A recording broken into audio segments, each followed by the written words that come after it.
The boy used the simplest sword drawing technique, yet it shocked the professors present, as this was a skill no student should possess. It seemed Ronan only slashed once, but in reality, it was 3 slashes, and he slowed down the final slash the most, so the professors wouldn't miss it. It was precisely this action that enraged Nibirius, while Ronan showed no emotion. "Teacher, did you scare me?" Nibirius ignored him. "Who taught you swordsmanship?" Ronan was puzzled. "What are you talking about?" "No one taught me." So Nibirius changed the question. "Did you see my movements just now?" "I did." "You're very impressive. In a very short time, you drew your sword and made 3 slashes." Hearing this, Nibirius calmed down a bit. "Yes, just like you demonstrated." Then, a sudden change. "But you arrogant fellow, with your foolish swordsmanship, deliberately slowed down the last slash. In case we couldn't see it clearly, right? What do you think this place is?" Ronan was stunned after hearing this, because the reason he slowed down the 3rd slash was to minimize its power, to avoid injuring himself. It wasn't to disrespect the professor, but looking at the furious Nibirius, this explanation seemed so feeble. The headmaster was speechless, and could only awkwardly look away. The hothead was stunned. "As professors, shouldn't we have seen something too?" Moments later, Nibirius sheathed his sword and slowly returned to his seat. "I will personally teach you from now on." After returning to his seat, he couldn't calm down for a long time. The headmaster, observing the furious Nibirius, carefully recalled his words, "personally teach." The headmaster understood. Nibirius had already accepted this boy as his disciple. He turned to Ronan and said, "Boy, you passed, but we still have to ask you one question. What is your purpose for coming to Philip's Royal Academy?" Hearing this, Ronan lowered his head, and the past began to surface in his mind. The boy fought with all his might, killing the 4-winged giant, the strongest he knew. He thought everything would end, but unexpectedly, an even more powerful 8-winged giant appeared in the sky. So, 4 wings weren't the limit for giants, 8 wings were. At this moment, the boy was ready to fight to the death, but another surviving woman disagreed with his approach. Instead, she strangely embraced the boy. 2.5 years ago, 3 giants suddenly invaded the empire, destroying more than half of its territory in a short time. It wasn't until Ronan's army joined the battle that they barely managed to hold off the giants, but at a heavy cost. The entire army was almost wiped out. Only a severely injured Ronan remained. He looked at the battlefield with a hint of sadness. "Are they all dead?" But just then, a voice sounded, "I haven't seen such a strong human in a long time." Turning his head, Ronan found that the voice came from a dead giant. He angrily stomped on its face. "Half the empire has become a graveyard because of you. Why aren't you dead yet? Do you want to know how your 2 friends died? One was roasted by a red dragon for 2.5 minutes, the other was permanently sealed by a mage. Do you understand? You damn bastards." He thought these words would enrage the giant, but it remained indifferent. The children of the stars share senses. "I know how they died, but we will be back soon. And there are no humans as strong as you left on Earth. So the world you protect will eventually be devoured by starlight." Before he could finish, Ronan sliced off his head with a single blow. "Just die already, stop talking nonsense." After doing all this, Ronan walked along the battlefield until he stopped at the bodies of his former comrades. Then he knelt down. "Why didn't you run when I told you to? Why were you so foolish? Throwing away your life for so-called discipline?" While Ronan was immersed in grief, he suddenly heard a cry for help. He dragged his injured body, following the sound. It was Grand Commander Andishan. He was still alive. Ronan felt a sense of relief, but upon closer inspection, the Grand Commander's condition didn't seem optimistic. He had lost an arm, but he didn't seem to care, instead asking if the giant was dead. "It's dead. I killed it myself." Hearing the answer, he seemed relieved, and tears flowed uncontrollably. "Thank you, Corporal Ronan." Ronan took the opportunity to make a request. "Since you're so grateful, could you give these soldiers a proper burial? Because in the past, soldiers' bodies were simply discarded. But now, everything was over, and it was time to handle these matters properly." After saying this, Ronan coughed violently. Looking at the blood in his hands, he told the Grand Commander that he could die at any moment. Andishan wasn't surprised, instead asking him, "If you could live, what would you want to do?" At this question, a glimmer of light seemed to return to Ronan's eyes. "Maybe I'd go to the academy to study. That was my late sister's wish, but there's no hope for that now." Hearing this, Andishan angrily roared at him, "Don't talk like that. The rescue team is coming soon. But just then, the sky suddenly cleared, and a ray of dawn shone down. But the two of them widened their eyes in fear, because in the sky, there was an 8-winged giant, and countless followers. At this moment, Andes-han fell into deep despair. I've saved this world 3 times already. This time, there's really nothing I can do. But Ronan drew his sword, and with a determined expression, roared at him. My great commander, what are you doing? Hurry up and use your telekinesis to throw me up there. My sword can't reach them. I'm going to give these bastards a piece of my mind. Andes-han was stunned. In this situation, he still wanted to fight? What a determined fellow. He then kissed him and spat a bead into his mouth. This is a bead that can reverse time 4 times. I've used it 3 times. I owe my rise from a tailor to Grand Commander to it. I'm entrusting the last use to you. Also, when you see me, please advise me not to become a tailor. A flash of light appeared. When he opened his eyes, Ronan was back in his village from 10 years ago. Looking at the familiar scene, he was stunned. Am I dreaming? He then banged his head against a nearby tree, praying to wake up. Soon after, Ronan accepted the reality. The Grand Commander's ambition is truly grand, asking me to fight the giants alone. What can I do? After thinking for a moment, Ronan had an idea. He picked up a tree branch and ran towards the village entrance. But on the way, a group of bullies caught Ronan's attention. They had hung a boy upside down. Upon closer inspection, there were no ropes. It was magic. Ronan was incredulous. In this rural area, there was such a rare magic as telekinesis. He then observed from the side. The leader, a blonde bully, fiercely demanded money from the boy, but the boy said he had given all the money to his mother for medicine. He had no money now. Hearing this, the blonde bully flew into a rage and immediately ordered the girl using magic to hang him up in the sky. But the kind Assam was unwilling. The atmosphere suddenly became tense. Just then, Ronan struck Assam on the head with a stick. Stop, you'll kill him. The boy on the other side also fell down. Meanwhile, the angry blonde bully became even angrier. What are you doing? He told you to stop, so you stopped. But Ronan pulled Assam over. Don't mind him. Tell me, where did you learn your magic? From a magic book I bought at the store. Ronan was stunned. She's so powerful with just a cheap magic book? Ronan's intuition told him that this person could definitely play a role in the future giant war. But just then, he heard the sound of a sword being drawn beside him. Turning his head, the blonde bully was charging at Ronan with a sword. How dare you ignore me? Though physically strong, his sword stance was incorrect. Ronan saw through it at a glance, dodged to the side, and easily evaded the attack. The blonde thug was nervous, but he still pretended to be calm. You're lucky, Ronan agreed. Yes, I'm lucky today. Seeing Ronan not resisting, the blonde thug started to become aggressive. Since things have come to this, kneel down and beg me, and I'll forgive you.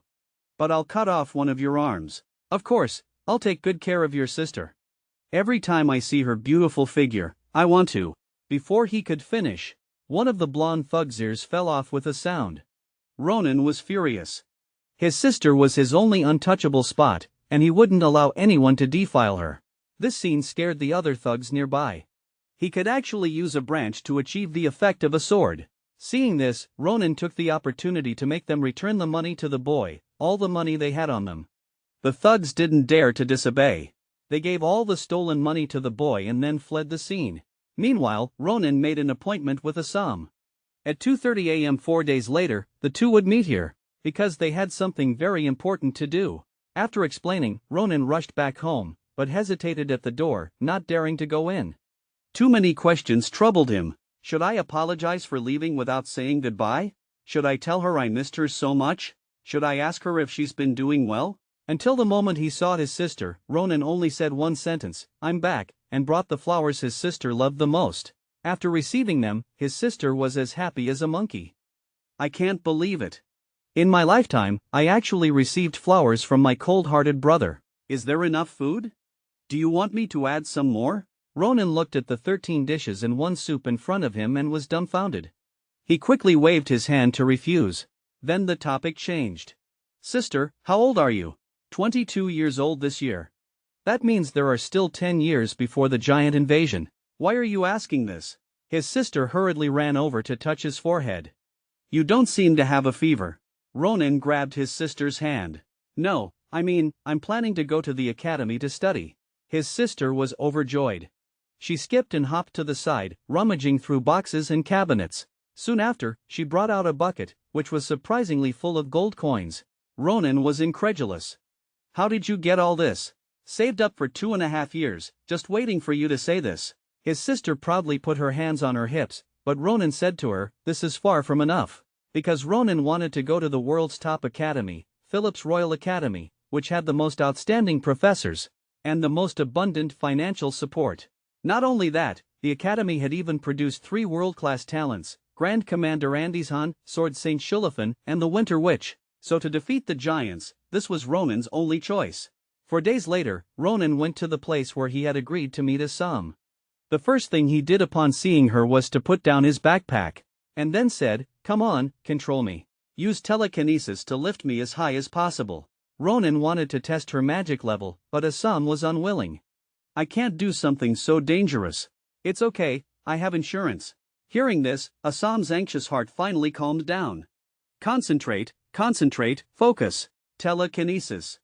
As the magic was activated, it was as if an invisible hand lifted Ronan high up. This height was even better than Ronan had imagined. Although there was a gap in stability, telekinesis was essential to fight against flying giants. And this kind of magic was extremely rare. Ronan smiled with satisfaction. "She's mine." At the same time, Assam began to tremble.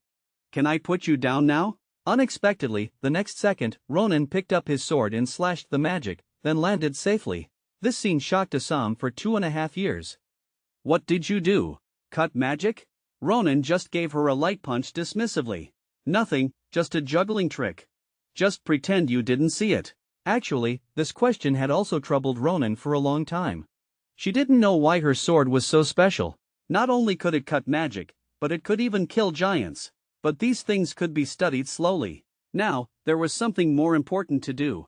Then Ronan threw the bag to Assam. "Let's go. We have to finish it before the moon disappears.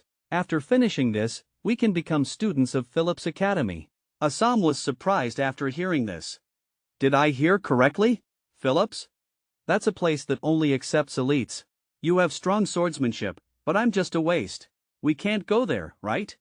"I know, you're stupid, timid, gluttonous, and a crybaby, but it doesn't matter. You can change from now on. Otherwise, you'll only be like those thugs, idling around and wasting your life." Assam's face turned red after hearing this. It was the first time someone had cared so much about her future, so she quickly agreed. Ronan showed a sly smile. The plan had succeeded. Soon after, they came to the goblins' habitat. Although they were all asleep now, it was still extremely dangerous. Ronan's target was the box of treasure collected by the goblins. "Let's do it. Use telekinesis to borrow all of those."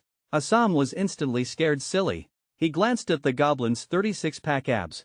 "If they wake up, won't we be dead? Why don't we go back and think about it first?"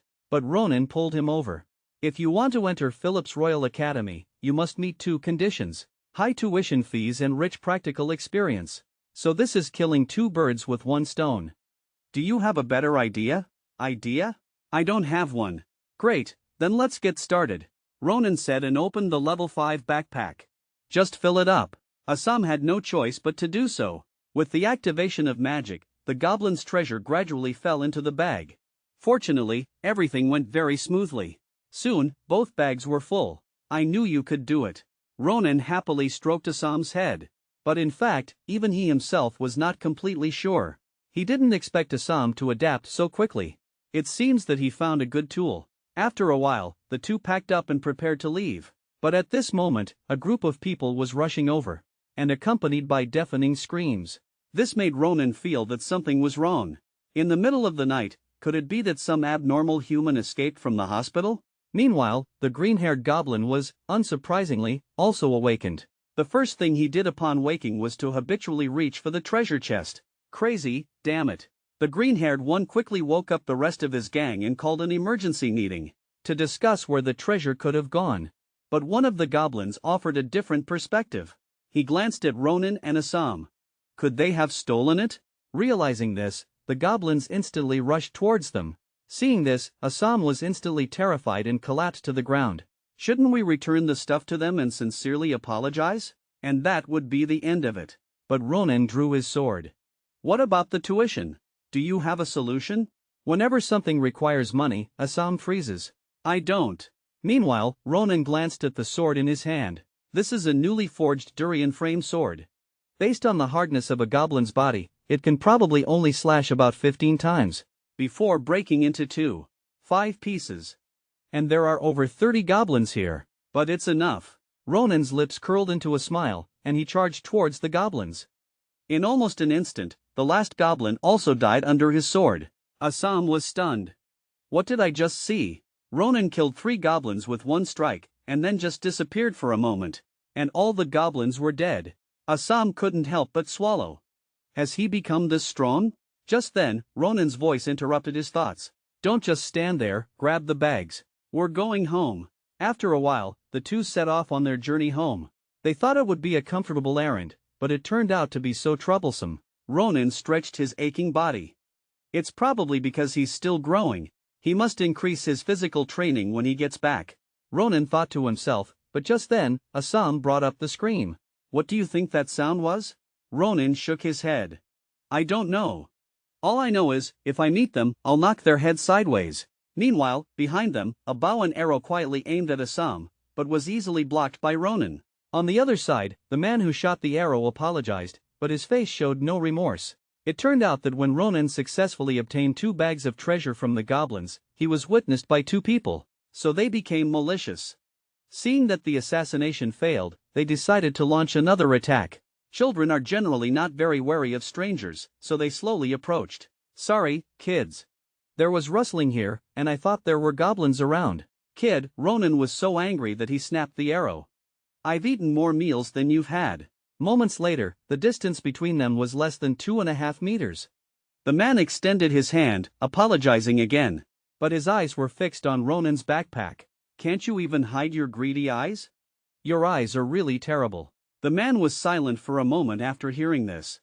But looking at the child-faced guy in front of him, he didn't think he posed much of a threat. So he signaled to his companion and continued to walk towards Ronan. Still with that same smiling face, but he had quietly reached behind him and gripped the short knife at his waist. All right, I should introduce myself first. We are Kali Polo. While speaking, he unexpectedly swung a knife at Ronan. Kali Polo? Ronan responded, casually counterattacking and knocking him senseless. I remember now, it's that group of scumbags. Just then, while Ronan was stunned, the blonde guy also rushed up, but was detected by Assam, who used telepathy to completely immobilize him. Seeing this, Ronan gave Assam his first praise of the day. Nice job. Then he snatched the sword from the blonde guy's hand and delivered a 7-star shining slash. 3, 2, 1. The moment the countdown ended, the blonde guy split into 15 pieces. This scene completely stunned Assam. Ronan, how did you really kill him? But Ronan's eyes were unusually firm. I can't let someone who wants to kill me live. Besides, they, Kali Polo, are the most notorious group on this continent. They poach, kidnap, and sell organs. If I hadn't been here today, by the time someone found you, the weeds on your grave would be 2.5 meters tall. Got it, idiot? But just then, a sack nearby suddenly jumped up, startling the 2 of them. Could this be an animal they poached? Ronan then loosened the rope. In an instant, a brother-shaped object flew out. On closer inspection, it turned out to be a blue bird. So beautiful. Assam couldn't help but exclaim, because it was the first time he had seen a bird of this color. Ronan's attention, however, was entirely on the bird's jade feet, because they were wearing a pair of shackles that sealed magic power. Shouldn't this be used for powerful, strange magical beasts? What kind of heavenly rule did this bird break? Just as Ronan was wondering, a greeting came from the blue bird's body. Mishi Mishi. Assam was instantly startled. It spoke, but Ronan looked disgusted. Are you an idiot? That's a long-distance communication magic. If I'm not mistaken, the speaker must be the blue bird's owner. On the other side, a strange guy with a rough voice was speaking to the magic circle. You guessed right. I'm a member of the Magical Beast Research Institute. My blue bird went missing yesterday, and I couldn't contact it at all. I almost called the police. By the way, who are you? Ronan pulled back Assam, who was trying to escape. We are concerned citizens. Your bird was kidnapped, and we rescued it. With that, he slashed the blue bird's shackles with a single blow. Go back to your dad. And Ronan's action instantly filled the blue bird with gratitude, and then it stuck its butt in his face. Ronan was dumbfounded. Is this your way of repaying kindness? What score do you want? Fortunately, the bird's owner explained in time. The blue bird means to pluck one of its feathers, because a blue bird's feather will permanently point in the direction of the bird itself. It probably wants to see you again.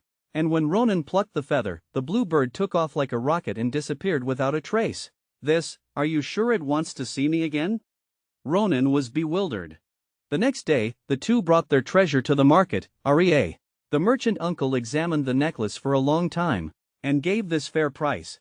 Deal, Ronan happily agreed. Finally, he met someone who knows his stuff. Thinking of the bald uncle who said this necklace was only worth 5 gold coins at most, Ronan was annoyed. But fortunately, he now met someone who knows his stuff. Then Ronan sold all the treasure he brought to him. Meanwhile, Ronan reached into his pocket and took out a large purple treasure. This was dug out by the blue bird on his hand when it left. He thought it was poop, but it could shatter stones. Ronan's intuition told him that this thing was definitely not ordinary. And the merchant uncle also gave the same opinion. Wow, this color, this material, could it be? What is it? Old poop. Ronan was utterly flabbergasted. Seeing this, the uncle could only chuckle awkwardly. Honestly, I don't really understand it either. Ronan sighed after hearing this and put it back in his pocket, planning to find an expert to appraise it someday. Assam, standing nearby, looked disgusted.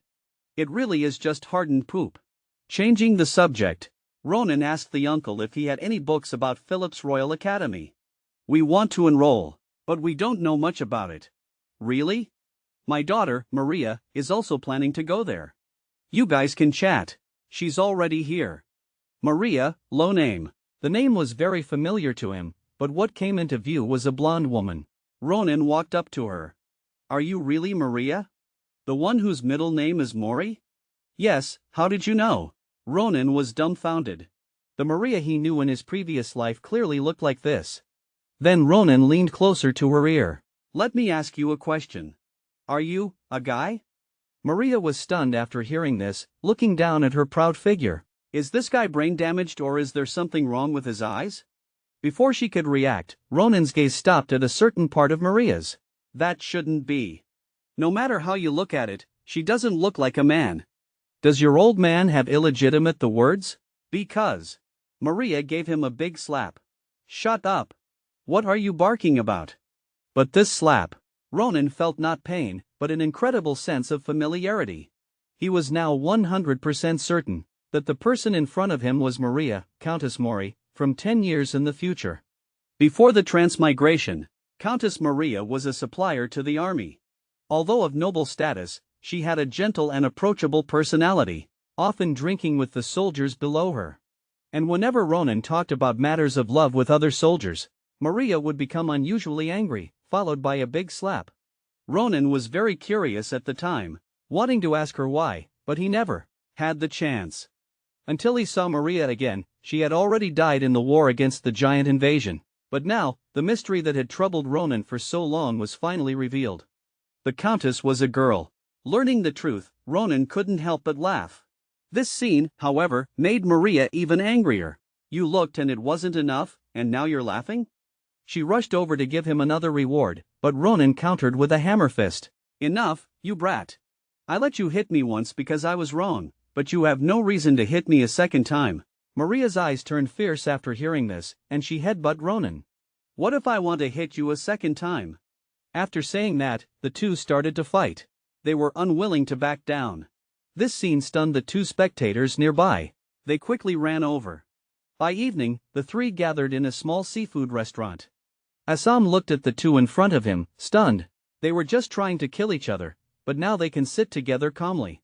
Why do I feel like they know each other well? Meanwhile, Ronan left behind 3 swords and a magic wand, which he had captured from the goblins. Check if there's anything wrong with these. Maria picked up the swords and began to examine them carefully. 3 swords and a wand. Isn't it troublesome for you to carry them? I have no choice, I carry them just in case. Because in his previous life, Ronan's swordsmanship was extremely rough. He would break a sword almost every week. So, how are these things? Maria thought for a while. They're all pretty good, especially this flying iron sword. The material is exceptionally strong. No matter how rough you are with it, I believe it won't break. Maria then glanced at the wand and noticed a rare magic stone embedded in it. She said to Assam, "Is this little cutie a rare magic stone? What kind of magic does it use?" "Little cutie?" Assam was overjoyed. "Yes, yes." But then he lowered his head. "It only has telepathy." Unexpectedly, Maria reacted strongly. Telepathy? Pathy? You're amazing. If you do well, you can get a full scholarship. Is that so? Then Maria changed the subject.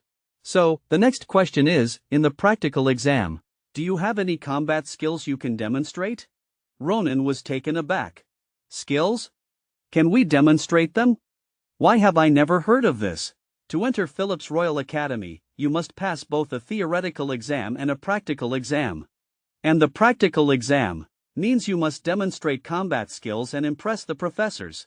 Most of the noble examinees will showcase their family's secret techniques. As for ordinary dancers, they demonstrate magic. Ronan immediately stopped Maria. Wait, I'm a swordsman. Shouldn't I just be good at swordsmanship? Can swordsmen use magic too? Maria was stunned. Every student who wants to enter Philip's must be able to use magic. This is the most basic thing. What's with that expression? Don't tell me you can't even sense a little bit of mana. Ronan was completely confused. Sense mana? Is it similar to using aura? This sentence completely made Maria lose it. This guy is like an illiterate trying to get into Tsinghua University. Dream on. Get out. Right now. She grabbed a sword from the table. Let me borrow your sword. What if it breaks? I'll pay you 3 times the price. Stop talking nonsense and come out with me. I'll give you some special training. Mana is the source of nature's power, existing in every corner of the world. But you must be able to sense mana, to use it, and apply it to various parts of the body. The power that manifests is called magic. It usually takes a year to comprehend. Even though Maria explained it so thoroughly, Ronan still didn't understand. If you look closely, isn't aura also made of mana? No, aura is more powerful than mana. Even for a genius, it takes at least 10 years to master. And once activated, it grants power far more terrifying than magic. That's the difference between the two. Alright, that's enough explanation. The moment she finished speaking, Maria rushed to Ro. Nan sighed. So fast. Is this magic? The degree of power amplification is so high. But Ronan's body instinctively parried the attack. Then, with a slight exertion of force, he pushed Maria away. Maria was also stunned. She had clearly infused mana into her sword. Why was she the one being pushed back? What kind of person is this guy? Soon, the two exchanged blows for a few more rounds. At this point, Ronan didn't want to fight anymore. His arms were aching from the vibrations. Fortunately, he directly activated his aura. He swung his sword down, deliberately aiming off to the side. Maria took the opportunity to distance herself. You're really something. Ronan turned his head. You too, but you still need to work on your balance, he said as he sheathed his sword. He turned to leave. Where are you going? Maria, unwilling to admit defeat, raised her sword. You don't really think you won, do you? Ronan calmly stated, remember what you said. 3 times the compensation for damages. The next second, Maria's sword shattered into pieces. When did that happen? At this time, Assam, who was acting as the referee, ran over and patted him. His expression showed no surprise at the outcome of the battle. You did very well.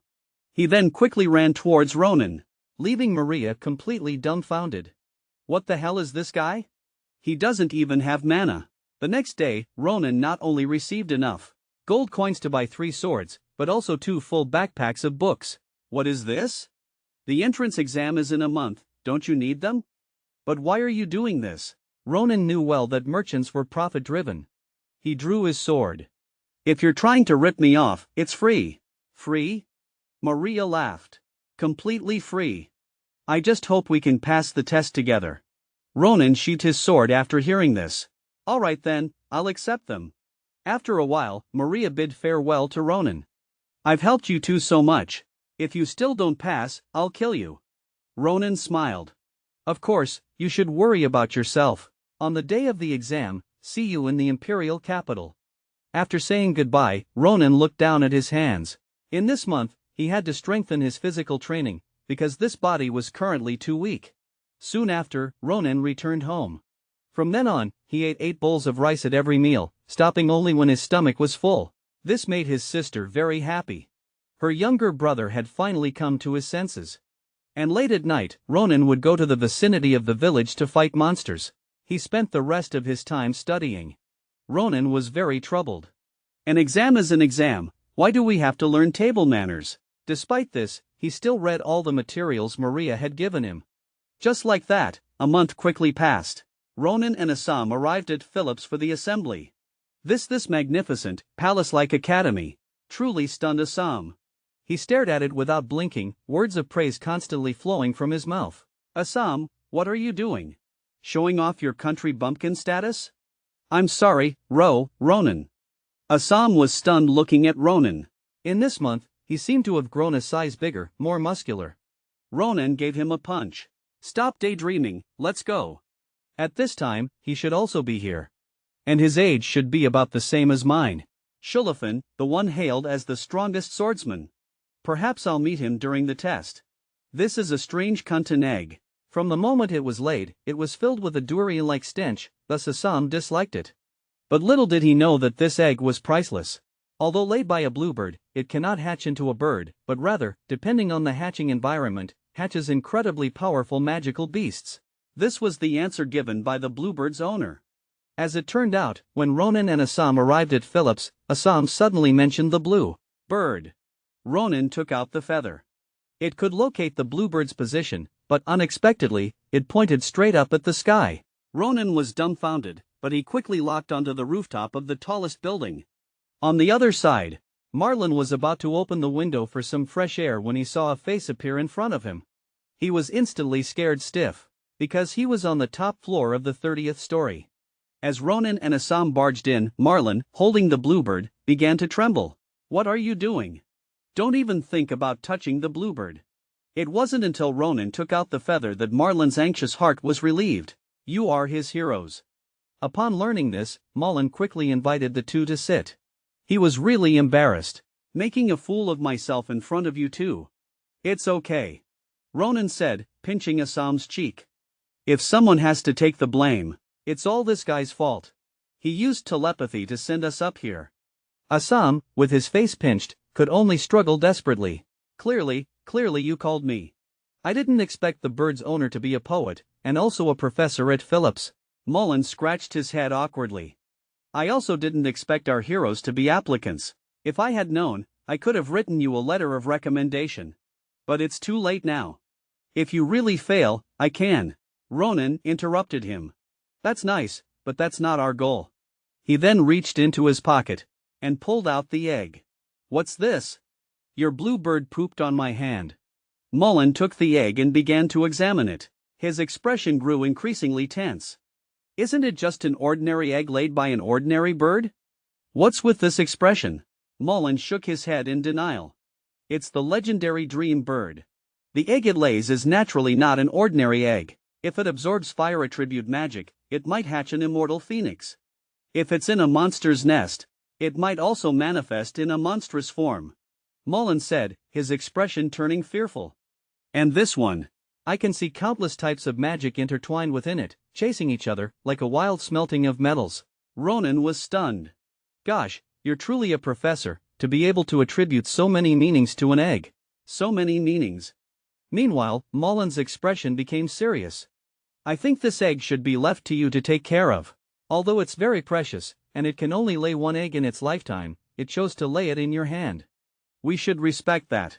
The bluebird danced with joy, as if agreeing with Mullen. Meanwhile, Ronan took the egg back. I have no objections. I also want to know what's inside.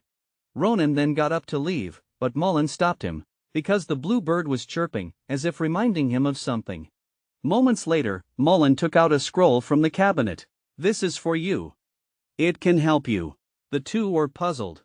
Soon, it was time for the exam to begin. Ronan complained to Maria, bored, that he had been waiting for almost a year and it still wasn't his turn. Maria, however, didn't think much of it. Exams are like that. But if our little cutie were here, it wouldn't be so boring. She's a mage, testing in another place. If she doesn't cry by herself, I'll be very happy. As they were bickering, the examiner called Ronan's number. He was about to get up and go. Don't be nervous. Do as I said. If you fail, don't come out. Ronan waved his hand. I know. Thank you for your heartfelt blessing. Then he turned his head and showed a determined expression. I'll be right back. Soon, Ronan arrived at the exam room. Before him were 5 professors from Phillips. In the middle was the principal, Archmage Cradle. Beside him was the swordsmanship instructor, Grand Swordmaster Nibirius. Just standing before them, Ronan felt an unparalleled pressure. But he didn't hesitate, bowing to the professors. Hello, my name is Ronan. Hello. The dummy in front of you is your opponent today. What techniques will you use against it? Ronan glanced at the dummy. I don't have any special techniques. I'll just demonstrate a quick draw slash. I think that's enough for a dummy. The blonde-haired professor chuckled. A quick draw slash without even any magic? Without even any magic, and you expect to break the dummy's defense? Where did this idiot come from? The white-haired professor chimed in. A country bumpkin from a remote village. No wonder he doesn't know. This is a product of advanced magical engineering. Not only is its defense astonishing, but it also has regenerative capabilities. Even Shulafin, who was hailed as a genius swordsman, was barely able to leave a single scratch on it. I'd like to see what he wants to show us. The white-haired one also mocked with a smile. Maybe he'll split it in two, who knows? Amidst their laughter, Ronan took his stance. An aura emanated from him. Almost instantly, Ronan completed the quick draw slash. I'm done. But this speed was nothing to the professors, they even felt like laughing. After a moment's delay, 3 sounds of metal clashing rang out. The principal was stunned, and Nibirius beside him stood up abruptly. In a flash, he rushed in front of Ronan, menacingly placing his sword at his neck. Your swordsmanship, who taught you? Ronan was puzzled. What are you talking about? Nobody taught me. So Nibirius changed his question. Did you see my movements just now? I did. You're very impressive. In a split second, you drew your sword and unleashed 3 strikes. Nibirius, who heard that. Nibirius calmed down a little. Yes, just like what you demonstrated. Then his tone changed. But you, arrogant fellow, with your foolish swordsmanship, deliberately slowed down the last strike. In case we couldn't see it clearly, is that it? What do you think this place is? Ronan was dumbfounded. The reason he slowed down the 3rd strike was to minimize the force, to prevent injuring himself, not to look down on the professors. But seeing the furious Nibirius before him, this explanation seemed so feeble. The principal was speechless, only able to awkwardly avert his gaze. The hothead was stunned. As professors, shouldn't we also see something? Moments later, Nibirius sheathed his sword and slowly returned to his seat. I will personally teach you from now on. After returning to his seat, his emotions were still turbulent. The principal, seeing the angry Nibirius, carefully recalled his words. Personally, teach. The principal understood. Nibirius had already taken this child as his disciple. He turned to Ronan and said, Child, you have passed. But we still have one question for you. What is your purpose in coming to Phillips Royal Academy? Ronan lowered his head upon hearing this, and memories began to surface. Then he blurted out, no regrets. But more accurately, it's to prevent my sister from having regrets. It was always her wish for Ronan to attend school. After answering, Ronan left the exam room. No regrets? The principal smiled. That's really troublesome. I don't even know how to teach him. The blonde-haired professor eagerly leaned in. What exactly happened? Why are you and Nibirius being so generous? What trick did that child play? A trick? No, more accurately, it should be called talent. Meanwhile, the dummy that Ronan had struck cracked open. Then it fell to the ground. The 2 hotheads were stunned. Because cutting a dummy in 1 strike was an unattainable dream for every examinee, they never expected anyone to actually achieve it. Meanwhile, Ronan stood outside blankly, recalling what had just happened. Just happened. That lady with the sword, even in my past self, I wouldn't have been completely confident in defeating her. So, coming to Phillips Royal Academy, this choice was the right one. Here, I can definitely learn many things I didn't know in my previous life. Ronan smiled and then headed towards the written exam area. Next is the written exam. For someone who's been studying for a whole month, it should be easy. Ronan finished the exam and was dumbfounded. What the heck is this? Are these questions even doable? Meanwhile, Maria was stunned seeing him like this. What is this guy doing? Didn't he study the books I gave him for a whole month? How could he still do so poorly? This Assam stammered. You gave him 2 backpacks of books. One for dancers and one for mages. It seems he took the mage's backpack. Maria was dumbfounded upon hearing this. Can someone really be that stupid? Not even knowing what he was studying? After an unknown amount of time, Maria couldn't take it anymore. She lifted Ronan up. All right, stop complaining. The practical exam carries more weight. I believe you'll be fine. Meanwhile, the exam results were quickly released. Everyone eagerly stared at the board, hoping to see their names listed. Assam passed. Practical, 12th, written, 1st. Maria passed. Practical, 9th, written, 9th. The two, upon seeing the results, looked at each other, stunned for 2.5 seconds. Then they hugged each other joyfully. We passed. Look, you got first place in the written exam. Although it's a 3-way tie, but little cutie, you're so amazing. Assam could only smile foolishly at the praise. I just got lucky. Then Maria turned her head to ask Ronan. But the scene before her didn't seem quite right. Ronan looked ashen. I'm not on the list. The two were stunned. No way, open your eyes wider and look again. I've already looked 30 times. But just then, a blast sounded from behind. Then he laughed to the heavens. Launched a fireball, which flew straight towards Ronan. After an explosion, several large characters appeared before Ronan. Ronan, graduation, first in practicals, 5,712th in the duel. So, we all passed. Great. But Ronan suddenly realized something terrible. If I'm first, it means that guy is behind me. Oh no. Ronan suddenly felt a chilling, murderous intent from behind him. And slowly approaching from behind was none other than the sword saint, Shulafin. He would never allow anyone to surpass him in swordsmanship. You're the first? But Ronan didn't want to cause trouble. I'm first? I don't know. Don't know? Stop pretending. Ronan shrugged. You say I'm first, so I'm first? I could also say I'm Chun Haonan. What evidence do you have? Shulafin sneered and swiftly slashed at Ronan. But it was blocked. This is the evidence. Someone who isn't first couldn't block my sword. Next, you have to prove. Your swordsmanship is superior to mine.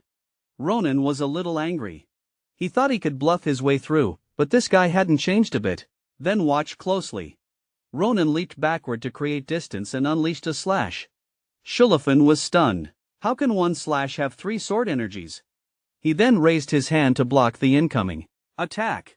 But this powerful force made Shulafin's fingers tremble. How about that? Are you happy now? Ronan thought Shulafin would give up, but unexpectedly, he attacked Ronan again. Today, one of us must die. Ronan panicked. He tried to calm him down, but Shulafin's eyes became increasingly fierce, and his attacks more aggressive.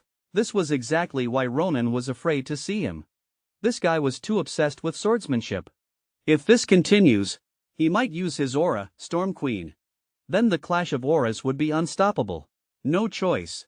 Ronan turned and ran. Shuli. Finn became even angrier. What are you doing? How can you turn your back on your enemy during a fight?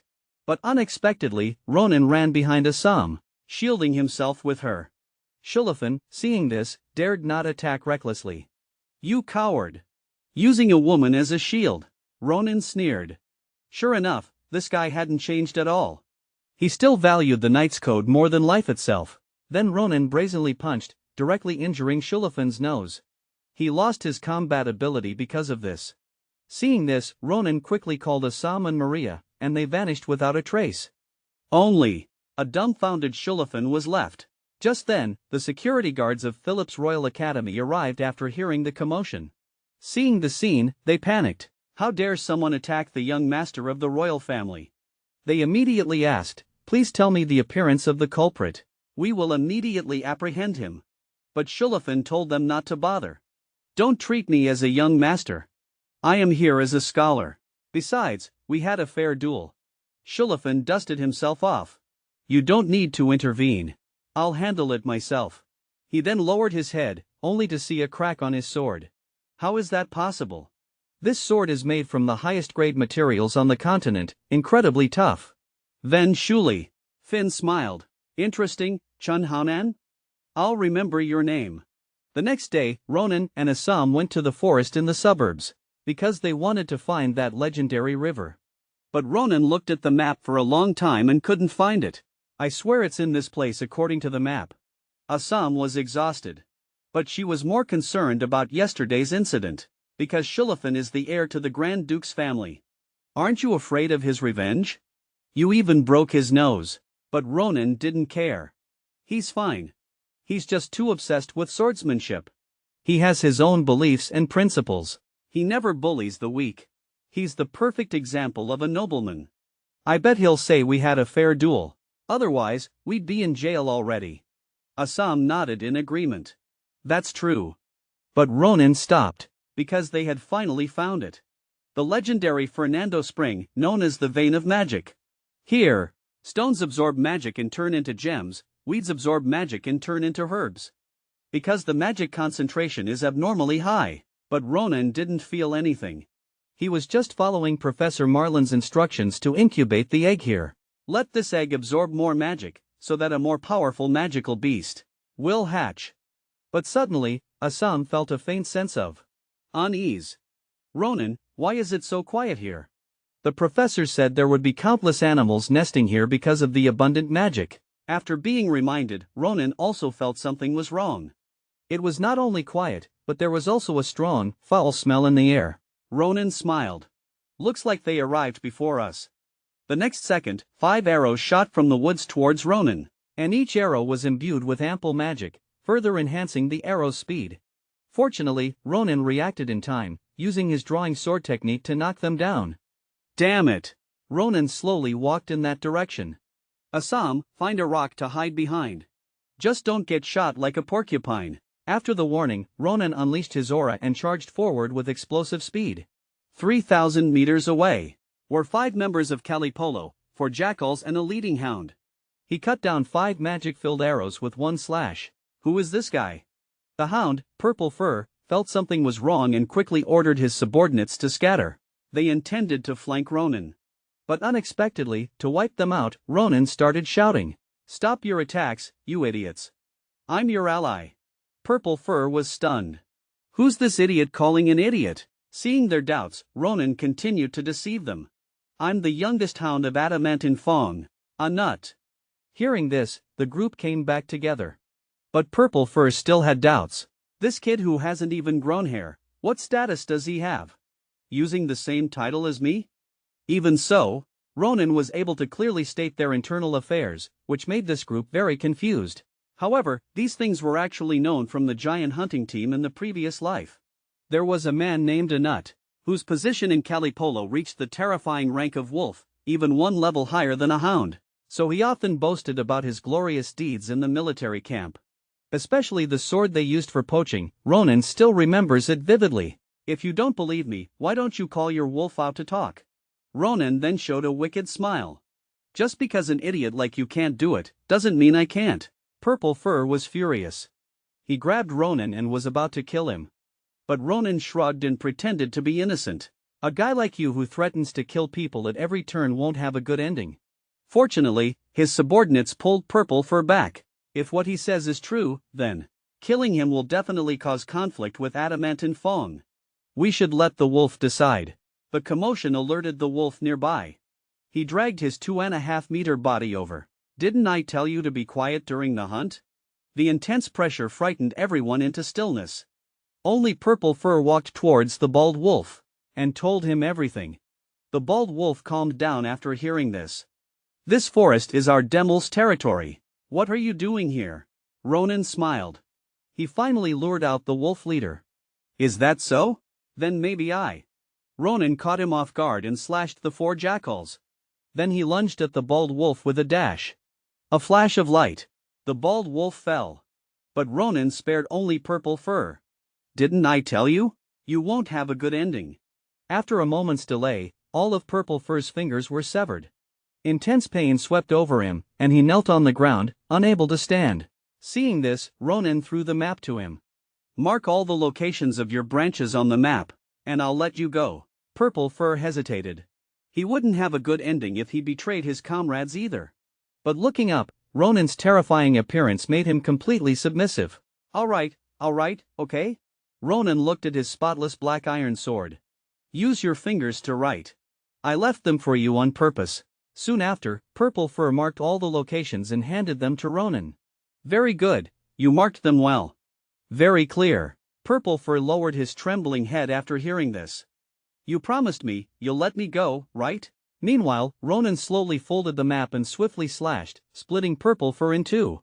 "Of course I won't let you go." Because nearby, there were countless evidences of their crimes. Animals of all sizes were brutally killed. Assam was so disgusted she threw up her dinner from the previous night. But she was still worried. Wasn't Ronan's behavior too cruel? "They are all wanted criminals sentenced to death. We are doing a good deed." Ronan lowered his head. Before him lay the body of the blue bird. Even it died. How sad Professor Marlin would be. Just then, the blue bird egg in his pocket started to vibrate. Ronan quickly reached out to take it out. This little guy must want to see his mother one last time. Assam beside him suddenly panicked. There, Ronan. What is that thing?" Assam trembled all over. Looking in the direction she pointed, the blood of the animals was slowly floating into the air and gathering together.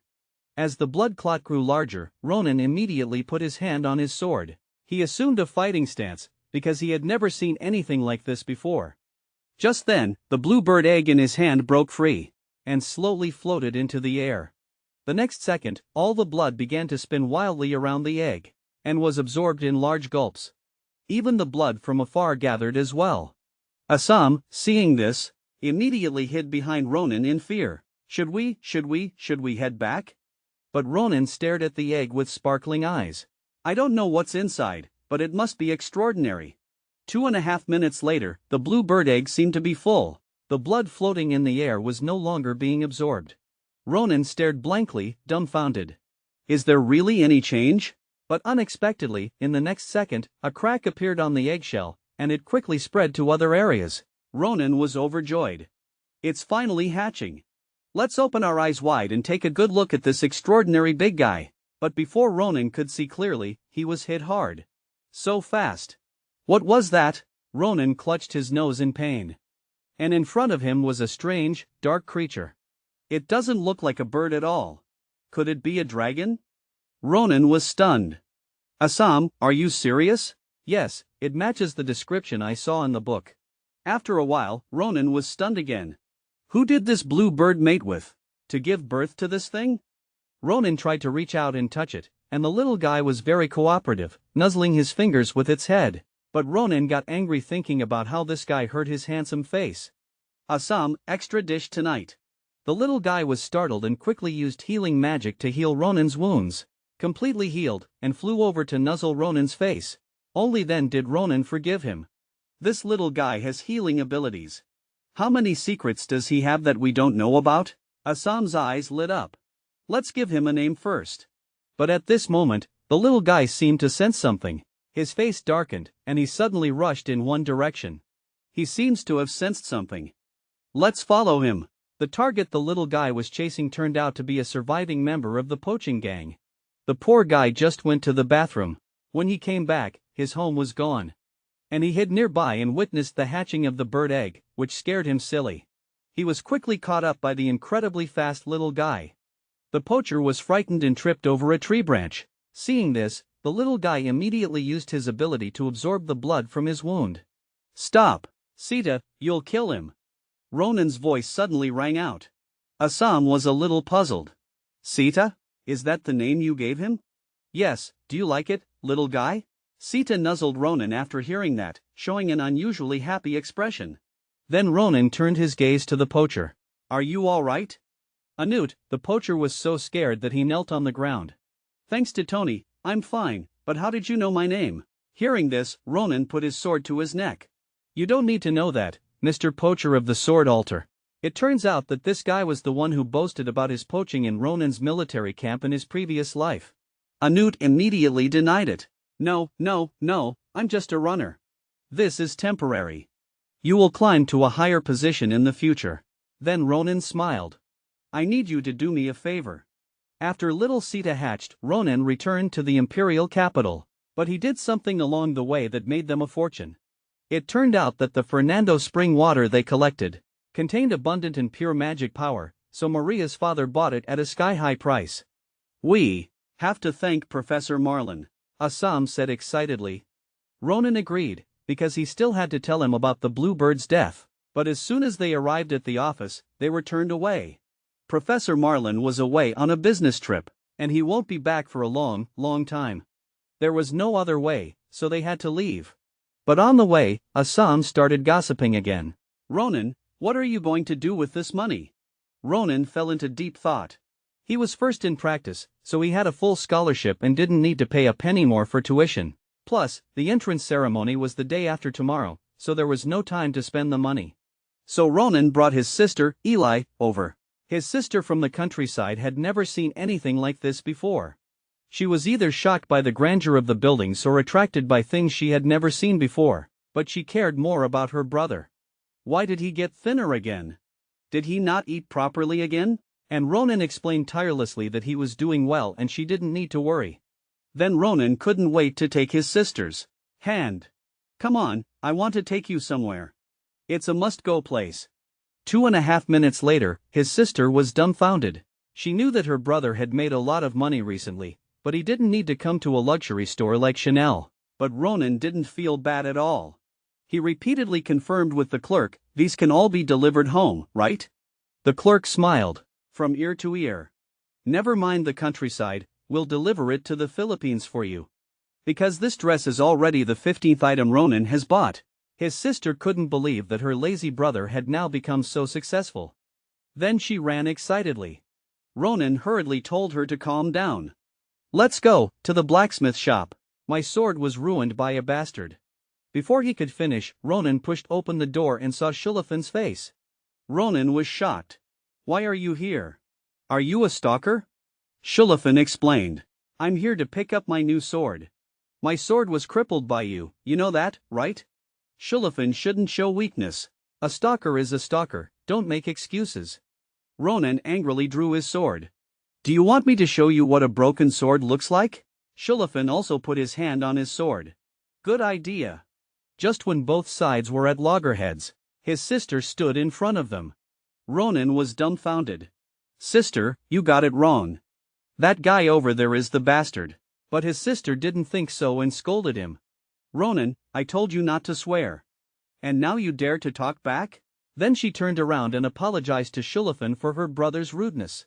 But this scene made Shulafan's heart beat wildly, as if he had fallen into a gentle trap. No girl had ever made his heart flutter like this before. So Shulafan took all the blame upon himself and promised to take responsibility. Really? You're so kind. After saying that, his sister grabbed Shulafan's hand. Ronan is so lucky to have a friend like you. You'll take good care of Ronan, right? Shulafan blushed. Of course. First, I'll get him a new sword. Shulafan said, touching his chest. But he found that he didn't bring any money. So he took out his family crest. This is the symbol of our family. Use this instead. You can use it anywhere. If you want to buy a sword, go to that iron on Rixey Street. Smith. You usually can't get in, but with this, you can. I hope they can forge a good sword for you. With that, Shulafan left tremblingly. Ronan was dumbfounded. Is this really the Shulafan I know? Does he know what he's doing? This grants a family crest can even buy an entire village. Soon after, the entrance ceremony started on time. Principal Cradle spoke first. The entrance ceremony is now officially open. Welcome, all geniuses of the 787th class. Next was the principal's lengthy speech, which made Ronan start to yawn. But suddenly, the principal stopped his speech and snapped his fingers. In the next second, in the sky above, a spatial rift appeared. In the blink of an eye, everyone present was teleported into the arena. Amidst the shocked gazes and expressions of the crowd, the principal just smiled. Let's now give the upperclassmen and underclassmen an opportunity to get to know each other. The next second, the principal teleported them to the dueling arena. And now, a meeting between the new students and the sophomores will be held. Rather than a meeting to get to know each other, it's more of a competition to determine who's better. The winner will receive more educational resources. On one side are the new generation Ronin and the Sword Saint Shulafin. And on the other side are the top 4 fighters from the previous year. First place, Store. Second place, Parama. Third place, Kaldan. Fourth place, Elena. Each of them has considerable strength. And their fighting styles are different. Everyone is looking forward to this intense competition. In this academy full of geniuses, who is the best in the whole school? This is a very meaningful duel. Not only can it determine the winner, but it can also help you understand each other's strengths and weaknesses. The principal announced the rules of the competition loudly on the stage. You can freely choose a one-on-one challenge. Hand. However, this is obviously unfair to the new students. So you can also choose to give up. Then the principal added slyly. Giving up is actually not. Ronan was furious. This principal is clearly looking down on us new students in a roundabout way. Since things have come to this point, it's better to take this opportunity to prove to his sister that he won't be beaten up at school. Ronan had a flash of inspiration. By show stopped the principal. May I make a suggestion? Since they can choose freely, let them come together. Ronan's words stunned the upperclassmen, their eyes filled with shock and a trace of anger. Is this kid made of plastic bags? This kind of thing is also the first time in the history of Philip's Royal Academy. So the principal and several professors discussed it together. The two fools were at a loss. Only Nibirius strongly agreed. He also wanted to see what other cards this kid had. Continue. If things get out of control, I will intervene. Seeing that Nibirius had full control of the situation, the principal had no choice but to agree. The competition continues. First match, Ronan versus 4 sophomores. His sister in the audience panicked and shouted to Ronan, "Be careful. Give up immediately if you feel danger." And Ronan just smiled and waved to his sister not to worry. With the principal's order, the competition began. Nestor rushed over with speed that was hard to detect with the naked eye. Ronan ducked. This guy's speed is obviously several times faster than Maria's at that time. Then Elena, who was ranked 4th, also attacked with double daggers. Several attacks were blocked by Ronan. While Ronan's vision was blocked by Elena, Talon also took the opportunity to stab with a spear. Seeing that he couldn't dodge, Ronan quickly raised his sword to block. But this powerful force could even send Ronan flying. But the greater danger lies ahead. Because at this moment, behind Ronan, Parama had already raised his greatsword. Remember not to say such things in your next life. I originally wanted to have a fair fight with you, Parama said as he brought the sword down with all his might. This strike was swift and ruthless, and the other 3 were already prepared for follow-up attacks. Impressive.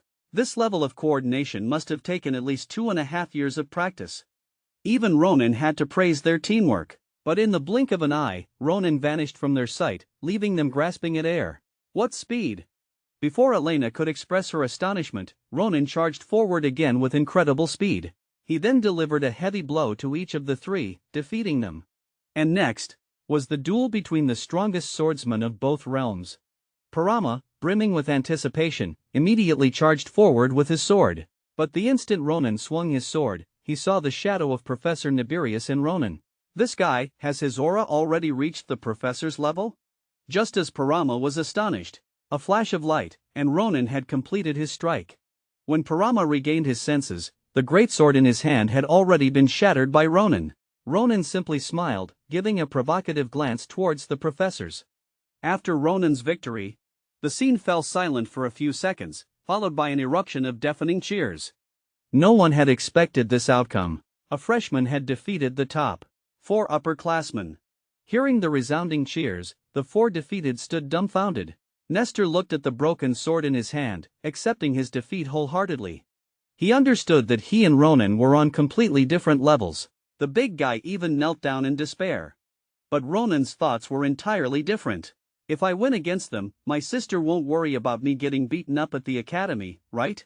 He then fixed his gaze on his sister. He saw his sister excitedly grabbing an innocent bystander's collar. See that? That's my brother. The bystander looked utterly resigned. Ronan, on the stage, pondered for a moment and decided to play along. He slowly walked up to the four, placed his hand on his chest politely, and even bowed to a full 90 degrees. "Thank you for accepting my challenge. I learned a lot today." This scene completely stunned Assam. What's Ronan doing? Did he eat something bad? The four exchanged glances, surprised that this powerful guy was also so polite. The big guy, Padma, jumped up excitedly and grabbed Ronan's hand. "You don't have to be so humble." He then raised Ronan's hand high. "You are the victor." The sight of the two chatting and laughing further convinced his sister that Ronan had grown up and could even get along with his seniors. And in the audience, a purple-haired woman watched this scene with a slight smile. He's truly an interesting boy. Time quickly passed to the evening. The academy prepared a banquet for the new students. Assam was stunned by the scene. Just a banquet could be so luxurious. Maria simply smiled, as this kind of occasion was commonplace for her. She then began to devour the meat. Assam, however, started gossiping again. "Did you send your sister away?" "Yes, before she left, she kept reminding me to eat well and not to fight with my classmates. It took me a long time to reassure her before she went back. For her safety, I even sent Sita to protect her. After all, she is a dragon." Assam's face lit up with joy. "You're such a considerate brother."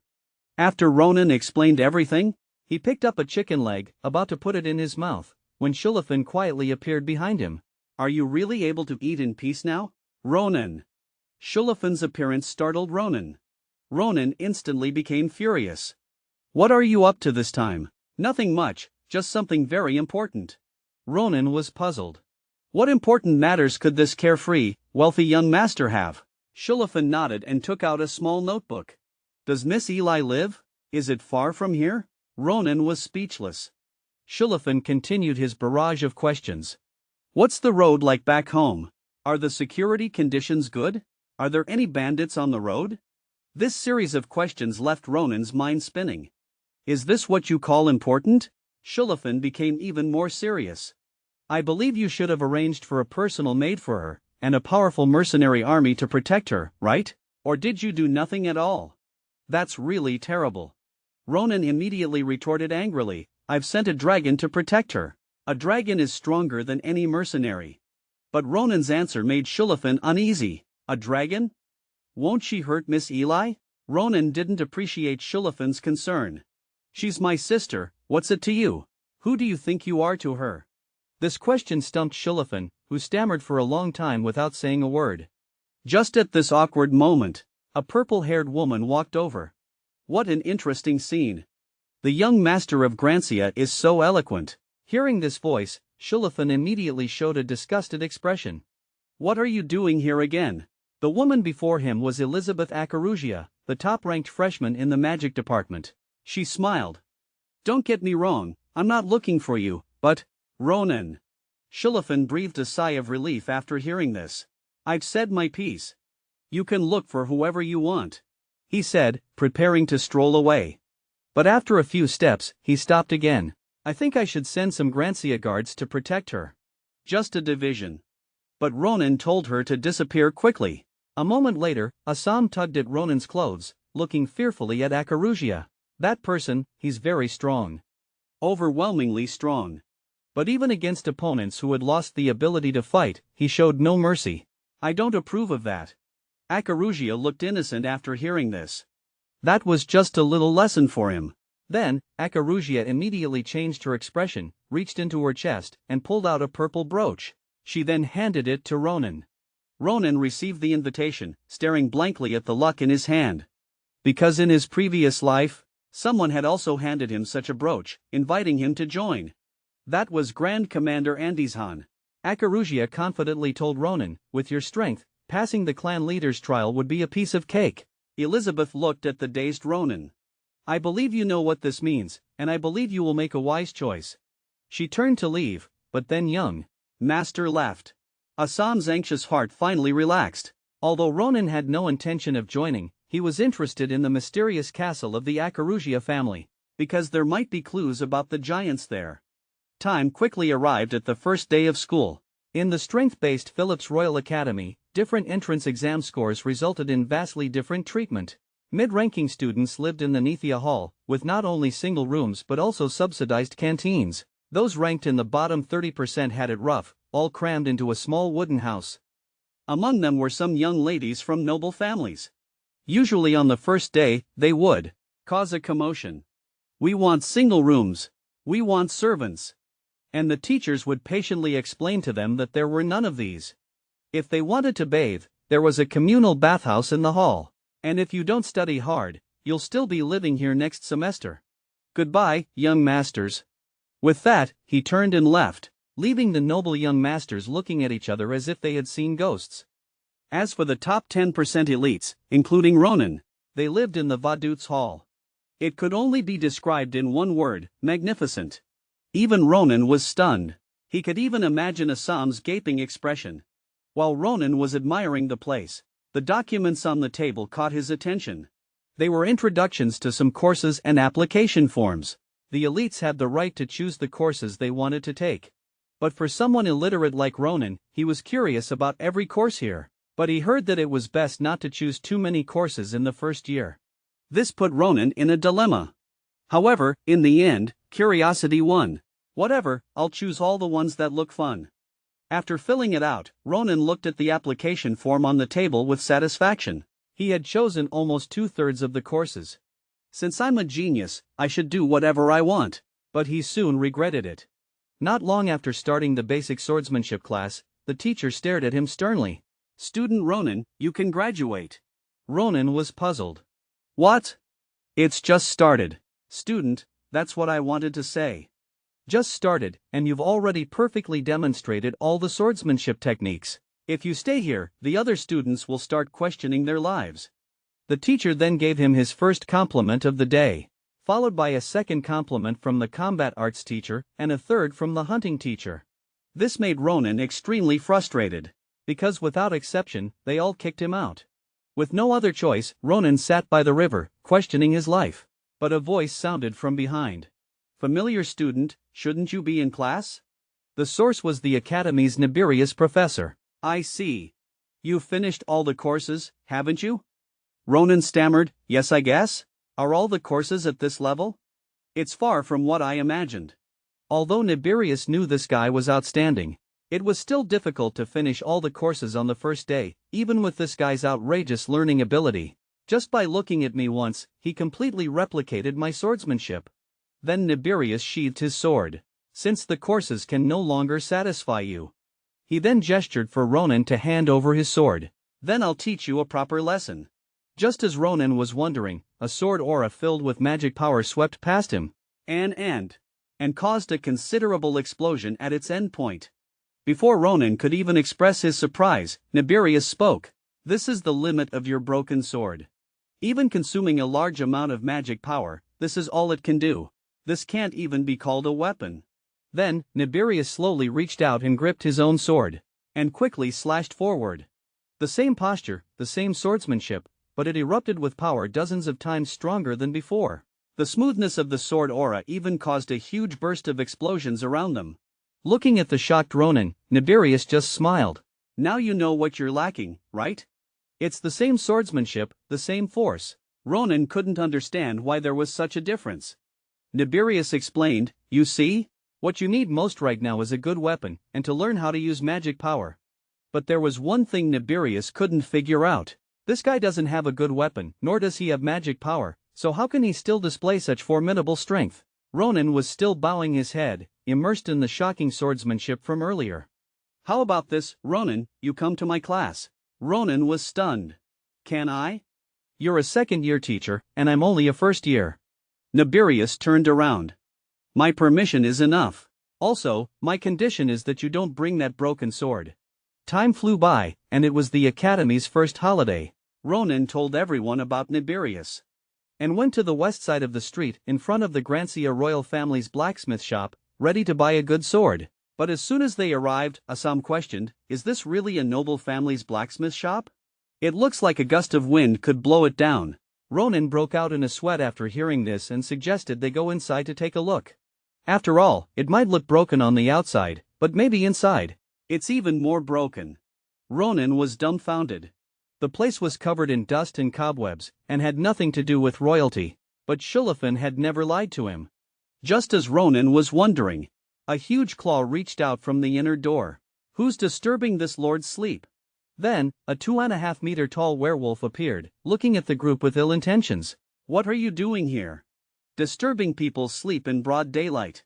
Assam was instantly terrified, and Ronan was also a little surprised. The blacksmith was actually a werewolf. Seeing that none of them spoke, the werewolf's expression became even more fierce. Are you deaf? Ronan then took out the badge Shulafin had given him and explained that he was there to buy a sword. The werewolf took a look. This is indeed the Grancia family crest, but these people are not from the Grancia family. Especially this pink-haired one, not a single noble cell can be seen. So the werewolf started to make things difficult. So what if you have the family crest? You're not from the Grancia family. We only serve the Grancia family. After saying that, he yawned and prepared to go back to sleep. But suddenly, he stopped, and then looked at Assam with a greedy expression. Or I'll make a condition. Give me one arm of this fluffy guy for a taste, and maybe I'll agree to sell you a sword. Assam was instantly terrified. Without waiting for Ronan's consent, the werewolf started to approach Assam step by step, completely ignoring the fact that Ronan's eyes were already filled with killing intent. Are you looking to die? Ronan finished speaking and thrusted his sword at the werewolf, sending him flying. But the feeling in his hand was strange, like it was deflected by something. Looking up, the werewolf was already wearing armor without him noticing. Although it blocked the sword strike, the powerful force still broke the werewolf's ribs. Invisible armor? Alright, then I'll just shatter it. The werewolf was terrified after hearing this and quickly explained, this is just a test. A simple test with a heart-piercing hole, to test your strength, and my armor's strength, so I was deliberately provoking you. Ronan clearly didn't believe this lame excuse. You came up with that reason pretty quickly. Seeing this, the werewolf continued to beg for mercy, and finally used the excuse of wanting to confront Shulafin to escape. However, Ronan didn't believe his words, he just didn't want to see Shulafin. Then, Ronan sheathed his sword, and the werewolf also smiled and apologized to Assam. Actually, I don't eat people. I, Didakan, am an apprentice here. By a corpse, I mean a sword. I'll take you to our forge. This is just our entrance. Then the werewolf led everyone inside and pressed a hidden switch. The moment it was pressed, the ground shook violently and then quickly sank. It turned out there was a hidden space inside. The real forge, Cappadocia, was inside, the Empire's largest forge. The werewolf smiled at Ronan. Since you've passed my test, your weapon is in my hands. Ronan and his group were in the wolf. Under the werewolf's guidance, they came to this blacksmith shop, Cappadocia, which has over 400 years of history. Seeing Ronan's exceptional talent, the werewolf decided to take him to find the second-in-command, Red Dragon Broken Sword. Legend has it that he is an old blacksmith with over 400 years of work experience. Many famous swords in the Empire were made by him. The werewolf proudly introduced him to the group. Soon, they arrived at the door. For such a senior, I am also a before he finished, the werewolf kicked the door open. Ronan was dumbfounded. This kid was even more outrageous than himself. Then the werewolf walked in with a swagger. Old man, I brought a guest. Little did he know, the old blacksmith's face was already filled with killing intent. Didakan, you bastard. Can't you come in without making a scene? Didn't I tell you to be quiet when I'm working? But the werewolf, instead of being scared, proudly announced that the guest he brought was a genius. The blacksmith was intrigued, and immediately stopped his work and came over. The werewolf pointed to Ronan behind him. It's him. His swordsmanship will definitely surprise you. But the blacksmith looked at Ronan's youthful face, and clearly didn't believe it. So he suggested that Ronan could demonstrate again. Ronan agreed, but as soon as he drew his non-iron sword, the old man snatched it away. The old man stared at Ronan's sword, remained silent for a few seconds, and then smashed the sword with a hammer. Ronan's face turned black. This was the most perfect sword he had chosen from hundreds of swords. You damn old man, do you know what you're doing? Unexpectedly, the old man casually pointed in a direction. With this broken sword, I can't judge your level. The swords here are 1,000 times better than yours. Pick anyone, I'll give it to you, so you don't feel like you're at a disadvantage. Ronan was stunned after hearing this, and then picked up a sword he liked. But the moment he picked it up, He immediately felt a different sensation than before. But he wasn't sure if the power of his swordsmanship would also have such a big difference. After confirming with the old man that he didn't have to pay for any damages, Ronan gently waved the destiny sword and assumed the posture of using swordsmanship. He was going to use Nibirius's move. Although without injecting magic, power may be less. But as Ronan swung his slash, the furnace in the distance exploded on the spot, and the destructive power along the path was far beyond Ronan's imagination. Ronan was dumbfounded. "Would you believe me if I said this wasn't my intention?" The old man sighed helplessly.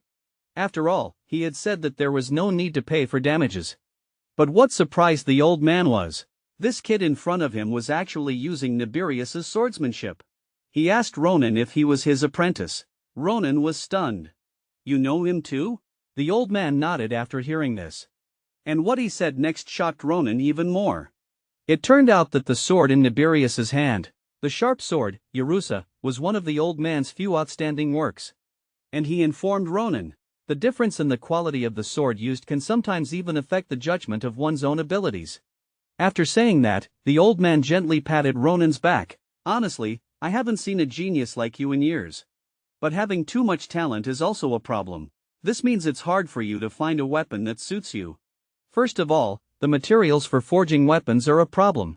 Even the secret camp sword couldn't withstand your power, so it's necessary to add harder forging materials to assist in forging." Ronan fumbled in his pocket for a few seconds and took out something. It was the shell of the bluebird egg. Ronan had been reluctant to throw it away. His intuition told him it was a good thing. The old man took the eggshell and started hammering it. But the eggshell didn't have a single crack. The old man's eyes lit up. This was definitely the best material for making a good sword. "Can I use it?" Ronan nodded, because the eggshell was no longer useful to him. "Come back in 2 weeks, and I'll prepare the best sword in the Empire for you." Ronan smiled with satisfaction, called Maria and Assam, and prepared to go back.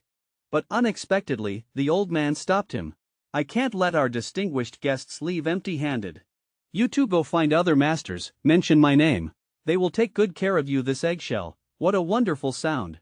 This scene left the three of them dumbfounded. They all agreed that this old man was crazy. And in the deeper underground of Cappadocia, there were two strangely dressed people, plotting how to destroy Cappadocia. Not long ago, Ronan ordered a sword from the Empire's strongest blacksmith. Unfortunately, it will take 2 weeks to complete and deliver. It is said that it will be the best sword in the Empire. Not only that, even Maria and Assam have ordered their own weapons. But the price will be very high. But they don't mind, and even want to buy a few more, because the person who pays is the wealthy Shulafan. While waiting for the swords to be delivered in these 2 weeks, Ronan can only wander around the academy aimlessly. But as he walked, he stopped, because the luxurious sailing shipbuilding in front of him caught his attention. He vaguely remembered that the place where Nibirius taught was also here. He told Ronan to get a decent weapon before he could attend his class. So Ronan thought about going after he got his new sword.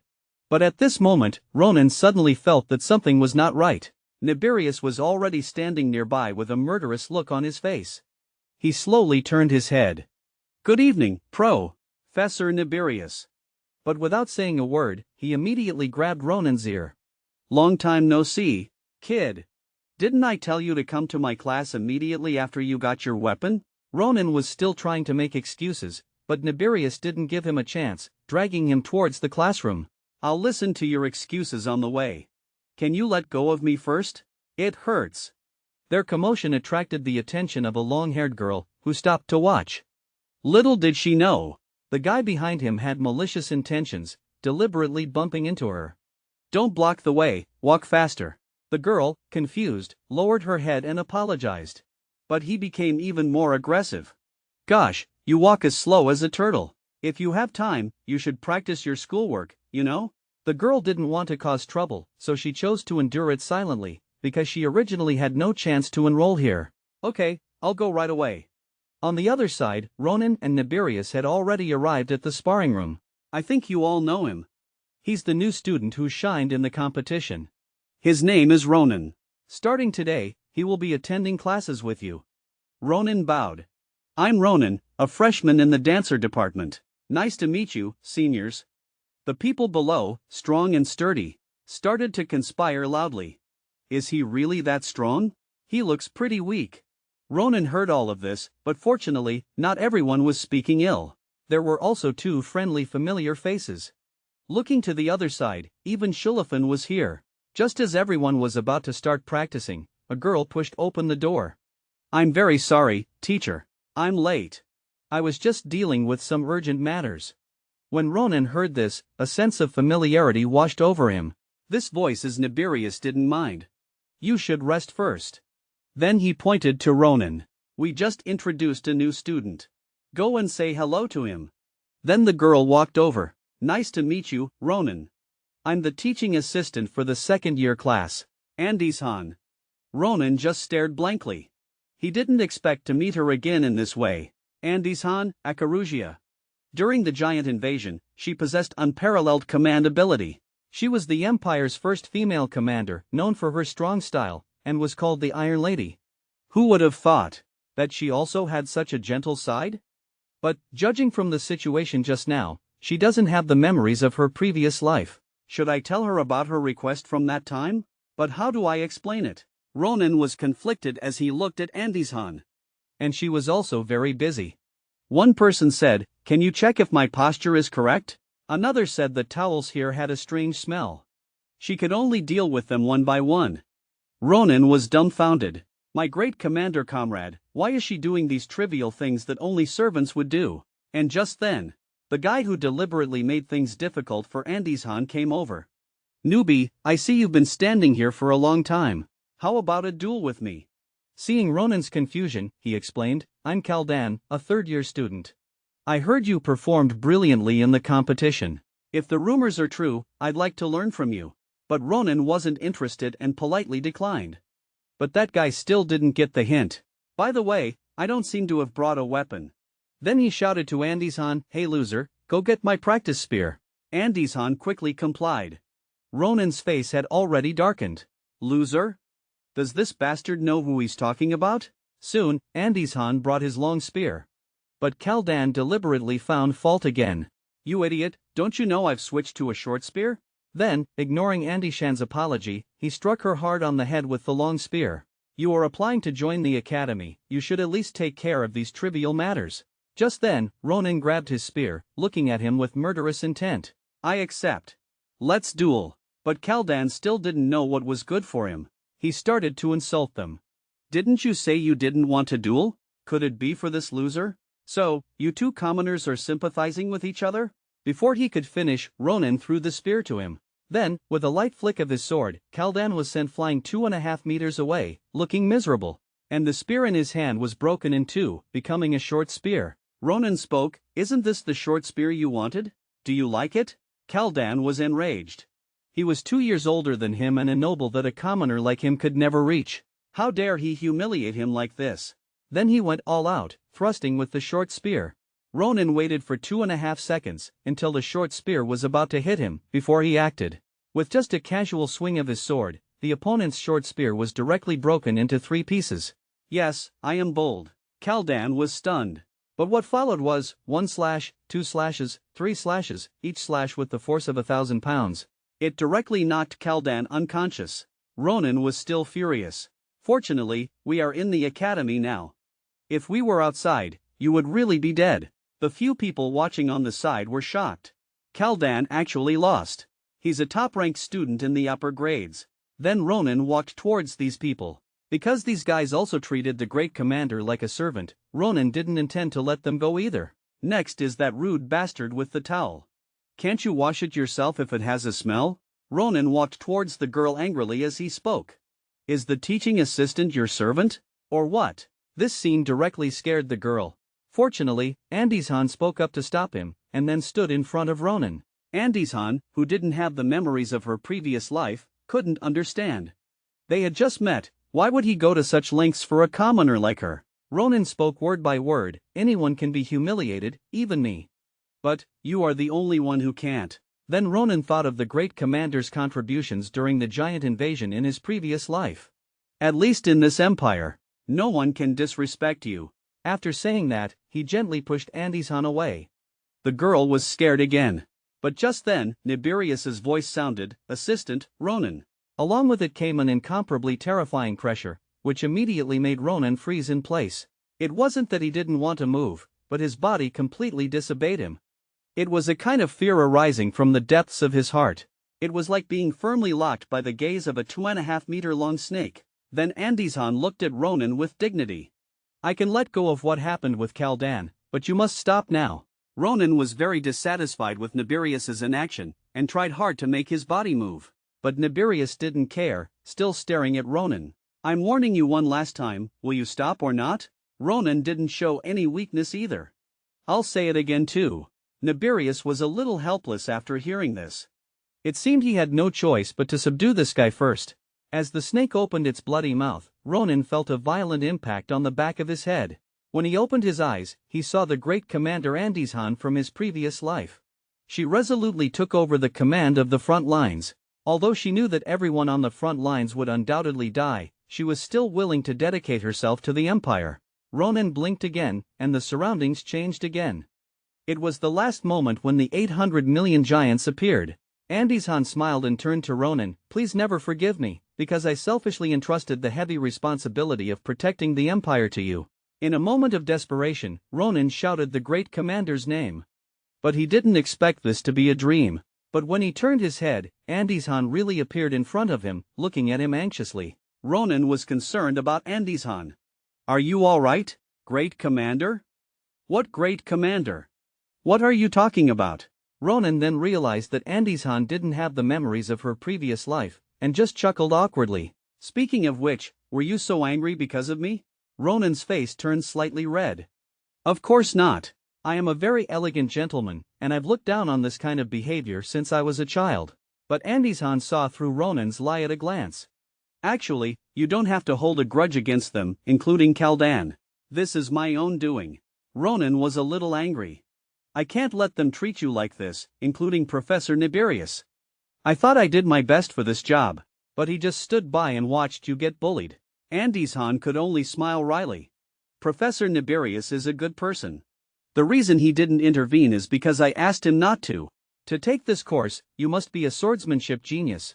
But my swordsmanship hasn't improved in a year, and I just comprehended magic power. He gave me this opportunity. Not only will I not hold a grudge against him, but I have to thank him."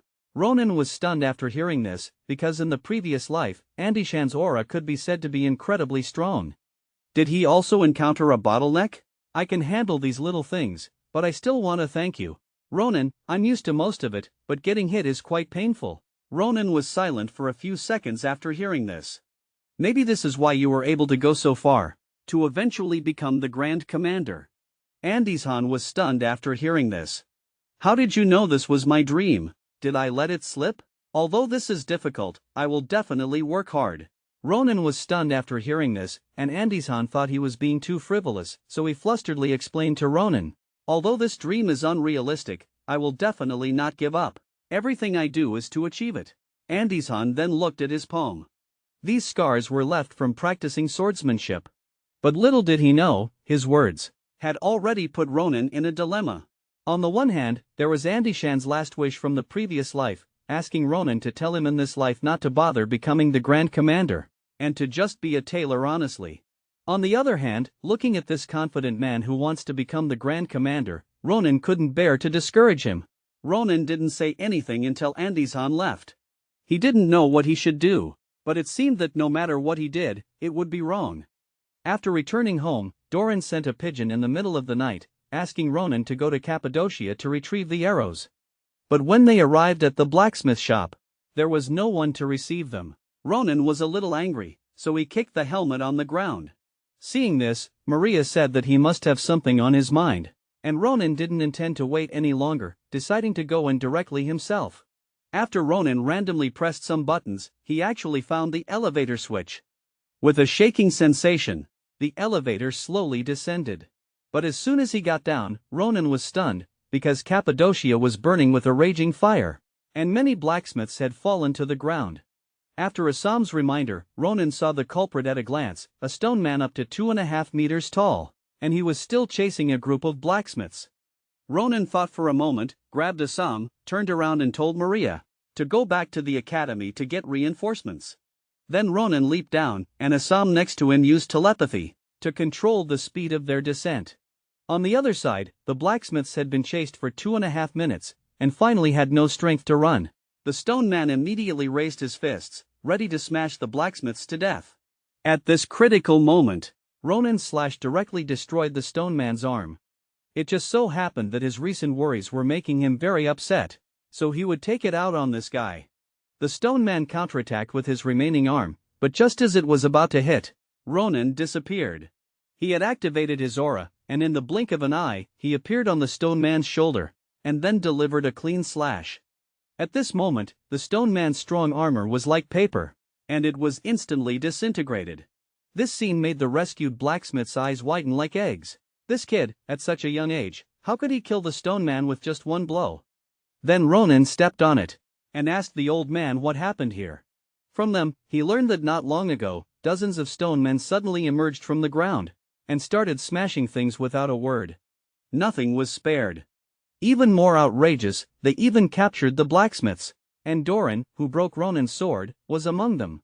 But Didikin had already gone to save them, although he was good at blacksmithing, not fighting. Ronan thought this was bad, and then ordered Assam and Sita to stay here to help the injured. "What are you going to do?"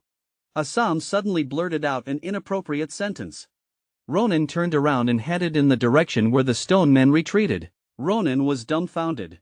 Of course, he was going to save Doran, because the sword was still with him. And in the deep underground, Doran was clutching his divine seat tightly. "Although I'm grateful you came to save me, you really didn't need to come." And standing in front of him was Didikin. At this time, he was already seriously injured, but he still blocked the stone man for the old man. "Stop talking nonsense, old man, run quickly." But the old man still stood there blankly. "Your invisible armor shouldn't work on him." Didikin was furious after hearing this. "Things are already so difficult, and you still say such discouraging words to discourage me. Don't we know if it's useful or not? If you can, you do it. Use the sword in your arms." But the old man hugged it even tighter after hearing this. "No, this is my masterpiece. I can't insult it with my terrible swordsmanship." He even started to worship it. Didikin was speechless. This weapon-obsessed old man will kill us sooner or later. And at this moment, the stone man didn't intend to continue listening to their conversation, and raised his fists and smashed down. But this blow was actually blocked by Didikin, but it also severely injured him, and even the invisible armor was damaged. Just as Didikin was about to die heroically, a red flash came at an incredible speed, followed by countless slashes. The stone man instantly collapsed and disintegrated, and Ronan landed lightly. "Leave the rest to me." Didikin was shocked. "How did you get here? Aren't there countless stone men on the road?" Ronan turned his head and said lightly, "I've dealt with them all." "Is that scientific? I can't even beat one." Didikin instantly became as obedient as a wolf after hearing this. He should be thankful that he was able to survive under the angry Ronan's sword. "Give me that thing. Your so-called masterpiece, isn't it the sword for me?" "Oh right, that's right." Although he said that, the old man was very reluctant. "Here you go, but the scabbard is not finished yet. As expected of the Empire's #1 sword, it feels so good to hold, I can't feel its weight at all." "Then let them try it." Facing a few 2.5-meter tall stone men, Ronan casually waved a sword energy. However, the domineering destructive power directly shattered them. Ronan was stunned. How can there be such powerful strength? And the old man's expression was enough to show his satisfaction with this sword. "How is it, Ronan, do you like this Romancha? This is the name I got from the Warstar." The old man's expression gradually became lewd. "The weight of this sword is almost 0, but its hardness is far more than 100 times that of Mieying. Not only that, it also has a characteristic: when it comes into contact with ability, it can be said that this sword perfectly fits Ronan's various attributes.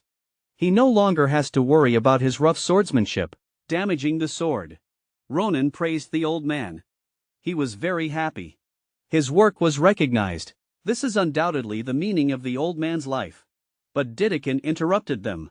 "Now is not the time for self-praise. We need to leave this place quickly." But after hearing this, Ronan walked deeper. "You take the old man and leave first. There are still a group of rats here underground, and they are big rats." Didikin was puzzled. "Rats? What are you talking about? Ronan slowly walked towards the wreckage of the stone man. I am familiar with the habits of stone giants. They cannot move in groups, let alone actively attack humans. After saying that, Ronan turned the wreckage over, revealing a mysterious pattern on the back of his head. Everyone was shocked when they saw this. Even Doran, who had lived for more than 400 years, had never seen this kind of pattern. But he was sure that there was still a magical echo on the pattern. The other party was using this method to make the stone giant go berserk. Who do you think would do such a thing? Ronan shook his head. I don't know, but as long as I go deeper, I will definitely be able to find them out. Ronan then began to move. He quickly moved towards the depths while paying attention to the surrounding environment. Sure enough, next to the stone giant's footprints, he found human footprints mixed in, and they were two different sizes of footprints. Further on, Ronan even found a magic sensing stone, but for him who has no magic power, it obviously couldn't serve as any warning. Soon, Ronan entered the deepest part of the cave, but he didn't startle the snake. Instead, he habitually concealed himself, and then began to observe his surroundings. The first thing that caught his eye was a huge golden stone man, and there were two guys who looked like humans underneath. Although these two little things are not bright, compared with ordinary golden stone men, their size is like toys. Although it is still in a dormant state, the destructive power when it moves is unimaginable. Just as Ronan was thinking about how to deal with it, the white-robed woman suddenly spoke. It must be an intruder. Judging from how the control of the stone giants was quickly cut off one by one, a third party must have intervened. The white-robed man was gnashing his teeth in anger. So what do we do? There are no stone golems left, and this guy can't be used right now. How about we go up and finish them all off right now? The white-robed woman shook her head immediately. No! Most of the facilities in the blacksmith shop have been destroyed. The Empire's smelting and weapon manufacturing technology will regress for years. That's enough. On the contrary, if our identities are exposed, that person will not possibly do nothing. The white-robed man complained a bit after hearing this, but in the end, he still agreed to retreat temporarily. And at this moment, the sulfur smell on Ronan's body caught the attention of the two. It was left from killing the ordinary stone giants. No wonder I felt itchy. The white-robed man cast a fireball spell at Ronan. Just before the fireball hit, Ronan reacted. But after an explosion, the white-robed man found that the fireball didn't hit. Little guy, you're quite agile, huh? How about I tie you up first? He immediately cast a spell, and instantly countless fire chains surrounded Ronan. The speed of this magic power condensation, these two guys are definitely not ordinary people. Kid, tell me who you are and how you disabled our magic sensing, unless you want to become a roasted pig. But Ronan stood up amidst the flames. That's what I want to ask too. Who are you? I don't care how intense your relationship is, just tell me your names. Ronan's tough attitude also made the white-robed man instantly interested. Right? This is more fun. We're wasting time. The white-robed woman suddenly spoke, but the white-robed man didn't care at all. Let's enjoy it in advance.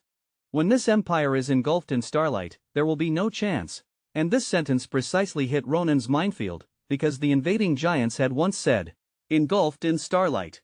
It seems they know something, more or less. So Ronan planned to capture them both and interrogate them. But the white-robed man had a disdainful attitude. You? A wet behind-the-ears kid, do you have the ability? He raised his arm, ready to strike back. And this action of his also successfully made Ronan's patience rapidly deplete. Completely. With a flash of the blade, the white-robed man lost his arm and his lower body. Lied down obediently. And this scene also stunned the white-robed woman. Edward, he didn't even have time to react. And Ronan didn't feel like he was cutting through bone, so these two guys are probably not human. But he was too angry to care, and directly grabbed the white-robed woman by the throat. Miss, just answer my questions obediently. If you don't want to end up like him, just answer my questions obediently. Seeing that she couldn't break free, Cyril immediately cast a magic shield, pushing Ronan away. So you're not going to obey me? Ronan said, while tapping the shield bloodthirstily. Not bad, very sturdy. But the next second, Cyril was dumbfounded. With a flash of the blade, her shield shattered instantly. Impossible, how can a physical slash affect magic? Before she could hesitate, Ronan's sword had pierced her body. The violent movement also caused the white robe's hat to fall off, revealing her doll-like delicate face and long ears. But this was not worth Ronan's attention. He stepped hard on the woman in front of him. "Half-elf, what is your purpose?" Ronan's attention was entirely on the woman, completely unaware that behind him, a huge fireball had already smashed over, less than 2.5 meters away. Ronan reacted quickly and blocked the attack with his sword. Looking forward, Edward, whose limbs had been severed, had now regrown, but more accurately, he used dozens of wriggling tentacles to imitate his limbs. The scene before him could only be described as disgusting. "Let her go." Edward stared at Ronan angrily, seeming to care deeply about the woman in front of him, and Ronan understood. He pulled out his sword at the right time, but in less than 2.5 seconds, he stabbed the sword into the woman's thigh again. "It seems you still haven't figured out the situation. Neither of you can leave." He pulled the sword out again. The intense pain in her body made the woman cry out constantly, but Ronan's eyes never lingered on her, but looked at Edward. "I'll give you two choices, either come with me quietly, or let this little elf taste the loss of her 4 limbs. She probably doesn't have your regenerative ability, right?" Edward was trembling with anger, but finally lowered his head and extinguished the flames in his hands. "Okay, I'll go with you." Ronan nodded in satisfaction. "It would be troublesome if you really died." Ronan then turned his gaze to Ciri, but unexpectedly, she was grinning and laughing wildly. Ronan looked puzzled, completely unaware that behind him, the golden stone golem's arm was already striking towards him.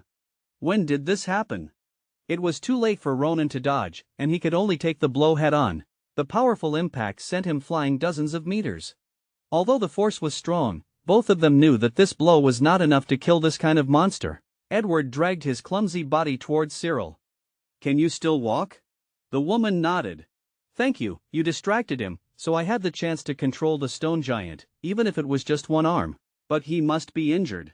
Report the situation here. I'll go back after I deal with him." Cyril nodded. "Then be careful. The opponent is a monster with a child's face."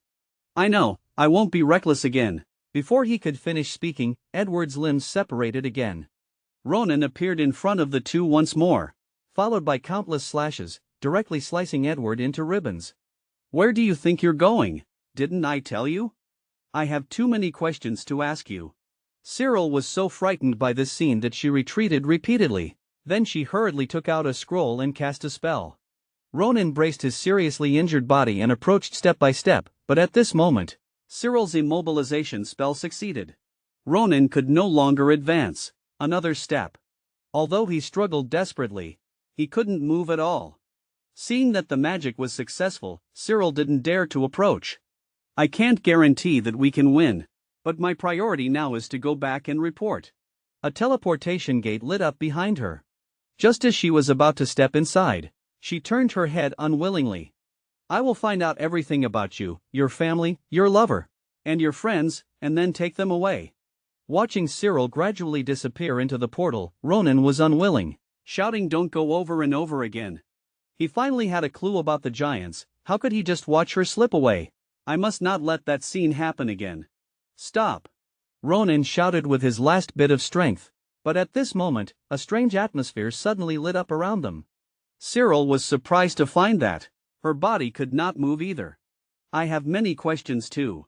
Nibirius appeared, activating his aura. Cyril was dumbfounded. She thought she could escape easily, but unexpectedly, an even more powerful existence had arrived. "Well done, Ronan. Your timing is also good." Ronan responded with a sentence. Seeing that, Nibirius was also relieved. This guy can still talk nonsense, so it seems he won't die. Then he turned his gaze to Cyril. "Let's welcome our distinguished guest first." "This guy? Who is he? Is it his aura that's making me unable to move?" But even though she was trembling with fear, Cyril didn't give up on the idea of escaping. But the next second, a fair hand reached out from behind, pinching her delicate face. "Attacking the blacksmith shop is a grave sin, but what makes me even angrier is that you dared to hurt my disciple." Nibirius' fingers tightened. "Look forward to what will happen next." Cyril's face, pinched until it was blue, was rudely lifted. And before her eyes, a giant snake was attacking them. "I'm sorry, Starlight." Cyril then fell down, her spirit suffering severe trauma. And this sentence made Ronan even more certain that the appearance of the giants was related to their organization. Nibirius sheathed his sword and walked over. You did well, but I will report your achievements separately. But that wasn't what Ronan was concerned about. What you just said about what happens next, is it just sending them to Rodden in prison? Nibirius nodded. I think so. It seems you know that place. Ronan felt a chill run down his spine, because Rodden is a prison floating on the strict command sea. It is said that screams and howls never stop throughout the year. The jailers will use everything. Almost no one who enters comes out whole. Listen to me, master. Ronan slowly stood up. Please let me participate in the prisoner's trial. Nibirius immediately refused. He was afraid that the cruel place would leave Ronan with psychological trauma. Please, this is really important to me. Ronan used an almost pleading tone because he didn't want to miss any clues about the giants. Nibirius looked at Ronan in silence. This was the first time he had seen this proud boy lower his head. But even so, Nibirius did not agree. And on the other side, in the Cappadocia blacksmith quarter, although it was still in ruins, with the help of the academy members, the injured had mostly recovered. I think it should be over soon, right?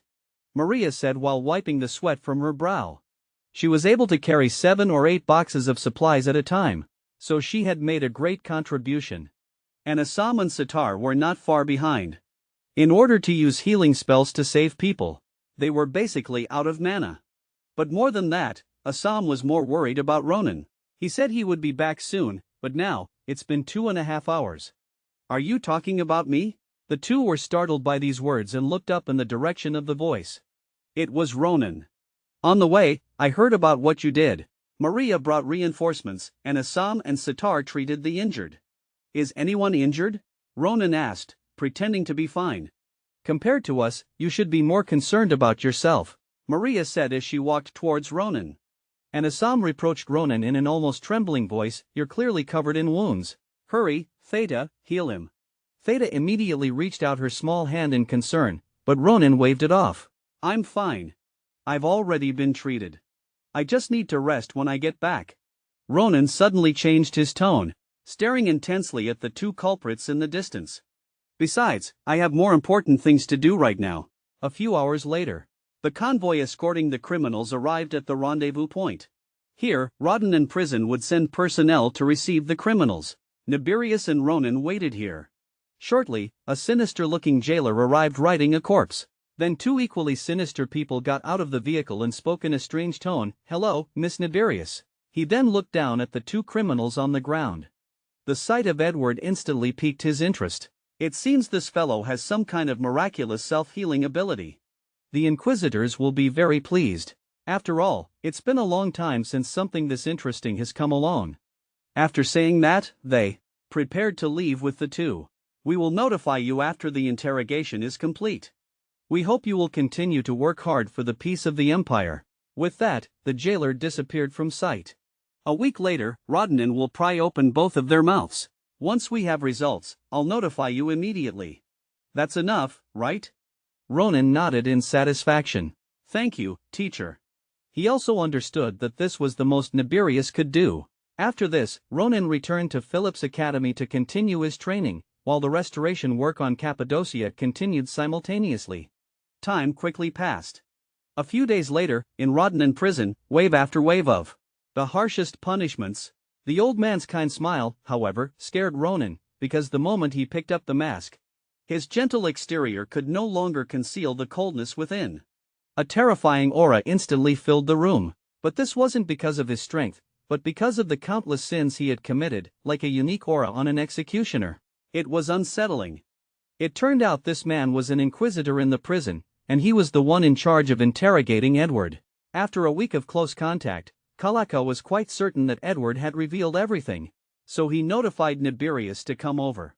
Do you want to see the prisoner one last time? Please follow me. On the way, I will tell you the results of the interrogation. Kalaka spoke graciously, then led them towards the cell where Edward was held. Ronan was incredulous. This seemingly amiable old man was actually an inquisitor of Rodden. Nibirius smiled after hearing this. Honestly, I thought so too at first. But that guy is every prisoner's nightmare here. Everyone who has been interrogated by him wishes for a quick release, that is, through death. With that, they arrived at the inner layer of the prison. Just then, Kalaka spoke, "The cell is just ahead. I'll just get to the most important part. They are from the Clagial Nebula. That is also the name of their organization." Nibirius was puzzled. "This is the first time I've heard that name. Is it a criminal organization like Calipolo?" Kalaka nodded. "Yes, but they are more dangerous. Firstly, their identities are unknown. Secondly, the blue armor arson case and the explosion at the School of Magical Engineering were also their doing.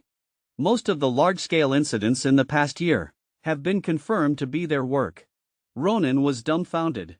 Since this organization had done so much, why had he never heard of them in his previous life? Inquisitor, did they ever mention Starlight? Or something like Starlight Advent? Kalaka was also confused. "This is the first time I've heard those words." Ronan scratched his head awkwardly and told him that Edward had said this when he captured him. "Because, in fact, I am from the future. 10 years from now, 3 winged bald guys will invade. They mentioned the word Starlight. No one would believe such nonsense." He originally thought this matter would end here, but unexpectedly, Kalaka's face darkened. Ronan continued, "I think it's related to their purpose, so you probably haven't found out yet, have you?" At this point, a terrifying aura instantly made Ronan's expression change. The source was Kalaka. He immediately put on his bird-shaped mask and then silently walked towards Edward's cell. "I see. It seems our friend hasn't been completely honest. I think I should show more sincerity." With that, the prison door slowly opened. The scene before him stunned Ronan, because the 2 previously arrogant guys were now tortured beyond recognition. Only faint moans proved they were still alive. Kalaka slowly walked over. "Our Edward is an interesting friend. He uses some unique, non-magical method to regenerate his body." He picked up a red-hot torture instrument. "Do you know how to get close to such a person? It's simple. Poke him with this until he can't regenerate anymore." Kalaka then fiercely stabbed him. Edward, who was stabbed, could only scream. This went on again and again, until he was on the verge of death, before he stopped. "See, we've become close. At least, that's what I think." But Kalaka suddenly changed his tone. "But thinking that this guy is still hiding something makes me very disappointed. Friends shouldn't keep secrets, don't you know?" But Edward cried out, claiming he was innocent and had hidden nothing. Kalaka didn't believe him and pulled his head towards Ronan. "Then why is this the first time I'm hearing the phrase Starlight Advent? I hope this conversation ends with you, not Cyril. Because with the same treatment, he'd probably die, wouldn't he?" He then turned his gaze to Cyril. He was trembling uncontrollably and begging for them to kill him quickly. Ronan was a little shocked. At this point, they should have no reason to hide anything. Could it be that they don't want to say it, but they can't? Like some kind of sealing curse or magic? Hearing this, Kalaka was instantly enlightened. He then walked outside. "Please wait a moment. I'm going to get something." A few minutes later, Kalaka returned with something strange in his hands. It was an ugly object that looked like an eyeball. It turned out to be the Eye of Curse, which fed on the curses on a person's body. Kalaka held it in his hand and examined it. Then he walked towards Edward. "Let's begin." He then placed the Eye of Curse on Edward's forehead. Instantly, countless tendrils grew from the eye and pierced deeply into Edward's head. The intense pain made him scream incessantly. After 2.5 minutes, the Eye of Curse turned blue, signaling the end of the cleansing. Kalaka then spoke. "I'll ask again. What is Starlight Advent?" Edward gasped for breath. "Starlight is an eternal existence. His blessing will save all the weak on this land." Cyril was stunned. He quickly told him to shut up. For Cyril's safety, Edward continued to speak. "Starlight Advent is our lifelong wish. We will eliminate everything and wait for his arrival." After saying so much, it was too complicated for an old man like Kalaka. "So, you mean something is coming, right?" Edward nodded. "The children of the stars." Hearing this, Ronan's disgust instantly filled him, but he remained silent about the giants. Ronan guessed that a curse limited his words and actions. Sure enough, with the help of the Eye of Curse, Edward revealed their organization's ultimate goal: to help the giants clear the obstacles and allow them to descend smoothly, because they were the culprits who destroyed the Empire in his previous life. Ronan walked over step by step. The Inquisitor, seeing this, quickly urged him to calm down. Ronan simply walked up to Edward, then took a deep breath. "The children of the stars you mentioned, are you referring to a Hayut?" Hearing this, Edward's nerves instantly tightened. "Where did you hear that name? How do you know?" But before Edward could ask further questions, his forehead rapidly swelled. In a short time, his entire head looked like a balloon about to explode. Ronan was shocked. "Should I pop it?" "Step back." Kalaka pulled Ronan back and immediately deployed a magic shield. Edward's head exploded at this moment. A large amount of flesh and liquid splattered, but it was all blocked by the shield. Then, a steady voice came from under the Inquisitor's mask. "I didn't expect this. This curse is stronger than I thought, and there might be more than one. I guess the first part of the curse prevents them from revealing their purpose to others. If the first part is removed, then the second part of the curse is activated, causing their heads to explode." Before Ronan could hesitate further, the hand on his shoulder tightened again. "So, Ronan awakening, what is a Hayut?" Kalaka stared intently at him and spoke. "If this is a secret within the Clagiel Nebula organization, how do you know about it?" He began to gather his magic. "As the Inquisitor of this case, I must know everything." "So, can you tell me?" Ronan was frightened by the sudden terrifying atmosphere, but he still calmly replied, "I just happened to hear it. Underneath Cappadocia. I was the first one to discover them. If this word has caused you trouble, then I apologize," Ronan said, removing the hand that was intimidating him. "Is that explanation sufficient?" Looking at Ronan, Kalaka was stunned. Although he didn't believe Ronan's words, his intuition told him that this child couldn't possibly do anything to harm the Empire. Because in his eyes, I saw a firm resolve that was boiling. "Is it responsibility? Or conviction?" "No, neither. It was anger towards them." Just then, Nibirius drew her sword. "Stop!" A pair of piercing eyes stared fiercely at Kalaka. "Are you questioning my disciple? And in front of me?" "Of course not, I'm just confirming."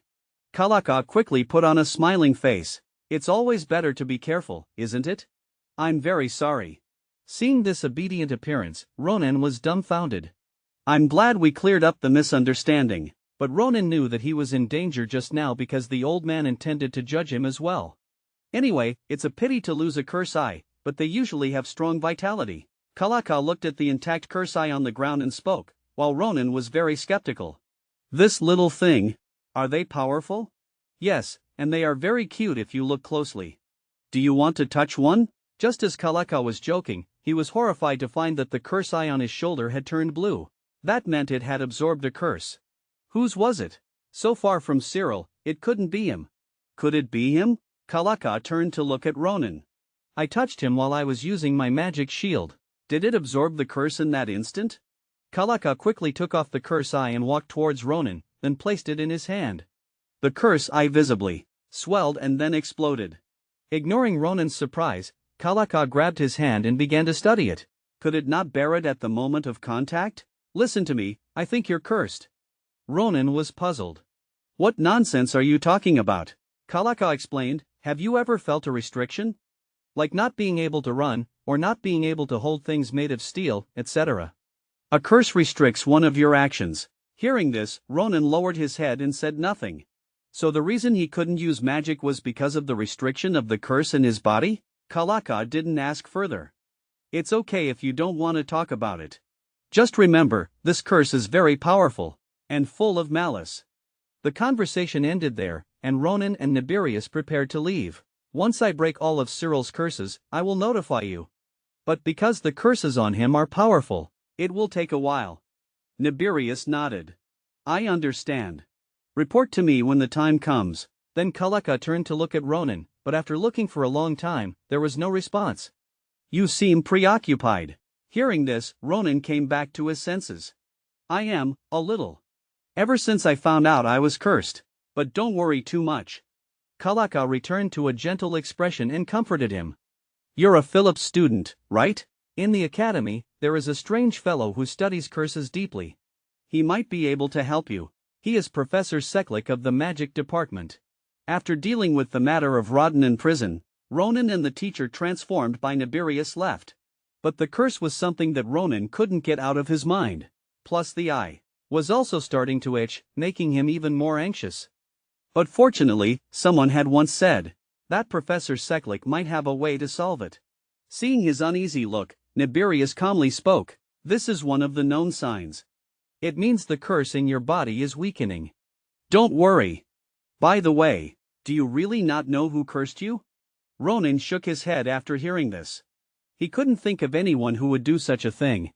He was usually so kind that it should be impossible for anyone to resent him. But Nibirius couldn't agree, and could only quietly turn his head to the window, because the scene of Ronan beating up Kaldan was still vivid in his mind. But unexpectedly, at this moment, Ronan spoke his thanks. Thank you, Professor Nibirius. You stopped him for me. That old man, his eyes were so fierce. If it weren't for you, I think he would definitely have arrested me and forced a confession, under a false pretense. Nibirius just smiled after hearing this. It's my duty as a coach. There's nothing to thank. Ronan looked at Nibirius, and a sense of goodwill arose in his heart. Not only is he exceptionally skilled, but he's also a really good person. The more he looked, the more he seemed like a good person. But strangely, why hadn't he seen him in his previous life? Such powerful people should have appeared on the battlefield. Could it be that the Clagiel Nebula did something to them? Or what? Ronan couldn't know. It was late at night when they returned to Philip's. But early in the morning, Ronan rushed to a place impatiently.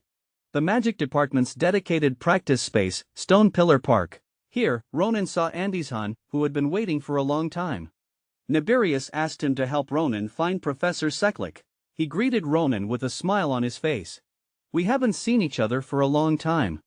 If it weren't for the professor's order, I might have seen you even later. Are you okay? This powerful and radiant charisma made Ronan suddenly at a loss. Plus, he was extremely conflicted inside. How should I tell him about that matter? What should I do? Where should I start? Forget it, let's smile first. Ronan awkwardly squeezed out a smile. Long time no see, teaching assistant. Are your parents doing well? Andishan was taken aback, then nodded. Everything is fine. Because since that incident, Kaldan is afraid to see Andishan. Every time he sees him, he can only keep shouting, I use a spear, I won't switch. Although it sounds terrible, in reality, it is also terrible. Ronan was stunned after hearing this. He didn't expect his small action to bring such a big shadow to Kaldan. Andishan suddenly changed the subject. I heard from the professor that you want to lift the curse in your body, is that right? Ronan nodded as he walked. Yes, someone told me to come here and find Professor Seklik. But Ronan glanced at the gloomy surroundings and knew how eccentric this professor's personality was. Andishan could only smile in agreement. That's right. His unique office. People outside the magic department can't find it at all. So I asked a close junior in her third year to come, to guide us. But she doesn't seem to be here yet. As soon as he finished speaking, a purple figure appeared in front of her. Then, like a kitten, she threw herself into Andishan's arms, and cooed in a delicate voice. I missed you, Sister Andishan. This is a new magic I learned. And Andishan also put his arm around her in agreement. Me too, Eli. Eli, long time no see. Ronan was stunned when he saw this scene. This purple-haired girl is definitely the one who was chattering about beasts and raising something back then. Elizabeth. Da, Akarugia. I'm sorry to call on you so suddenly, Eli. Because something happened suddenly, I wanted you to help me find Professor Seklik. Elizabeth was still infatuated, kissing the back of Andishan's hand. As long as it's your request, I'm willing to do anything. But why do you suddenly want to find the teach? Before she could finish, she noticed Ronan, who was standing to the side. Their eyes met, and both of them fell silent. Unexpectedly, it was an old acquaintance. Ronan was the first to break the ice. Long time no see, Eli. This scene instantly made Elizabeth bristle. What are you doing here? But what's even more shameful is her behavior just now. Even so, Elizabeth still took Ronan with her. After walking for a long time, they came to an old house. The surrounding environment became more and more gloomy. This also made Ronan feel more and more uneasy. You're not planning to bury me here, are you, Eli? As punishment for seeing something I shouldn't have. But upon hearing this, Elizabeth bristled. Don't call me that. And who wants to bury you? Stop talking, just follow me, Elizabeth said, puffing up her cheeks and walking towards the house. Ronan also slowly followed behind her. It's surprising that the general is so close to this child, but then again, they are both members of the Akarugia family. Do they have some special relationship? Before Ronan could speculate further, the two entered the house. But what greeted them was a sleeping old woman. Is she Professor Seklik? Elizabeth turned around. Don't get excited, we have one stage left. Under Ronan's puzzled gaze, Elizabeth slowly walked to the old woman. Although the floorboards beneath their feet creaked, the old woman showed no sign of waking up. Elizabeth raised her arm and began to chant a spell. Casper, Lunage, Delpirium, open. As soon as she finished speaking, a purple magic power instantly dispersed. Ronan quickly looked down at the old woman, but her state didn't seem to have changed. But suddenly, the old woman's eyes quickly opened, and she opened her mouth wide and expanded dramatically. In just a moment, it was large enough to swallow both of them. Ronan instantly took a step back in vigilance. Elizabeth was unusually calm. Don't make a fuss. Then she walked into the old woman's mouth. Once inside, the view suddenly opened up. This was an office made up of countless books. Sepharejo. Ronan was stunned when he saw this scene. Was that just the entrance? How strange. Just as Ronan was feeling shocked, a voice suddenly sounded from behind him. So it's you, the disciple Miss Nibirius spoke of. You are as I heard. The moment the voice fell, Seklik, who looked only 7 or 8 years old, appeared in front of Ronan. Little guy, you are too interesting. In your body, there seem to be 10 curses. The boy is afflicted with 10 deadly curses, and the culprit is his own biological father. Just because this child is extremely dangerous. He seems well behaved and cute, but in reality, he will bring destruction to the Empire. Magic seal. He even did something with even more serious consequences to restrict his behavior. Not long ago, Ronan learned that there was a professor at the academy who could easily remove any curse. But when he and Elizabeth came to the professor's office, they found that there was only a child here. Just as Ronan was feeling surprised, Elizabeth lowered her head to the child. Hello, Professor Seklik. Ronan narrowed her eyes. Someone who looked only a few years old. How could they be a professor? Seklik seemed to read Ronan's doubts. I'm actually over 80 years old. I just look a bit younger, but this is actually a kind of curse. Ronan chuckled after hearing this. I didn't expect such an interesting thing. After explaining all this, Seklik snapped his fingers. A huge geometric magic circle immediately appeared beneath Ronan's feet, accompanied by countless translucent characters. Let's lift the curse first. Ronan suppressed the urge to scream and stared intently at the characters emerging from her body. Why do I have this inside me? Seklik didn't answer, just spoke to himself. This is a spectacle I've never seen before. How can so many curses exist simultaneously within a human body, and ancient curses so close to the source? Ronan cursed softly after hearing this. Can these be solved? Normally, I would assert that there is no curse that cannot be lifted, but this time, I cannot be sure, because these curses are almost all unknown. Even so, Seklik decided to try a new method. I will create an imaginary world in your consciousness. There, I will project a curse that torments you. You only need to do one thing, find the root of the curse that binds you, and slay it. Ronan frowned after hearing this. He didn't quite understand what the professor was saying. So, I must enter a dream and break the curse? Then how will I recognize it? You'll know it when you see it. By instinct. Seklik said casually, then placed his hand on Ronan's head. Take care. As the magic was activated, Ronan's consciousness was pushed into a magically created world. When he came to his senses, he was already in a forest. The further Ronan walked, the stronger the sense of familiarity became. Because wasn't this his home? How could the root of the curse be here? Before Ronan could hesitate further, a child's laughter pulled him back. Such a familiar voice. Ronan quickly turned his head to look. It was his older sister, Iriel, as a child. He saw her quickly rush into the house. I'm home, Mom. The first thing she did upon entering was to look at her younger sibling with shining eyes. So cute. But Iriel was puzzled. Why does little Ronan sleep so much? Is she sick, Mom? A woman who looked almost identical to Iriel answered with a smile, because babies need a lot of sleep to grow up healthy. So Iriel, you should also sleep more. Speaking of being sick, if little Ronan really is sick, you, as her older sister, should take good care of her. Iriel excitedly raised her little fist after hearing this. Of course, I will always protect her. Ronan looked at this harmonious family scene. Did I have such moments in my life? Ronan was so engrossed that he forgot the purpose of his visit.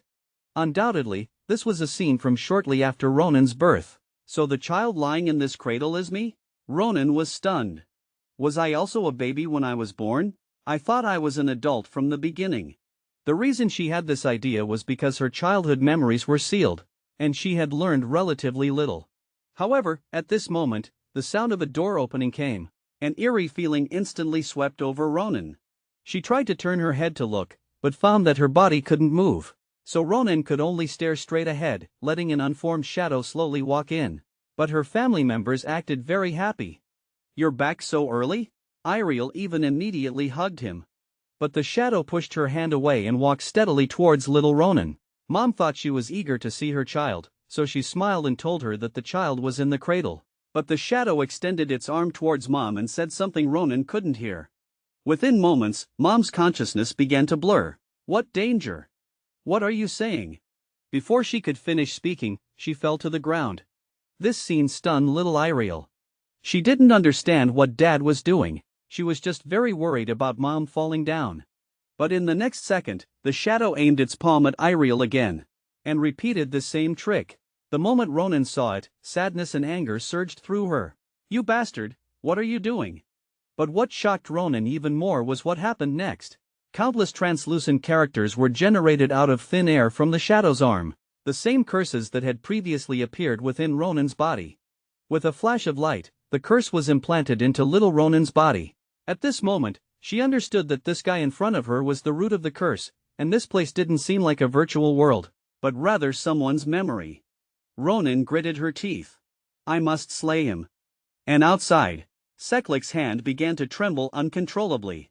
Even with all the preparations, this magic still almost exhausted his mana. What an absurd curse. Elizabeth had never seen the professor in such a predicament. If even the professor reacted like this, how many curses were actually inside her? Ignoring the power of the curses, there are about 10 of them inside her. Elizabeth was so surprised she couldn't speak. 10? Then it's no surprise that so much mana would be used to eliminate so many curses at once. But Seklik shook his head after hearing this. No, that's not the case. Because the number of curses I'm dealing with right now is just one. The boy ventured deep into the dream to eliminate the curse, but discovered a terrible thing. The father in front of him not only knocked down his sister and mother, but also implanted 10 powerful and deadly curses into his young self. Ronan couldn't accept what she saw. This bastard would actually lay hands on his own family. She gritted her teeth, vowing to kill him, but at this time, her body was still unable to move. It was not until the moment the shadow stepped out the door that the restraint on her was released. But Ronan didn't immediately chase after him. Instead, she ran to her sister and mother. She urgently wanted to help them up, but her fingers passed directly through their bodies. Just as despair was about to consume Ronan, she suddenly heard faint breathing. It turned out that both of them were still alive. Ronan finally breathed a sigh of relief. She tried to control her emotions. Calm down. There's only one thing I need to do now, and that's to tear that bastard to pieces. After saying that, a sword appeared out of thin air in her hand. It was Ramancha. Whether this matter was reasonable or not was no longer important. Ronan swung the sword and slashed open the door, then rushed out like a madman. Soon, she saw the shadow in front of her. The other party stood motionless, as if waiting for her. But as soon as she saw the other party's face, Ronan couldn't forget what she had done. Dare to hurt my family, I will never forgive you. With that, Ronan rushed towards the shadow at her fastest speed, but unexpectedly, the other party condensed mana around his body, conjuring a sword out of thin air. Her attack was easily blocked, without surprise. Ronan was taken aback. She didn't expect the shadow to have this ability. But what surprised her even more was what happened next. No matter how Ronan attacked, the shadow could easily neutralize it, as if mocking her. As the battle continued, Ronan was cut in many places. Then the shadow burst out, piercing Ronan's chest with a single blow. The speed was so fast that she couldn't stop it at all.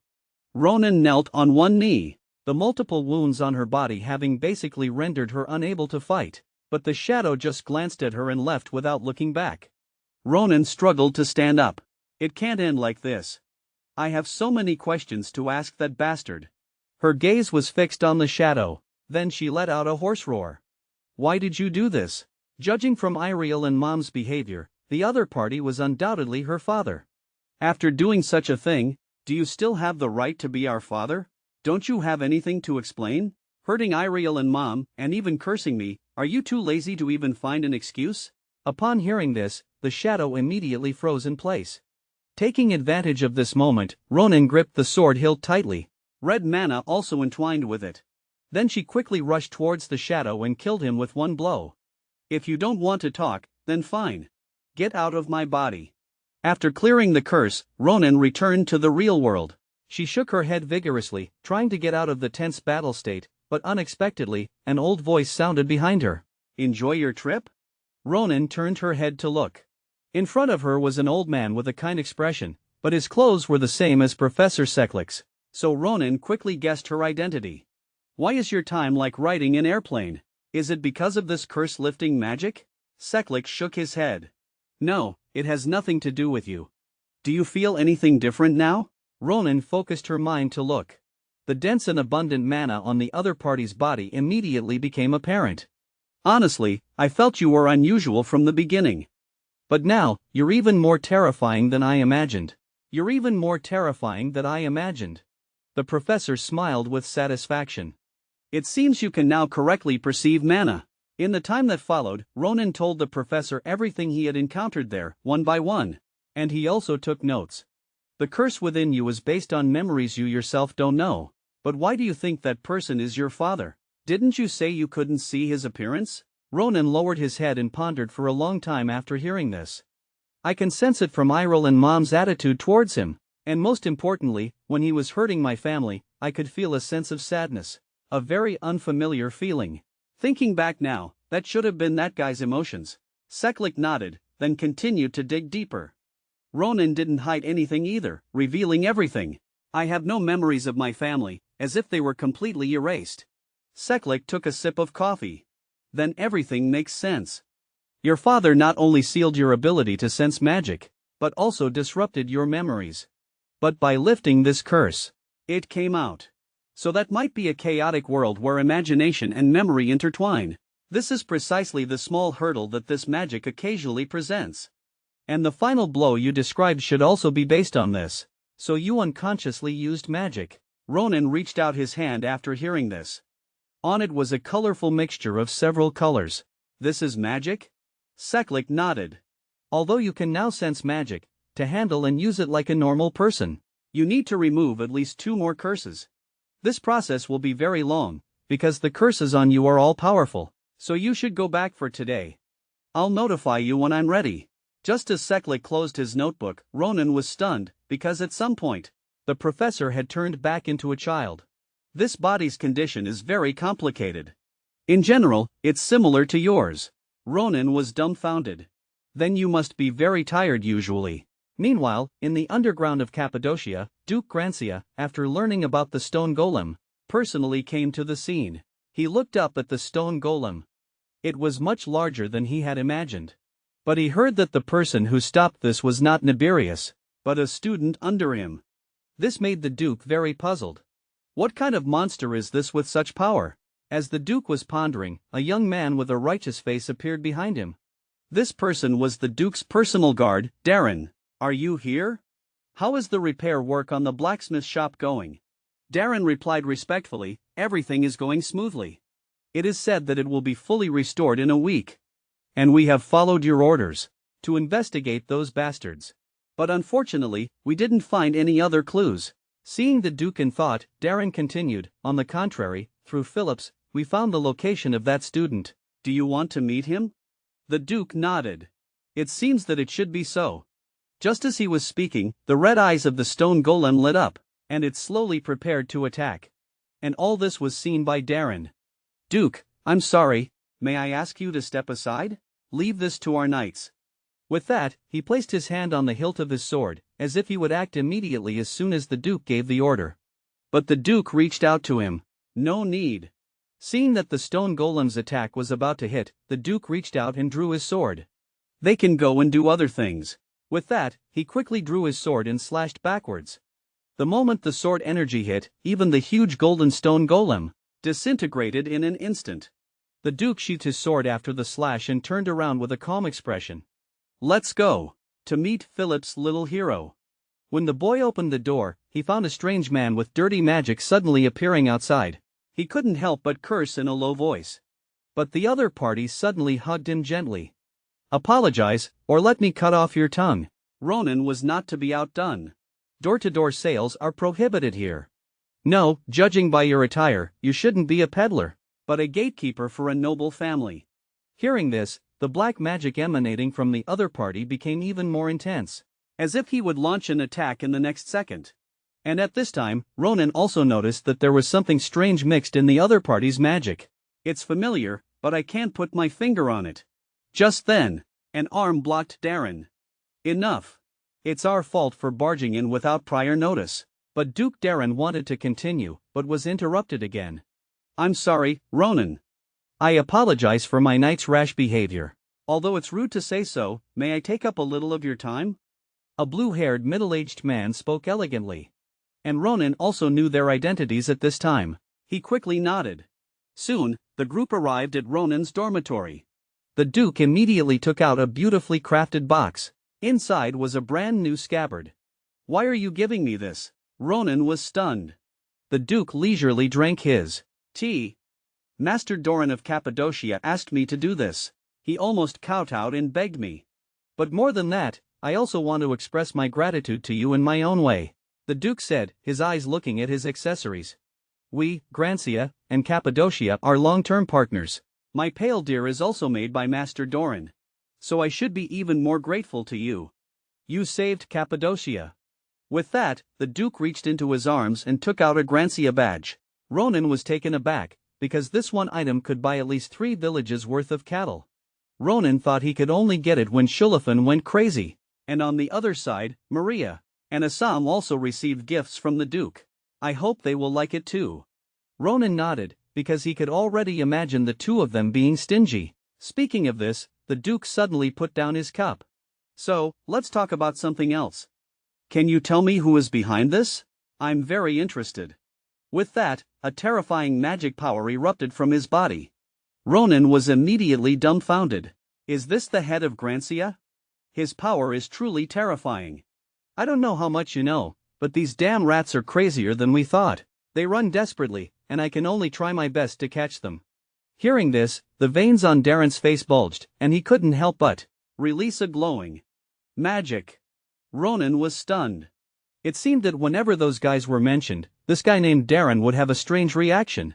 Come to think of it, his magic is exactly the same as those two guys, giving people a dirty and uncomfortable feeling. So, are they together? Seeing Ronan in a daze, the Duke asked him with a puzzled look, what happened? What's with this reaction? His subordinate is emitting such a strong magic power, can't he see it? A renowned strongman on the continent can't even see this? Ronan couldn't believe it. Am I the only one who can see it? So, in order to verify his guess, Ronan slowly spoke, do you know about Starfall? The Clagiel Nebula is the organization that supports Starfall. As soon as he finished speaking, Darren glared again, but the Duke still didn't notice anything. Did you find this out yourself? Ronan scratched his head. Yes, I just gently chopped off their limbs, and they immediately confessed. As he spoke, Ronan deliberately showed an exaggerated expression. It's so interesting, watching those bastards cry, begging us to let them go. Do you need me to say it in detail? The Duke quickly waved his hand. No need. If I listen to these things again, I'll lose my appetite. Ronan smiled and spread his hands. His thoughts had basically been confirmed, and there was indeed no need to continue. Ronan looked up.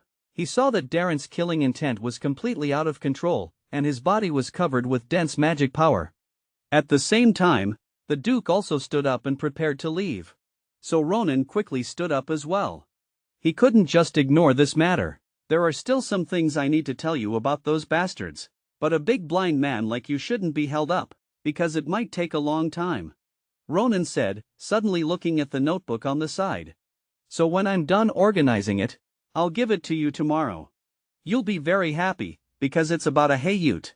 Ronan said the last sentence particularly loudly, as if deliberately telling Darren, if you don't kill me, a Hayute's secret will be revealed to the world. At night, just as Ronan was fast asleep, Darren suddenly appeared before him. Without the slightest hesitation, he immediately swung his sword and slashed. But unexpectedly, just as it was about to hit, Ronan disappeared. Then, a voice appeared behind Darren. I knew he would come tonight. Nice to meet you, the third bastard of Clagiel. Darren turned around with a look of disbelief and prepared to attack Ronan. Wait, why don't you look over there first? Ronan said, pointing to the side. That's my special guest. When Darren looked over, he was instantly scared silly. Why are you here? Young master, Shulafin is filled with rage. Can you explain? Darren, it turns out that this afternoon, Ronan went to Shulafin's house and explained his intentions, but Shulafin didn't take it seriously. Ronan, you're going to ambush Doran tonight? How ridiculous. What evidence do you have? Doran is a righteous, loyal, and outstanding knight of the Empire and our family. She was carefully selected by my father. Even careful selection can have oversights. Ronan turned his head and beckoned her to follow. Saying it won't convince you. Then follow me. Anyway, this bit of time won't. Maybe you can even catch the big rat hiding in your house. As it turned out, the situation was exactly as Ronan expected. Shulafin was so ashamed that she wanted to find a hole to bury her head in. But more than that, she was furious. She immediately drew her sword and pointed it at Doran. Didn't you hear me? I asked you to explain what's going on, Doran. Answer me quickly. Ronan felt 1,000 horses galloping in his heart. It's so obvious, and you're still asking her? Do you believe whatever she says? Doran remained silent, but she lifted her foot and stomped hard on the floor. The next second, black waves of light instantly emanated from beneath her feet. Ronan and Shulafin were startled, their bodies suddenly became extremely heavy. Whose magic is that? Before Ronan could react, a swift and powerful blow came at her. Ronan struggled to raise Ramancha to block the attack, and retreated several steps. Then Doran teleported in front of Shulafin and delivered another swift and powerful blow towards Shulafin. Although it was blocked, Shulafin seemed to be at a disadvantage. Seeing this, Doran taunted a few words. Luckily, young master is still inexperienced in controlling the range of his aura. In such a small room, he can't unleash his ultimate skill at all. With that, she gripped her sword hilt tightly, and once again, fiercely slashed towards Shuli. Finn. Shulafin was so angry that she gritted her teeth. Your skills are different from what I knew before. Have you been hiding your strength? Since when? Why did you betray me? Doran just looked at her with murderous intent. Betrayal? Childish. From the beginning, I was never a knight of the Empire. She mercilessly launched a sword attack. When she attacked again, Shulafin just had a sullen face. Is that really so? I've already confirmed it. Do whatever you want. Before she could finish, Ronan, with a smile on her face, rushed in front of Shulafin and blocked the attack. Doran looked at her in shock. I told you she was a big rat. How does it feel to hear these words yourself? Family matters shouldn't be aired in public. I hope you understand. Since she's a big rat from our family, let me handle it. Shulafin grabbed Ronan's shoulder and pulled her back, then angrily slashed at Doran, and quickly flew towards her. She charged up, gripped her sword hilt, and slashed at Doran with a leaping slash. To block this attack, Doran retreated several steps. Has she been hiding her strength all along, just like me? No, impossible. There's no need. Could it be that she's grown so much in such a short time? Doran couldn't help but break out in a cold sweat. Before she could recover, Ronan teleported in front of her, charged up, gripped her sword hilt, and swung at her without hesitation. Doran finally couldn't withstand the attack and was struck hard. The next second, Ronan, filled with murderous intent, gripped her sword hilt, charged up, and slashed horizontally. The ground was split with cracks several meters long, but Doran jumped over it to avoid the attack and used a powerful kick to send her flying far away. Doran, who was engaged in a fierce battle, knew that continuing like this was not a solution, and the commotion would attract the attention of the Empire. She thought of escaping. She saw the open window, leaped onto it, and flew out at 80 miles per hour. But Doran, who had escaped outside, once again heard Shuli Finn's voice. You're right. Unlike my father, I haven't fully mastered it, so I can't use the storm sword lightly. But you actually ran to such an open place. You're really stupid. Before she could finish, with Shulafan's sword blade as the center, a series of storms swirled around. This is the secret sword technique of the Grancia family, the storm sword. The next second, a storm with a radius of 10 meters blasted towards Doran. The sword struck, and Doran could only desperately use all her strength to slash at the storm. However, this was simply not enough to withstand the intense storm. She was gradually swallowed up by it. Shoo! Liffen slowly sheathed her sword, leaving only Doran lying in a pool of blood. From today on, this person no longer exists in our family. Just now, after Shulafen used the storm sword to finish off Doran, Ronan also arrived at the scene. It really is the storm sword. It has such power. But in this state, did you kill her? Don't worry, I only severed some of her infrastructure. She won't die. Theoretically. After hearing this, Ronan was speechless. I'll leave this place to you. I must return as soon as possible to inform my father of this situation. We must find all the traitors in the family. Before she could finish, Shulafen rushed back without looking back, leaving Ronan alone in the cold wind. You just ran off like that? You irresponsible jerk. As Ronan shouted, a golden halo appeared behind her, and at the same time, a figure rushed over, gripping a long sword. What happened? Ronan, did someone attack the academy? Ronan turned around and realized it was the principal and Professor Nibirius. Nibirius was wearing pajamas that were completely different from his usual image, which stunned Ronan. Nibirius opened his eyes and glared at him. Ronan immediately gave a subtle smile. Your pajamas are very cute. The principal was still more concerned about what had happened. Now is not the time to talk about this. Can you tell me what happened? After this incident, Ronan became even more cautious. He then asked the dean to follow him and cast the Ahayut spell. The dean was flustered, but he still followed Ronan's instructions. After confirming that the dean was not a spy, Ronan looked at Doran lying behind him. Yes. Then Ronan explained the situation in his office, Doran's betrayal, the night attack on the dormitory. After hearing this, the principal fell into deep thought. A spy infiltrated the Grancia family. The situation is more serious than I thought. You did well this time, Ronan. Thanks to you, we avoided a huge loss. Ronan touched his head shyly. It's what I should do, but Ronan hid the fact that he could see special magic.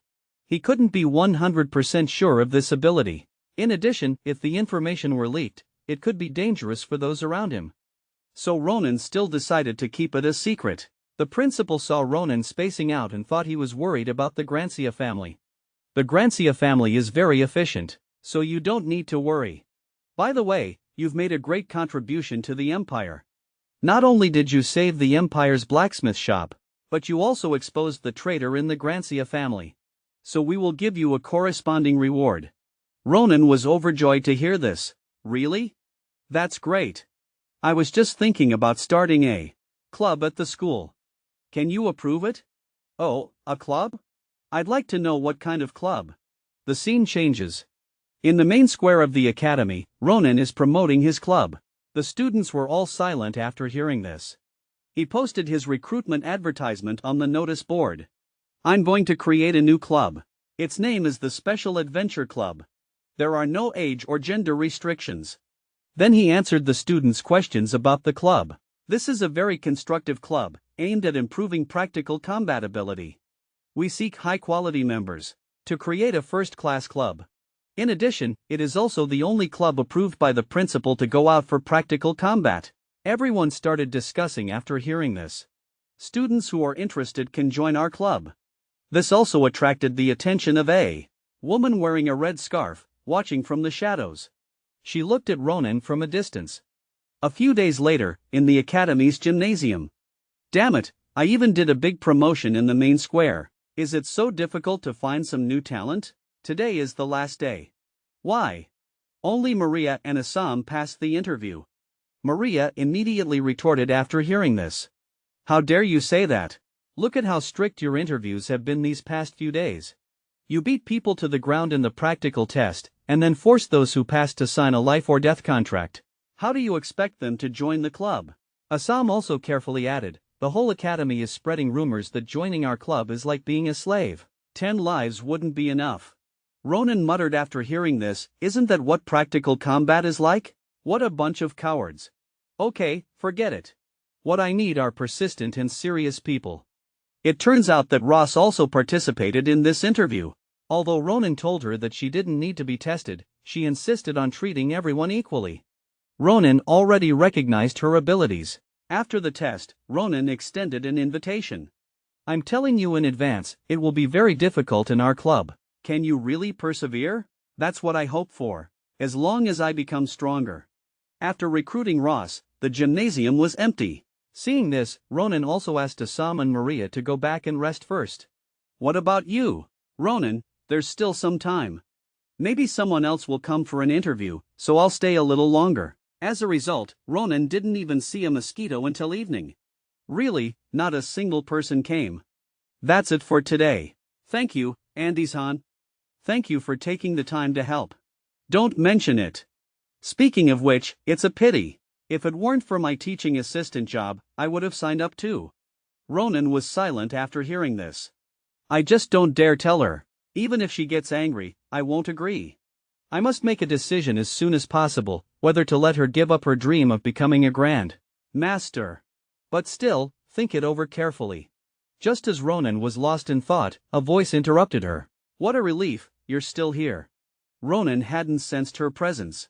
When did she? Ronan quickly realized, are you here for the interview?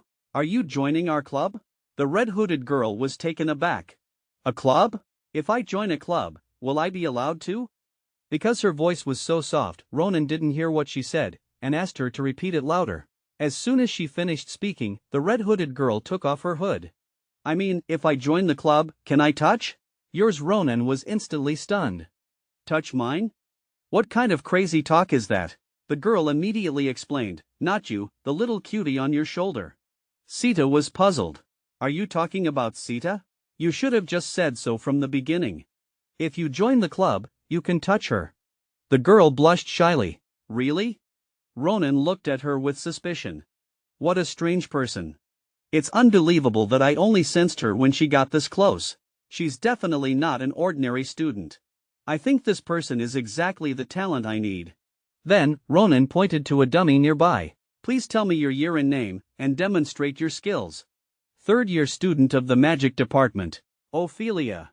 Then, I'll begin. Before she finished speaking, a massive amount of magic gathered in the girl's hand. The next second, powerful magic burst out in all directions. The two watched in silence. Andy-san recognized it as shadow magic at a glance, but it was the first time he had seen such perfect control of shadow magic. Ronan also knew it wasn't easy, but what was even more surprising was that she emitted faint traces of reddish blood-colored magic. This is definitely at the same time. Ophelia assumed an attack posture. Shadow's Claw. As soon as she spoke, 3 shadow blades flew from her hand. They flew rapidly towards the dummy. The shadow blades almost landed on the dummy's armor. After the dust settled, the two could see clearly. 3 large cracks were left on the dummy's armor. But Oph used telepathy on Ophelia to stop her. So you saw. Please don't tell anyone. If it's discovered, things will become very troublesome. Let's talk somewhere else. I have a lot of questions I want to ask you. In the blink of an eye, the two arrived at the Academy Square. Ophelia stared at Sita in her hand, stroking his cute belly. So this little guy is a dream bird? Legend says they fade into different species depending on the environment. How interesting. You're just as interesting.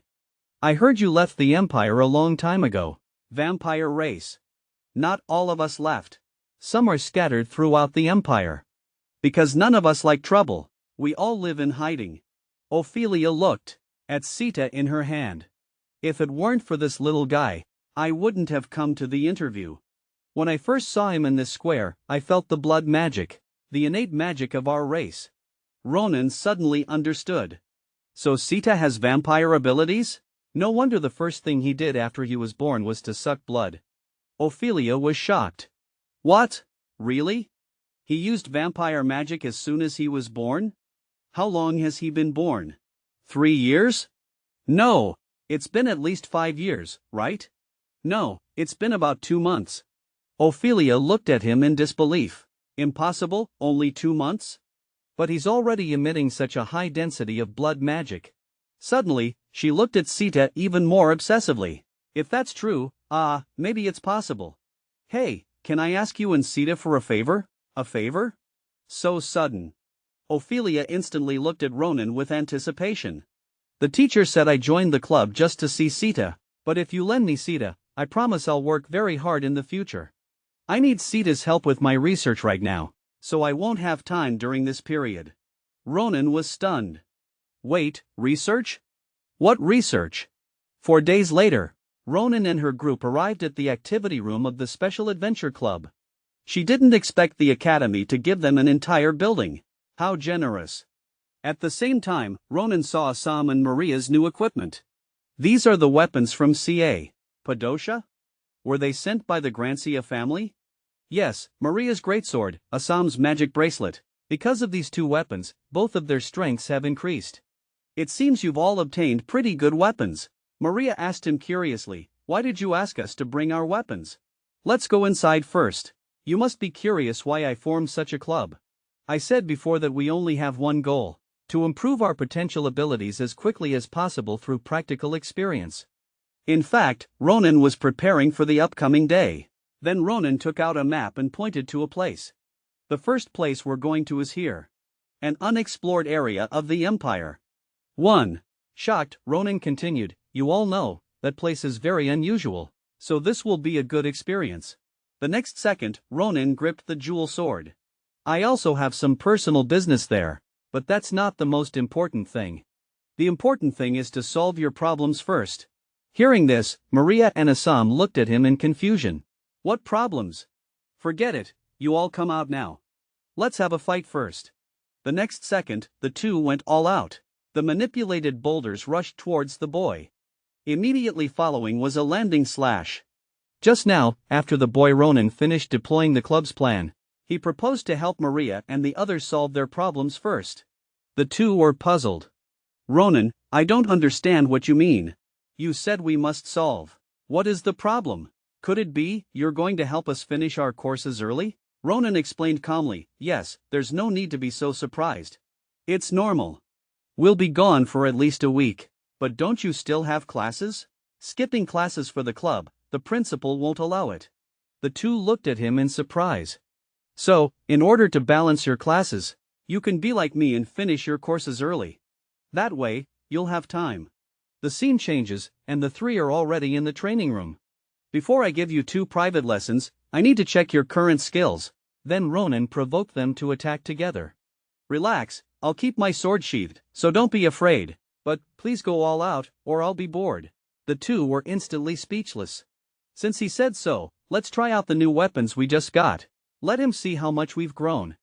Assam's fighting spirit soared after hearing this. The next second, the 2 quickly assumed fighting stances. Maria was the first to strike. Gripping tightly, she swung a heavy blow. A huge sword light slashed towards Ronan. Ronan dodged easily by stepping aside. Immediately after, Assam used telepathy to mimic and control the stones. In the instant he waved his hand. The stones shot towards Ronan at 180 miles per hour. They flew towards Ronan, but he remained unfazed. It was similar to using Ultra Instinct to dodge. Then, he quickly swung his sword, forming a dense shadow of blades, shattering the stones one by one. Not giving Ronan a chance to rest, Maria had already jumped into the air, gripping the sword imbued with magic. A landing slash ruthlessly struck towards Ronan. Just as the greatsword landed, Ronan quickly jumped to the right, dodging this astonishing blow. The ground was instantly shattered by this strike, leaving a deep groove. Maria stared intently, quickly swinging the greatsword towards Ronan. Ronan bent down and dodged again. The next second, Maria, who had been constantly attacking, instantly switched from offense to defense, barely blocking Ronan's unexpected strike. What's going on? While attacking, Ronan was still able to observe Assam. Assam was floating in the air, continuously activating large boulders. In the instant he waved his hand, Ronan instantly jumped back. Assam used all his strength to change the direction of the boulders, sending them crashing towards Ronan. Ronan smiled knowingly. Just as the boulders were about to crush him, Ronan finally drew Romancha. Only the sound of the sword dancing could be heard. The attacking boulders were shattered into pieces, instantly turning into small stones. Ronan looked at the small stones smugly. But unexpectedly, Assam activated the shattered stones again, sending them flying mercilessly towards Ronan. In an instant, Maria and Ronan put down their swords and burst into laughter. The test is over. You two have become much stronger, especially Assam. Just as the two breathed a sigh of relief, Ronan smiled mischievously. Maria and Assam felt a chill down their spines. The special training will begin immediately. As soon as he finished speaking, Ronan chased after them with his sword. Ronan's devilish training made the two both laugh and cry. Half a month later, Ronan handed a stack of thick report cards to the principal. You mean, everyone has finished their courses early? All your club members? Ronan said with a smile, yes, that's right. Behind them, Assam and the others were suffering. So, can you allow us to go out? You always surprise me. Of course, I'll give you a travel pass. Take care of yourselves. The scene changes, and the group arrives at the Vadian mountain range. Maria tries to activate her magic. She didn't expect the purity of the magic to be so high. So where should we go now? Ronan, please follow me. We're still far from the center. At the same time, Ronan's aura, entering the mountain range, drifted towards a palace within the mountains. What a surprise. Someone actually entered the mountain range. It's been a long time since we've had guests. Let me see who it is. Just now, Ronan and his group arrived at the Vadian mountain range. While venturing deeper into the mountains, Nan encountered a fierce group of orcs. Before the transmigration, the orcs, with their potent reproductive ability, spread across the entire mountain range, engaging in all manner of evil deeds. They plundered and robbed the civilians of the surrounding areas. Therefore, Ronan set the society's first task, to eliminate the orcs. Maria, however, didn't think much of it. Only Athel knew the difficulty of the task. The orcs were too numerous. Could they really win? Don't be afraid, I've got your back. This is a good opportunity for real combat. Ronan gazed at the distant orcs, lost in thought. They shouldn't appear so soon. The stronger species of this mountain range, ogres. Dealing with ogres is a bit difficult for these guys. Especially their leader, the two-headed ogre. That guy is too powerful. I fought him for 3 days and nights and almost lost, but they take a long time to appear, so it's not a problem now. Just as Ronan was about to give the order to act, a voice from behind stopped him. Your intentions are good, but I don't recommend doing this. Now is not a good time. Young adventurers. Ronan was startled. When did he? I didn't sense his presence at all. Who is that elf? Seeing Ronan staring at him with murderous intent, the elf showed a friendly expression. There's no need to be so wary. I'm just a priest staying on the mountain, serving a sacred. Shall we have a good talk? Ronan, however, remained wary, gripping his sword. The next second, a figure flashed by. Ronan's Ramancha was already at the elf's neck. Athel and Maria were puzzled. Ronan, however, was expressionless. I'm sorry, but there have been a lot of bastards lately, so please repeat after me. The priest was dumbfounded. What do you mean? Repeat what after you? The arrival of angels is the day of Starlight's descent. A Hayut is a bastard. The priest repeated it speechlessly.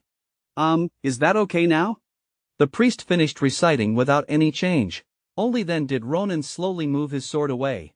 As a person who serves God, insulting others is so embarrassing. This is the most embarrassing moment of my 200 years. Ronan was indifferent. 200 years? How long have you lived? I'm not sure. I haven't counted in a long time, so I'm not sure. It should be over 1,000 years. Everyone was shocked. 1,000 years? That means he lived before the empire was established. I've indeed heard that elves are long-lived. Then he asked the elf, curiously a questioning look, you said earlier that it's not the right time. Why do you say that? Is it because the monsters here have been acting strangely lately? They are not nocturnal monsters. But lately, they've been wandering and gathering in the mountains every night. And the ogres, who rarely leave their territory, have also been appearing frequently. Since I don't know the reason yet, I advise you not to act now. You can rest for a while and wait for the right time. Before he finished speaking, the priest tapped his finger lightly. His magic rippled in the air like water droplets, spreading around. Then, a void appeared in the air. Let's go. The priest led everyone into the void. Inside was a magnificent palace. "This is Sinir's temple." Everyone was taken aback. "Ronan, do you know this temple?" "If I knew, I wouldn't have this expression, would I?" "It seems this elf is not simple." Ronan and the others, led by the priest, came to a stone in the palace. Ronan looked at it questioningly, a puzzled look. "Is the god you serve this untired of it? Now please put down your luggage and have a good rest. Our temple has many empty rooms. Feel free to ask if you need anything." Hearing this, Maria seemed to remember something. "Ronan, weren't you looking for something?" Do you know the habitat of the Eye of Curse?" "You mean the Eye of Curse? Why are you looking for that monster? Do you have a curse on you?" Ronan was surprised. "How did you know?" "It seems I was right. Because there's a strange and dangerous echo around you." "Ronan, can you give me some time? I want to talk to you." The scene changes, and the two are sitting leisurely in a pavilion. "When I first saw you, I guessed you must not be an ordinary student." "How so? Why is he asking this?" "Casually. Of Romantia. Is this guy really unrelated to those bastards? But I don't see any cursed magic on him." And after mentioning a Hayut, he didn't change. At this time, the priest handed over the brewed tea. "You seem lost in thought. Have some tea, will it help your body?" Ronan looked at the hot tea. He wouldn't do anything to it, would he? Just as Ronan hesitated, a tea fragrance wafted out. "This fragrance, I've never smelled it before." Suddenly, Ronan's eyes widened. "What's with this active magic flow?" At the same time, the priest smiled at him. "What do you think of the tea's fragrance? Don't you like it?" After seeing the priest drink the tea, Ronan also took a sip. The moment he drank it, his eyes became brighter. He could see the surrounding magic more clearly. Ronan looked at the tea in his hand in surprise. "This is a herb from the Vadian mountain range. It can enhance magic affinity, allowing you to feel magic more clearly. But logically speaking, you're cursed. You shouldn't see the effect so quickly.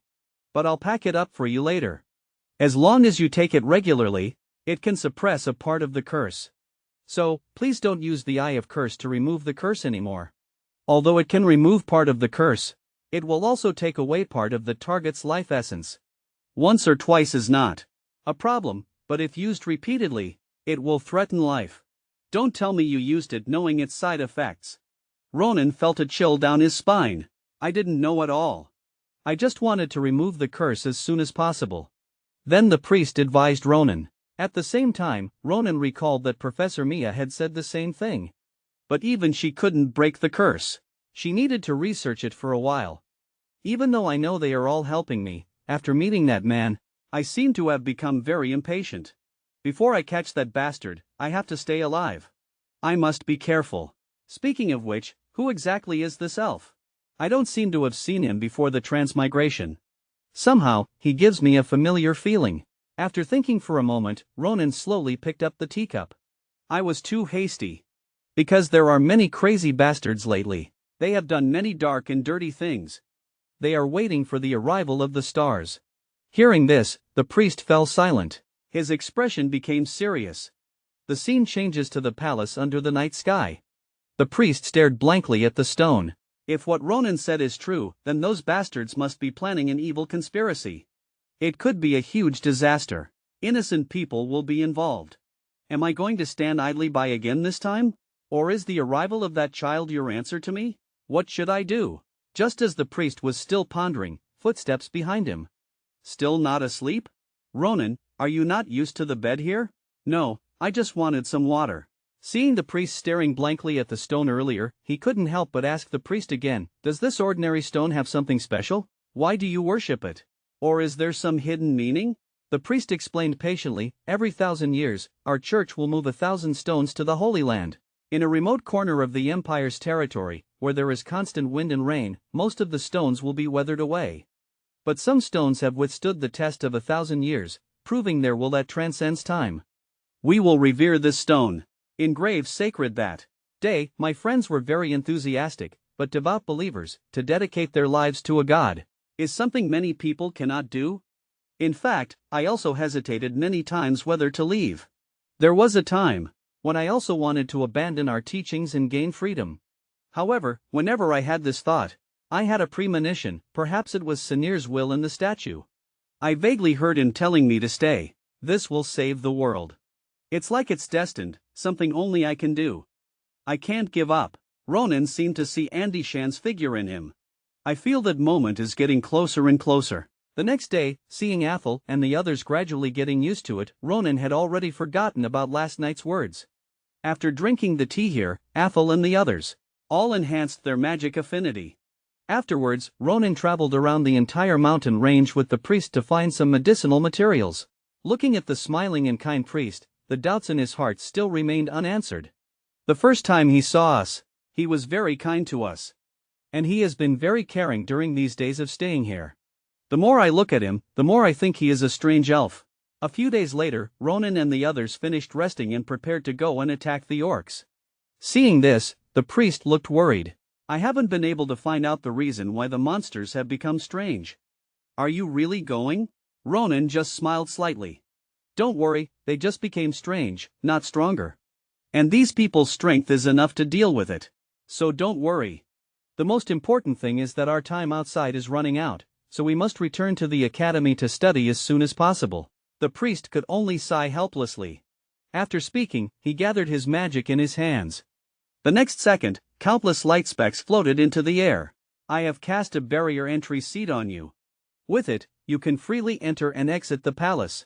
If any danger occurs, don't hesitate, come back immediately. You must never let your guard down. The forest is full of dangers. Little did they know, after Ronan's departure this time, tragedy quietly emerged from the cracks. It was an indelible pain for everyone, and the final outcome was irreversible. And in the depths of the mountain range, a mysterious female elf seemed to be looking for something. This is getting a bit troublesome. Who would have thought she would be so hard to find? As expected, I can't easily lure her out. Are you with the stupid monsters? Alright, in that case, I'll have to go see you myself. Salient. Just as Ronan's team arrived at the orc tribe, they first carefully observed them from a high place. They are happily dividing the loot they stole, gold and silver jewelry. While their defenses were down, Ronan gave the order to attack. Everyone was already in a fighting stance. Let's slaughter them all. Just as the demi-humans were gloating over the stolen necklaces, Assam used telepathy to ensure Maria and the others landed safely. Both sides were ready. The next second, two demi-humans were instantly sliced in half before they could react. Then, amidst the flashing swords, several demi-humans were dismembered.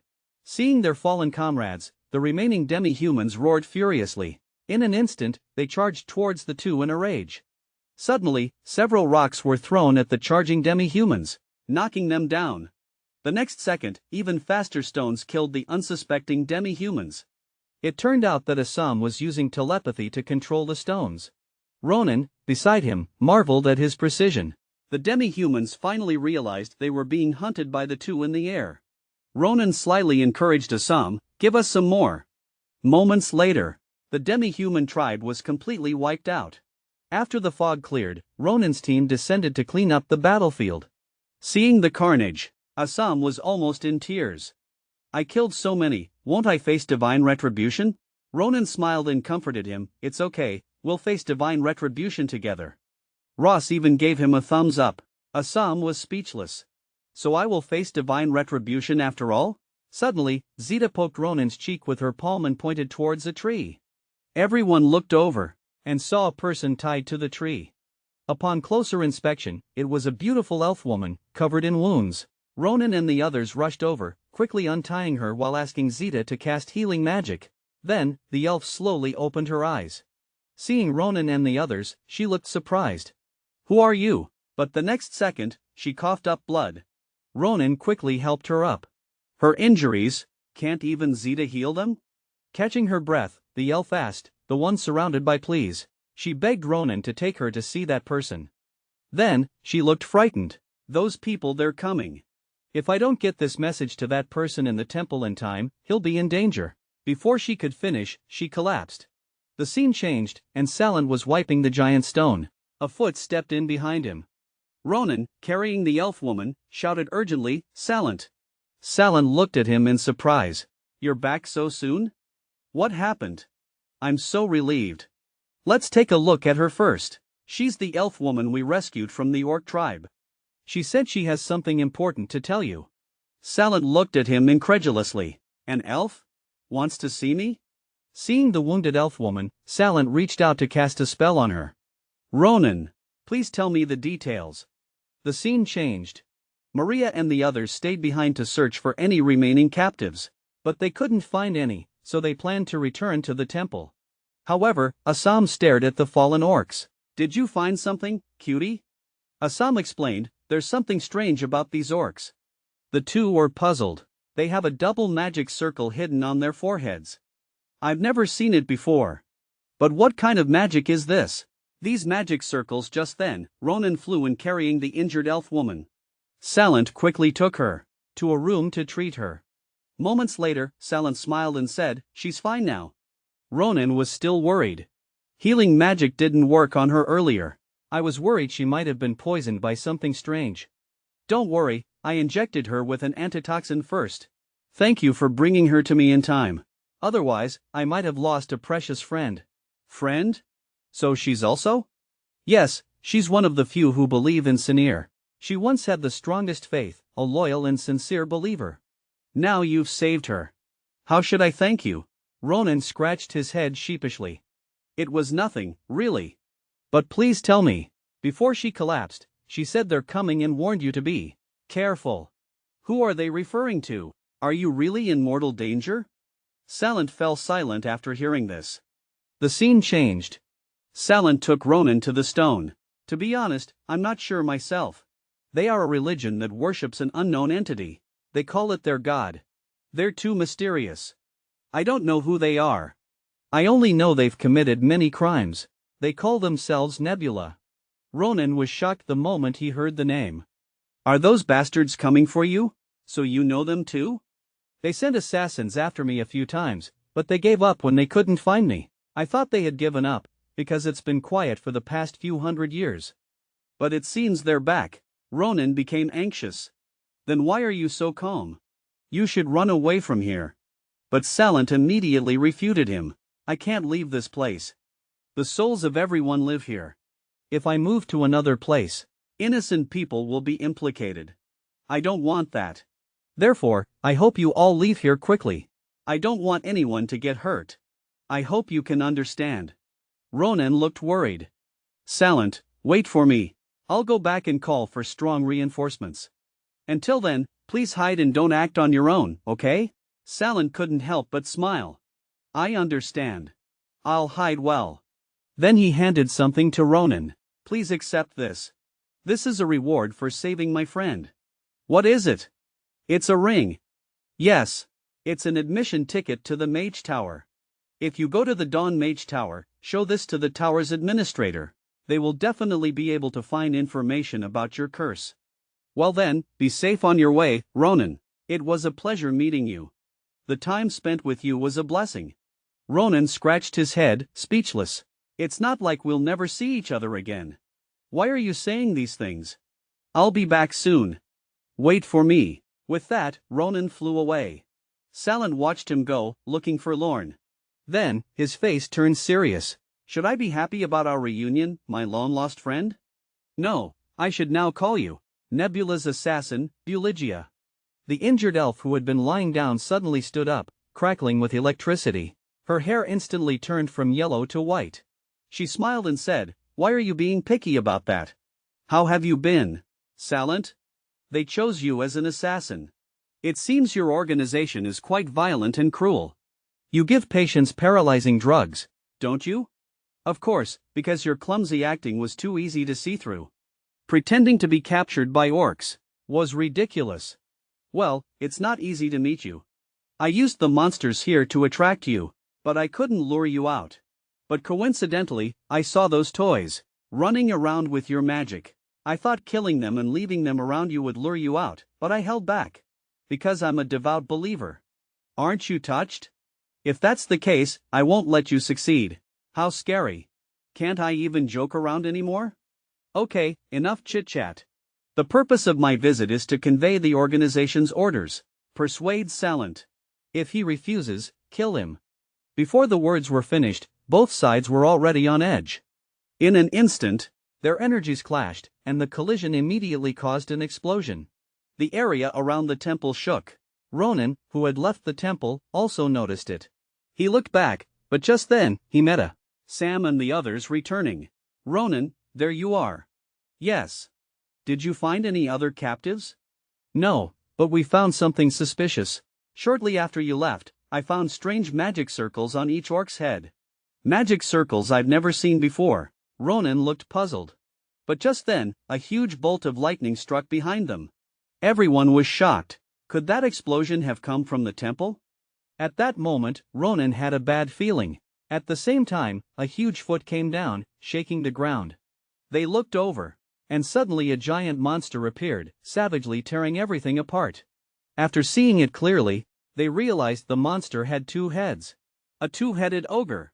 Seeing its huge size, Assam and the others hesitated. They were momentarily at a loss. Ronan shouted from behind, "Snap out of it. Follow me. You can't handle him." The ogre merely looked at them disdainfully. The next second, a hand suddenly appeared behind Ross. "What's going on? My body can't move." The huge hand slammed into Ross, sending him flying at 180 miles per hour. He crashed heavily into a wall. Assam and Maria were stunned. Before they could recover, the 2-headed ogre raised its fist again. It smashed down mercilessly. Their bodies also couldn't move. Just then, a gust of wind blew from behind. Ronan blocked the blow for them. But his fist was completely unharmed. The 2-headed ogre was also surprised. "He can block my punch?" As Ronan prepared for the next attack, he instructed Assam and Maria, "Take Zeta and take care of Ross. That guy, leave him to me." Meanwhile, Salant and Buligia were clashing. The collision of their energies even cracked the temple walls. Buligia swung her sword with incredible speed. Salant quickly cast a spell to resist. Wind Jade Tree. A whirlwind constantly swirled around Salant, but the next second, it quickly gathered into a storm and rushed towards Buligia. Seeing this huge storm, Buligia was not afraid, but instead, she showed a look of joy. "Great! This is exactly what I wanted." Before she finished speaking, she immediately imbued her sword with shadow magic. A killing aura burst out, gathering the surrounding shadow magic into a crescent shape. As she swung the sword, it turned into a dark beam of light that flew rapidly. The 2 powerful forces converged in the air, and neither could gain the upper hand. The explosion from the collision shattered everything around them. After the dust settled, both were unharmed. Suddenly, Buligia disappeared with incredible speed. Only the sound of a sword swinging could be heard. Buligia suddenly appeared in front of him. Salant was startled, but the magic shield he had prepared earlier blocked the attack. Their murderous gazes briefly met. Energy exploded once again, and both were immediately pushed back. "As expected of you, you old fox. It would be a waste to kill you. Join our organization, please. You could definitely get a management position." Salant refuses angrily, "No way. I can't serve a cult. Anyway, you've become quite rusty. And your skills have slowed. Doesn't your doctrine suit you?" "Of course not. I'm a bit bored, just wanted to see you act. I know you've been busy buying time for those kids to escape. Your posturing is to keep those people from getting involved, right? Do you think that way they can leave safely? Why are you, someone with no interest in the world, protecting them so much?" Salant seems to be seen through, looking at him in surprise. "They're just guests I happen to meet. Don't target them senselessly. If you dare to touch them, I'll have a hard time letting you go politely." Buligia disagrees. "Oh my, how terrifying. But what can I do?" Before he finished, a loud explosion came from deep in the forest. Salant was startled. "That direction is Ronan. You bastard." Before he could recover, Buligia had already flashed behind him, smiling eerily. "Salant, is this the time to be distracted?" Only the sound of a sword falling was heard, and Sarant's arm fell in response. Just now, Ronan blocked the 2-headed ogre's attack for Azur and Maria, and instructed them, "Take Theta away, take good care of Rose. I'll handle that guy." Before he finished, the 2-headed ogre slapped down. Ronan immediately blocked horizontally. Maria and the others couldn't help but break into a cold sweat. When Ronan approached the ogre and looked closely, he found that his eyes had been cast with a spell, exactly the same as the Stone Man of Cappadocia. This is definitely the work of the Nebula organization. While Ronan was observing, the 2-headed ogre smashed down again. Ronan quickly retreated to dodge, and then immediately launched an attack. Leaping into the drumlin, he gripped Ramancha and swung it towards the center of his body. A sword aura fell, followed by several consecutive slashes, but the two-headed ogre's skin hardened, and it did not cause fatal damage. Damn it, still as hard as before. And this blow also angered him. Before Ronan could land, the two-headed ogre had already swung his fist at Ronan with all his strength. When he reacted, the fist had already reached him. Fortunately, he immediately held the sword to block, but the huge recoil also quickly pushed him away. In order not to be thrown out hard, he could only insert the sword into the ground, but he was still shaken back several meters, and the hand holding the sword was still trembling. Damn it, the power is as great as it was then. Seeing that Ronan had not fallen, the two-headed ogre pulled up a tree with his left hand. With his right hand, he grabbed an ogre and threw them out with force under the knees of the two crutches. But Ronan was not nervous at all, just lowered his face and glanced at the fallen Rose. You did something you shouldn't have. You hurt my friend under my nose. Bastard, you're dead. Just as the tree flew in front of him, Ronan quickly slashed, instantly cutting the tree in half, and then used the half-tree as a jump. Shuttling back and forth in the woods, he finally appeared above the two-headed ogre with lightning speed. Ronan grabbed the hilt of the sword and drew back to accumulate power. The reason why he couldn't defeat you quickly before crossing was because he didn't have a weapon. No moves. It's different now. I have Ramancha and Professor Nibirius moves. In an instant, the aura around Ronan quickly gathered in the sword. Rotating blade, Ramancha rotates rapidly to create cutting force. Passed through the two-headed ogre at an extremely fast speed. The moment Ronan landed, he slowly put away the sword in his hand. The two-headed ogre was full of questions. How did this guy get through? When Ronan closed the sword, his body instantly fell apart. A confident man never looks back. It took a little too long. Ronan slowly walked towards Azur. Azur, Maria, how is Rose? Is he okay? Don't worry, we've already done first aid, but he still needs a proper examination. Seeing that Rose was fine, Ronan breathed a sigh of relief. Then you guys continue to treat him here. Ronan, what about you? I'm going back to the temple to see what's going on. After a while, when Ronan arrived at the temple, he was instantly shocked by the scene in front of him. Before I left, the temple was still so magnificent and sacred. How come in the blink of an eye, it's gone? What happened? Haven't I been gone long? At the same time, Ronan noticed footsteps behind him and turned to look. Sarant's face was pale, his breathing was rapid, and he had lost an arm. But he actually smiled. It seems you're safe and sound. Thank goodness. I'm sorry, I should have gone to save you immediately, but my body is still. Sarant walked over tremblingly, and Ronan immediately ran over to help him. How can you save anyone in this situation? What happened? Who did it? Sarant did not answer. I'm fine, don't worry. You have to get out of here as soon as possible. He'll be here soon. So, before he finished speaking, suddenly a black shadow pierced straight into Sarant's center. Sarant spurted out a mouthful of blood. Ronan looked at it in surprise, still not reacting. Sarant? Seeing the injured Sarant, Ronan rushed to help him. A stream of dark energy pierced into Sarant's body. Sarant immediately spit out a mouthful of blood. Then, a figure flew quickly behind Ronan. Turning his head, a female elf holding a sword leaped down, smiled and said to Sarant, "Is this how you treat old friends? Unexpectedly, with one arm broken, you can still cast such a powerful killing move. You almost killed me. Luckily I was blessed by the stars, so you can't kill me." Sarant gritted his teeth after hearing this. Then the female elf looked at Ronan like she was bleeding. "I thought I wouldn't see you. I can't believe you survived the two-headed ogre. Impressive. Kid." Ronan stared at him angrily. "Who are you? Look at my head, how could I forget? You haven't seen this face of mine yet, have you? Then let me greet you again. Thank you for saving me, kid." After saying that, Buligia disguised herself as the injured elf again. Seeing this, Ronan realized, "You're the one who was caught in the orc tribe. Elf? I really thank you. Thanks to you, I was able to cross the barrier and come to the temple. As a reward, I'll let you die quickly." As soon as she finished speaking, Buligia unleashed a powerful aura, and two streams of dark energy burst out like a torrent. The next second, it turned into a shadow blade and flew towards Ronan. After the thick smoke dissipated, only a large pit remained on the ground. "Interesting, you actually dodged it. You've got some skills." Ronan ignored him. He lowered his face and looked at the injured Sarant. Theta, help treat Sarant. You must save him. Theta immediately flew to Sarant and cast healing magic to treat him.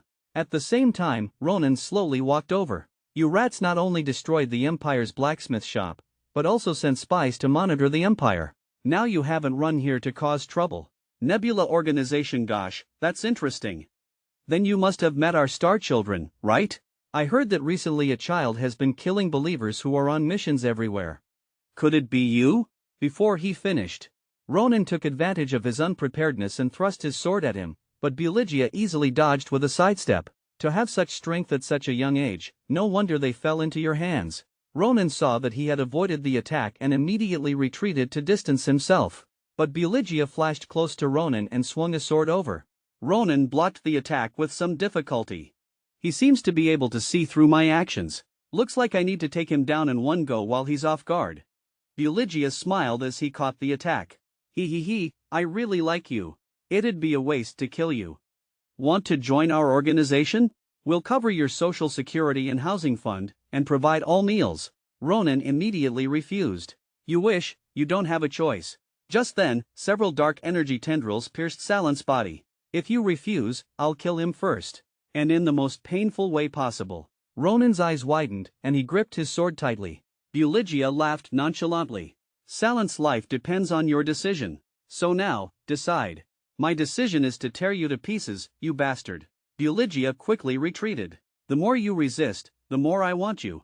In just a few seconds, the two had already exchanged blows several times in the air. Two streams of sword energy collided violently in mid-air, creating ripples of invisible energy waves.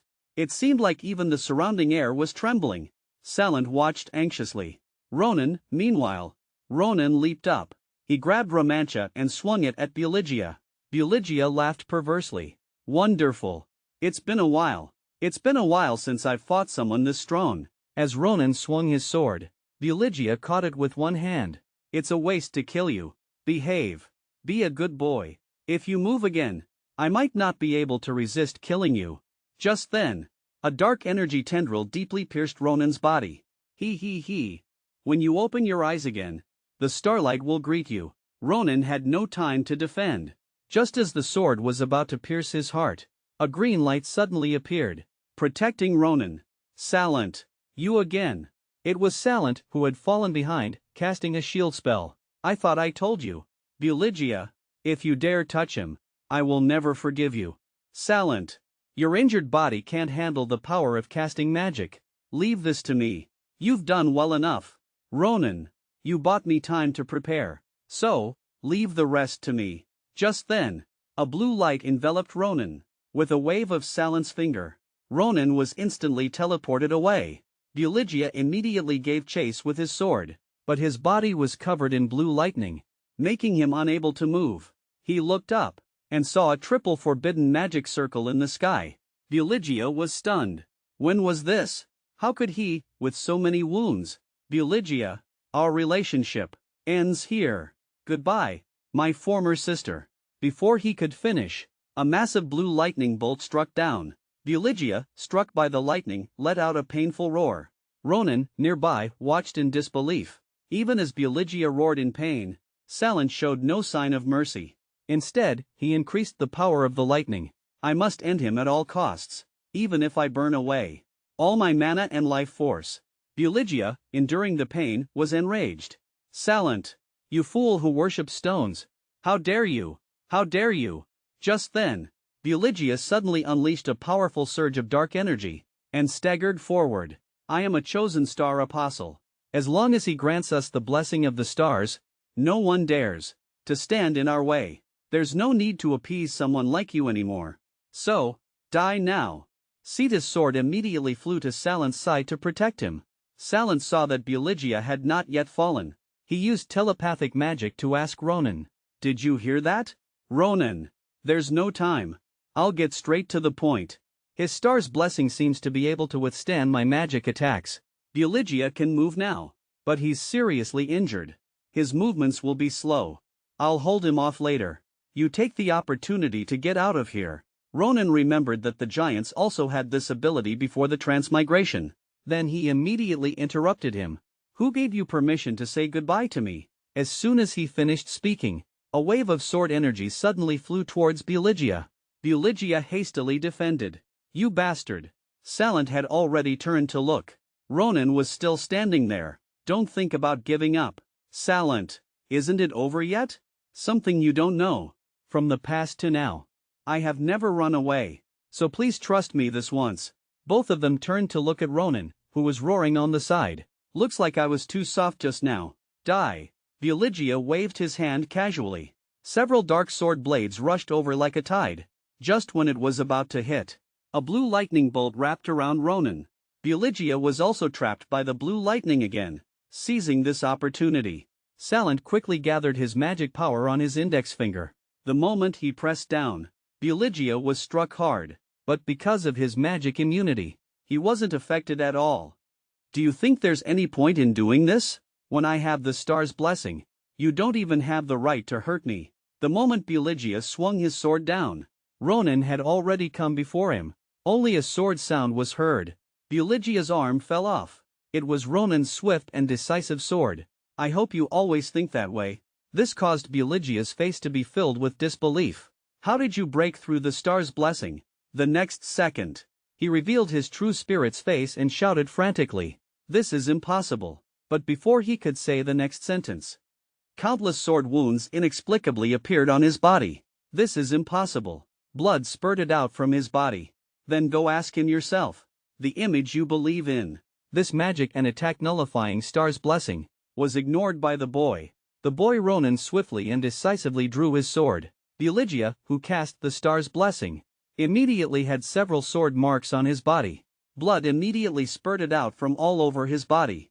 Finally, he slowly fell down, his face full of unwillingness. Is this how I die? If only I had a little more time. I could have obtained the truth I sought. I've been waiting for this for a long time. I don't know if you have obtained your truth. Salant. With that, Buligia slowly closed his eyes. Ronan turned his head ruthlessly and glanced. Looking at the fallen Buligia, he couldn't help but sigh. If he hadn't let his guard down because of the star's blessing, then I would be the one lying there. But before the transmigration, it seems that except for me, no one else could hurt the giants. But now even Buligia has this ability. Could it be that he can use this power in the name of blessing? At this time, Salant behind him tremblingly called out to Ronan. Ronan immediately ran to his side. Salant, hold on. Sita. What are you doing? Use your healing magic on him immediately. But Sita showed a helpless expression. Obviously, he was also helpless. It's all over. Salant, hold on for a while longer. I'll go get a better doctor. Salant grabbed Ronan's hand. Ronan. I'm fine. I'm sorry. Can I ask you for one last favor? A moment later, Salant slowly leaned on the rope, but his body kept coughing. The next second, he coughed up a mouthful of blood. I'm sorry you have to see me like this, Ronan murmured, blaming himself. I'm really sorry. If it weren't for me, none of this would have happened. But Salant interrupted him. Don't say that. It was only a matter of time. It's not anyone's fault, Ronan. This will be a long and arduous battle. You may lose a lot in the future. I'm sorry to say this. But, please, never give up. I believe you can do it. Ronan looked at him sadly. Suddenly, the divine stone behind Salant emitted light. Immediately after, a dazzling light also emanated, centered on Salant. After the light dissipated, Ronan watched in shock. Sarant's body was slowly turning into water, but Salant had a smile on his face. Thank you, Ronan, for letting me find the truth. I will be with the god of Sinir, always by your side, guarding you. As soon as he finished speaking, Salant turned into an oval stone. Ronan watched silently. Then the cloudy sky gradually cleared, revealing a ray of sunlight. Rest in peace, Salant. After that, Ronan finished praying for Salant. Then he left the place and returned to the academy. The scene changes. In the dean's office, the dean looked at the club adventure summary Ronan handed him and broke out in a cold sweat. Your club adventure was really dangerous. It seems that approving it will be a rather difficult decision in the future. Ronan, do you have anything to say? Ronan was embarrassed. He quickly explained. This time it was all because of that crazy woman. It won't be so bad next time. So please don't ban our club activities. The dean was speechless. Not to mention you were seriously injured. You also witnessed Saren's passing. Are you really okay? Ronan. After listening, Ronan clenched his fists. Then he slowly spoke. It would be a lie to say I'm fine. But, if I were to be disheartened because of you, I think he would be even more sad. So you don't have to worry about me. Thank you for your concern. The robust dean didn't pursue the matter further. Okay. I understand. Then I'm relieved. You guys exterminated the orcs for the people. And eliminated a criminal. I can't punish students for accomplishing such great things. But, can you promise me? If you encounter people from that organization, you won't do anything rash? I can't let my students take such a big risk. Ronan immediately agreed. Of course. I promise. Then I'll be going if there's nothing else. I'll come see you again before the next adventure. I'm sorry for all this, but Ronan, anxious to leave. The dean was helpless for a moment. He wanted to give a few words of advice. Ronan hasn't been to class lately. Then he probably didn't hear it. The scene changes. At the club building. Ronan wanted to come and supervise their training. But it was empty. Asser and the others were not there. But there was a familiar figure sitting upright. Wait. What are you doing here? Shulafin. Shulafin turned and looked at Ronan seriously. I've been waiting for you. I hope you have time now. We need to talk about the Nebula organization. Ronan didn't offer a simple greeting when he saw Shulafin. Instead, he asked him directly. What do you have to tell me? And before you came, did you deal with the rats in your family? Yes. For the past 2 weeks, we conducted a large-scale screening of the family. 19 spies have been caught. I personally interrogated 5 of them. The others will be sent to Rodden in prison for further questioning. But there's a big problem now. Those restrictions are no longer working on them. Ronan was surprised to hear this. What? What are you saying? The restrictions don't work? Yes. During our investigation of the 19 people, the restrictions didn't work on any of them, considering how cautious those Nebula bastards have always been. So it's possible they've lifted the related restrictions. I think we can assume that. Damn it. This is so annoying. Is there no other way now? Do we have to look at their magic and pick them out one by one? While Ronan was lost in thought, Shulafin got up and prepared to leave. Okay. That's all I have to say. If there is any other news, I'll let you know. Finally, I'm looking forward to it. The upcoming midterm exam. To seeing you again. Ronan was dumbfounded. What are you talking about? Finally. On an island controlled by the Philion Academy, Nibirius was explaining the rules of the midterm exam.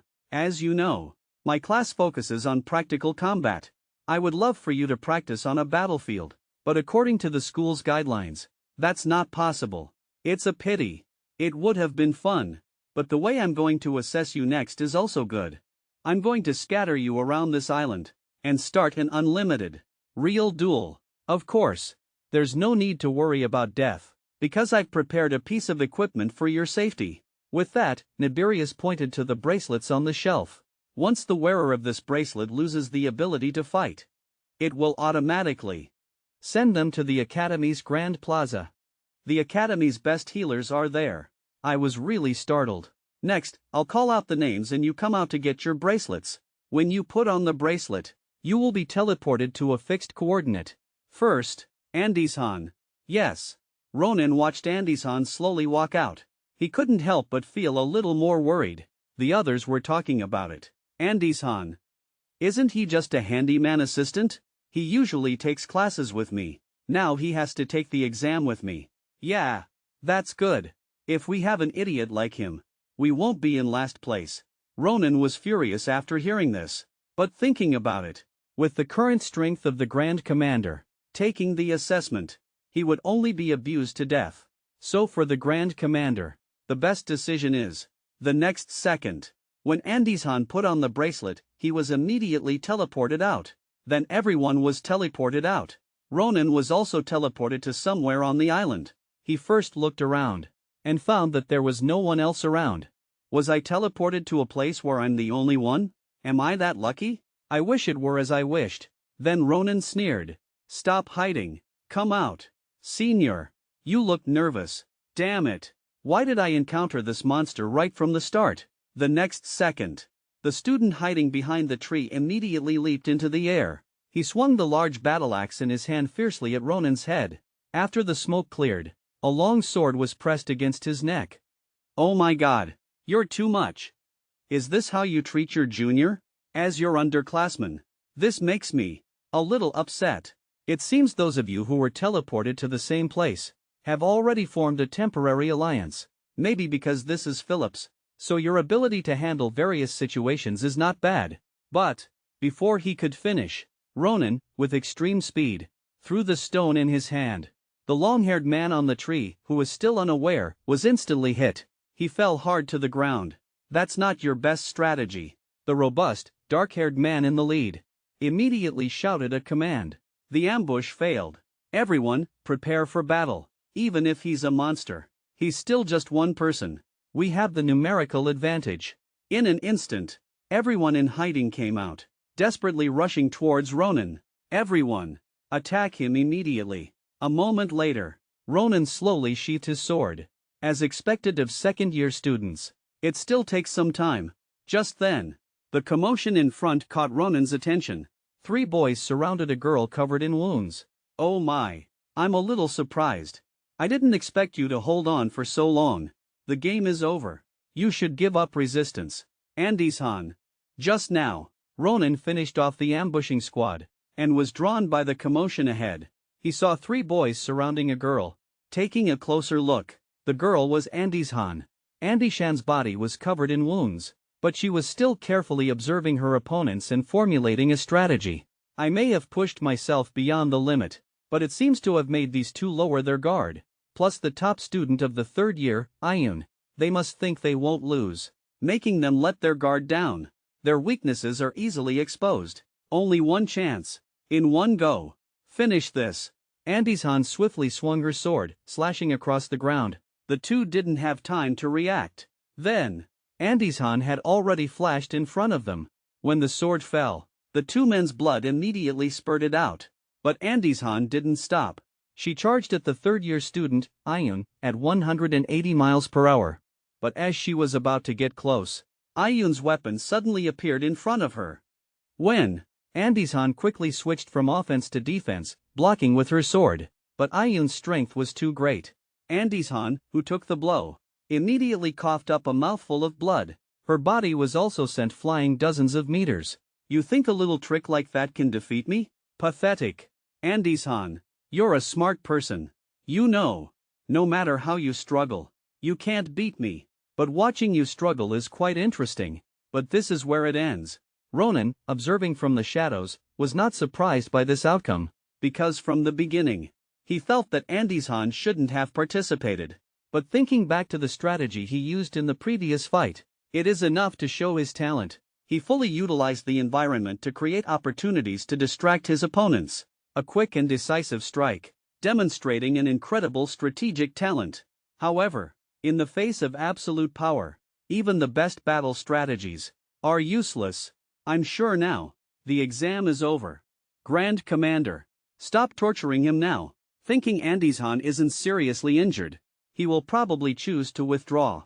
Ronan slowly got up and prepared to leave, but the next second, the sound of a sword swing knocked him down again. Andes-han unexpectedly launched another attack. Even Ayun was surprised by his actions. What are you doing now? Do you really want to end up seriously injured?" "Of course, Ayun. The exam isn't over yet. I also want to." The next second, Andes-han quickly jumped behind him. "Have to give up."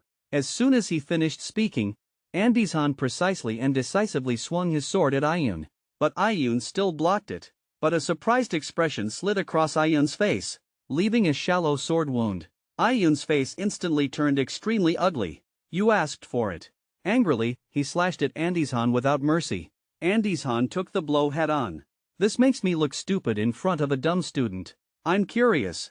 Who is supporting you from behind, making you do such a foolish thing? I've always been curious about your background and abilities. You're not as talented as that new student. Why are you struggling so hard? Shouldn't you know best? Does everyone think you have no hope?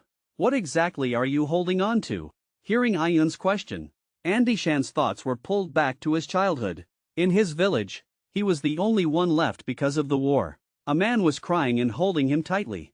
At this moment, he seemed to find the path he wanted to take in the future. Andishan said in a low and firm voice, "This is, because I must, become the Grand Commander at all costs." Ayun listened with a look of contempt. Humph. What? Grand Commander? What nonsense are you talking about? Just you? Because of that dream, no one can fulfill it for me. As soon as he finished speaking, Ronan was shocked by his answer. But I believe in my destiny. You guys won't understand at all. Get lost. Talking about dreams. You don't even know your place. I don't want to hear your nonsense anymore. Ayun charged up his final blow and swung at Andishan. Stop. Suddenly a voice sounded. Ayun's weapon instantly broke in half. Ronan had already appeared in front of Andishan. I didn't want to interfere. But let's stop here. Senior. Ayun was stunned.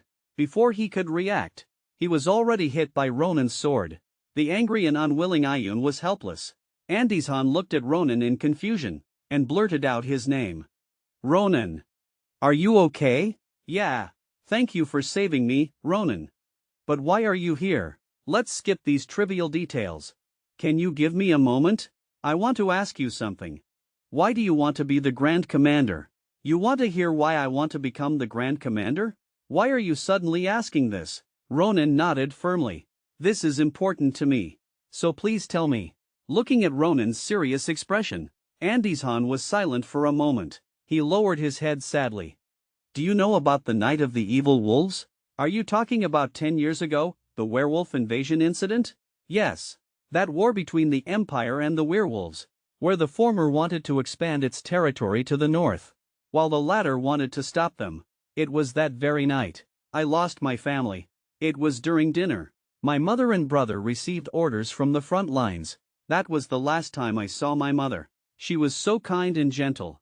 I didn't even get to say a few words to her before they left, without even finishing dinner. After that, from what I know, according to the commander's strategy at the time, the soldiers from the village were sent directly to protect the castle, and were ultimately torn apart by the powerful werewolves. It was a complete suicide mission. One could say there was no strategy at all, without knowing the disparity in strength. A tragedy caused by the absence of any strategy. Ronan, you should know. Not long after that, the Empire and the werewolves negotiated a ceasefire. Eventually, the Empire agreed to give the werewolves land. The werewolves were integrated into the Empire's army, but my village was destroyed. My family sacrificed. And all we got was a useless tombstone. Although they were hailed as noble sacrifices for the Empire, I couldn't accept it. Seeing the disabled soldiers asking why they had to die, I felt an overwhelming rage in my heart, because none of them had to die. If the Empire had engaged in peace negotiations from the beginning, if they could have used the geographical location to gain a strategic advantage, if there had been a competent Grand Commander, Ronan, there would have been no more needless sacrifices. I will become a perfect commander, so that no one will need to build tombstones for those who should have lived. After listening to Andishan's passionate dream, Ronan just looked at him silently. The atmosphere instantly became awkward. Andishan was at a loss. I'm sorry for bringing up bad memories, but it made me realize something. Realize something. Ronan didn't answer but fell into deep thought. It seems impossible to make you give up, but that means, from now on, I can't just stand by and watch you get killed. I can't endure that painful feeling again. Just as the two were lost in thought, a chilling wind blew from the nearby forest. Looking back, it was a huge storm. Looks like he's here. There's not much time left. I'll get straight to the point. Do you know about shadow magic? Shadow magic? What's that? The conditions to awaken him are tricky, but once you meet those conditions, you'll become strong quickly. Someone I know, that person, reminded me of you, so I think you can use him too. I'll help you awaken him later. Okay? Wait. Why are you suddenly saying this? I don't.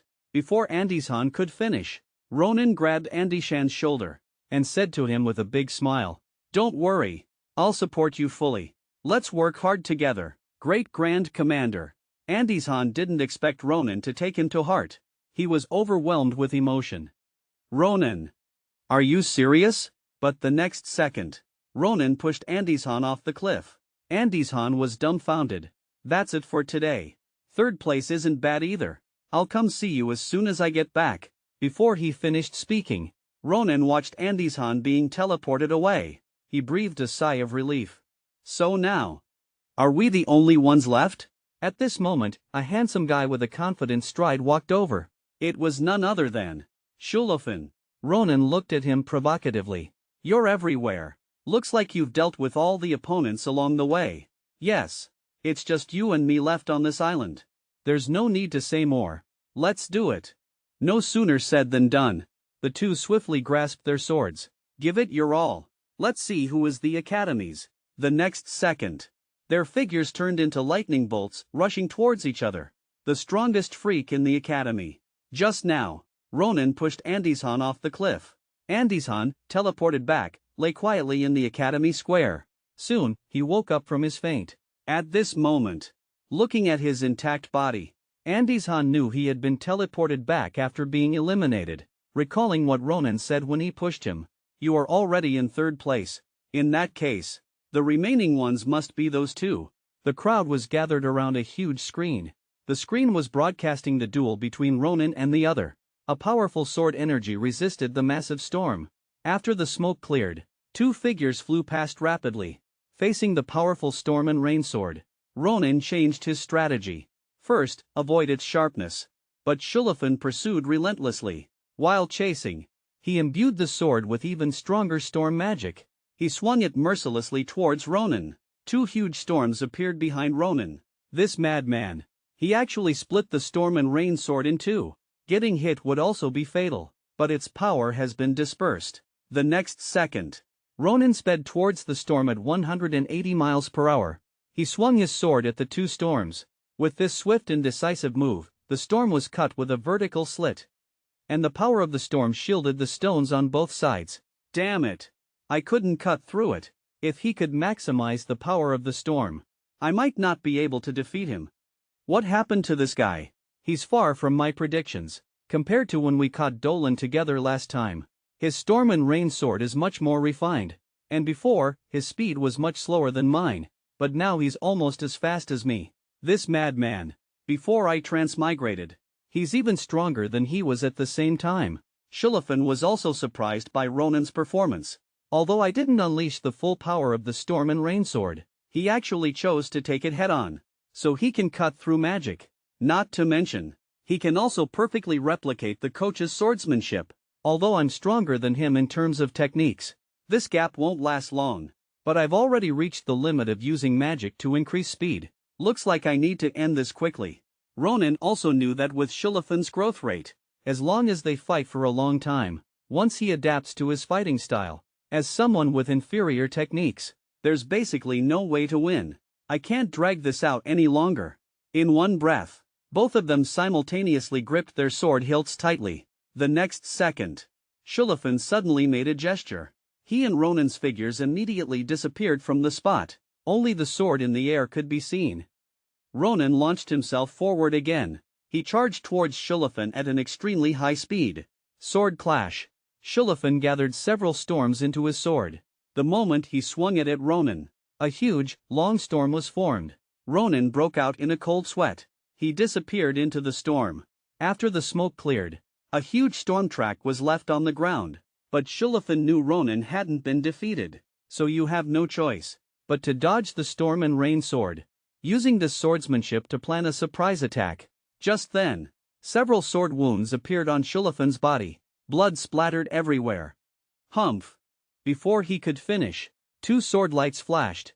In the interplay of light and shadow, both were simultaneously hit by the other's sword. A mouthful of blood immediately spurted out. But the next second, the two quickly sheathed their swords and launched an even more ferocious attack. Their sword energies ran rampant, as if to envelop the surrounding ground in a sharp, fierce aura. Their eyes met briefly. Just a cold sneer. The breathtaking duel between the two left the upperclassmen spectators in awe. Oh my god. Is this really a duel between freshmen? Honestly, these monsters should be tested separately, and the geographical environment doesn't affect their performance at all. Andy-san, who was nearby, couldn't help but feel nervous for Ronan. Nibirius, however, smiled slightly. Quite an interesting duel. Since they enrolled, they have both made great progress. However, they have both reached their physical limits, whether they want to or not. The next move will decide the victory of the match. The duel between the two was filled with flashing swords. They were already covered in wounds. That was fun. Coming to Lifeline was the best decision I ever made. To be able to meet an opponent like you, but now you must feel it too. Right? Ronan, it's time to end this duel. Yes. Let's settle this. If this goes on, I'm afraid I'll fall in love with an opponent like you. As soon as he finished speaking, the two quickly jumped apart. Upon landing, Shulafin focused all his energy and quickly gathered magic power again. I won't hold back. So you too. Show me all your strength. Streams of magic power gathered around Shulafin. Ronan saw this and called him a madman. I must get you on our team. Of course. Before that, I have to be the fifth wife. As soon as he finished speaking, no. Ronan's gaze was fixed on the opponent. His hand accumulated power, ready to attack. The next second, Ronan moved with extreme speed, disappearing in place. Shulafin only saw a flash of swordlight. Ronan had already leaped behind him. Shulafin was dumbfounded. No. His damage is faster. He turned around in shock. Ronan attacked again.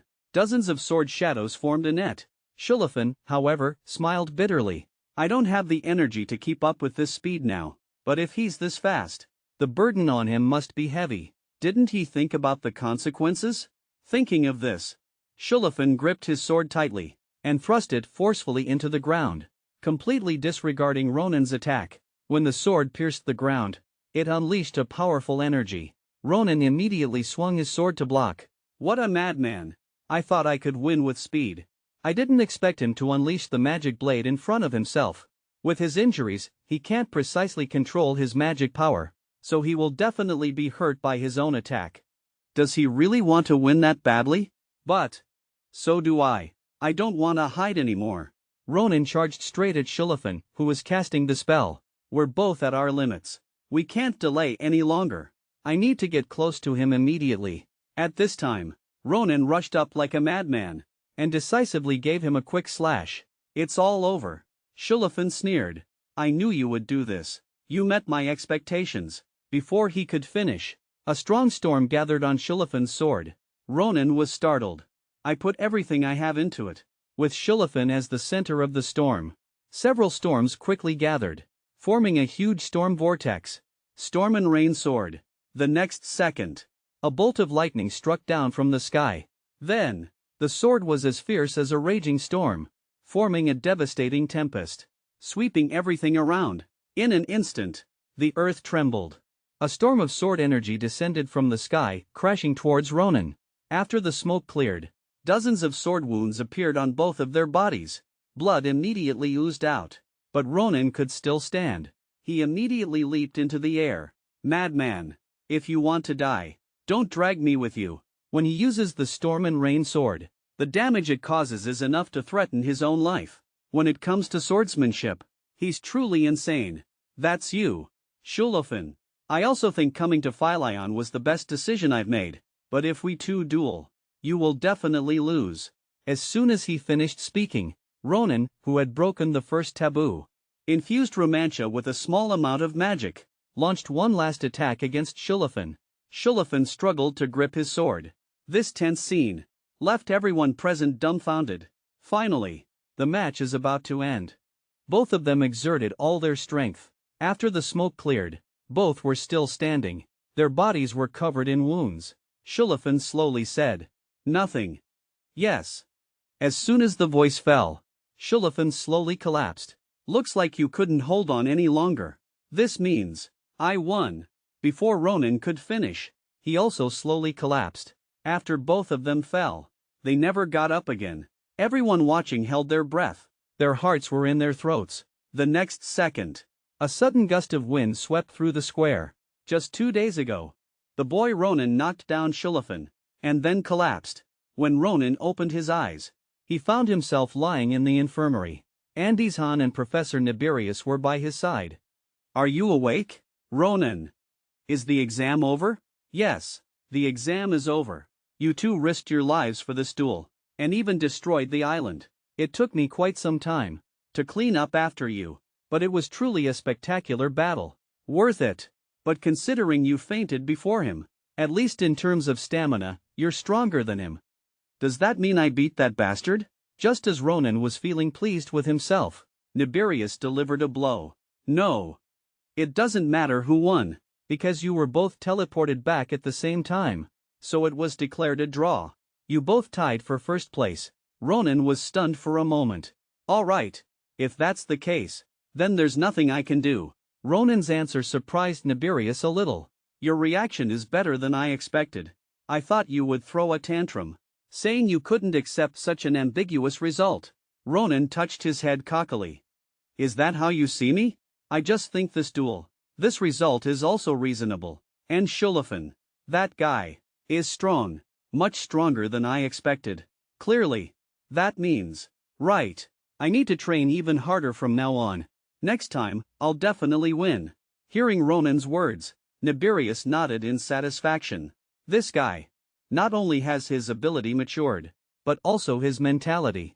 Yes, there's no need to argue.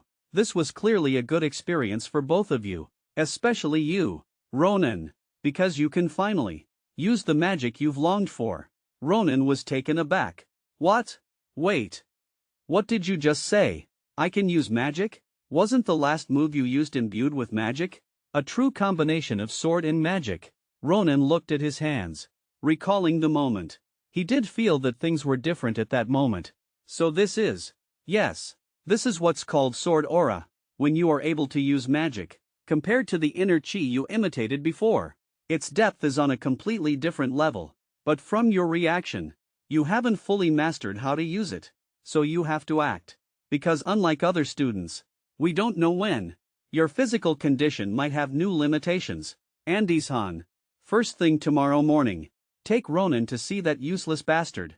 Okay, useless bastard. You mean Professor Jodin. The scene shifts. In the Academy's Grand Plaza, Ronan and Andes-han are on their way to Professor Jodin. I haven't seen Professor Jodin in a while. Since Professor Nibirius recommended him, he must be very strong. Andes-han patiently introduces Jodin to Ronan. He is considered a master in the field of magic use. That's why other professors often seek his help. Sometimes in magic classes, some students use magic. If they accidentally go berserk, they go to Professor Jodin. He can solve it easily. Sounds quite impressive. But why does Coach Nibirius seem to dislike him a bit? Ronan's question stumps Andes-han. I don't know much about their situation, but it might be because of their different personalities. You'll know when you meet him. But the professor is a bit unique. Ronan listens in silence, then smiles slightly and thinks to himself, that doesn't matter to me. What matters is that he can let me use mana. By the way, if that professor is really that powerful, he should be able to recognize the Grand Commander's magic. Before I transmigrated, I didn't know much about his shadow magic. I can ask the professor to take a look at it while I'm at it. Seeing Ronan silent, Andes-han asks, I heard you saw Shulafin before coming here. How was it? Did he agree to your proposal? Ronan looks smug. Obviously. Of course, he agreed.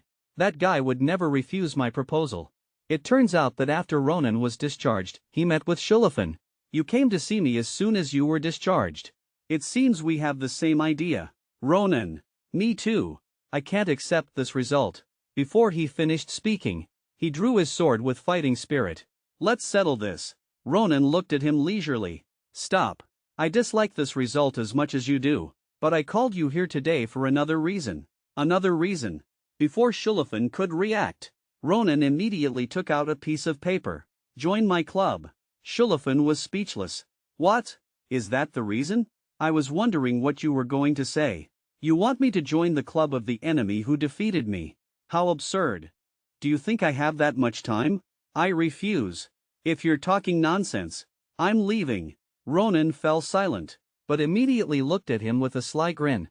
The club members are planning a fun bridge signing celebration. He'll be moving in as well. My sister, Iriel. When Shulafin heard that name, he was so excited. What did you just say? Iriel is moving? Tell me. Tell me more details. Where to? Is it a safe place? Did you prepare an escort for her moving day? Seeing Shulafan so anxious, Ronan refused to tell him with a smirk. Yes. No. I won't tell you. Why should I tell someone who isn't even in the club? If you join now, I will, exceptionally. Before he could finish, Shulafan waved his hand. The name is already signed. Am I qualified now? Now. I hope you can tell me clearly. Thinking of Shulafan yesterday, Ronan couldn't help but be stunned. To think that this bastard will one day become the Lord of Grancia. It's very worrying. Suddenly Andizhan stopped and looked up. Okay. We're here. This is where Professor Jodin stays. Tower 41. Seeing this gloomy castle, Ronan was a little surprised. This place looks really weird. Just like Professor Seklik before. It seems that this guy will also be very strange. Suddenly a voice came from behind. Hey! That common rogue. Ah! Professor Jodin. Andizhan quickly greeted Jodin. Professor. Because Ronan has been unable to cast magic, so Coach Nibirius asked us to come to you. Jodin just glanced at Ronan. He recommended you just because you can use magic. Then you must be a very promising student. Don't you think? Ronan. Yes. Nice to me. Before Ronan could finish, Jodin interrupted him immediately. How much have you prepared? I'm not doing charity. Work outside of working hours must be charged. He then reached out to Ronan. So I know you must be ready, right? Money. Ronan was stunned. Money now? Yes. By the way, at least 10 gold coins per hour. Of course. This is the price in dollars. Ronan thought he was joking. But look at his serious expression.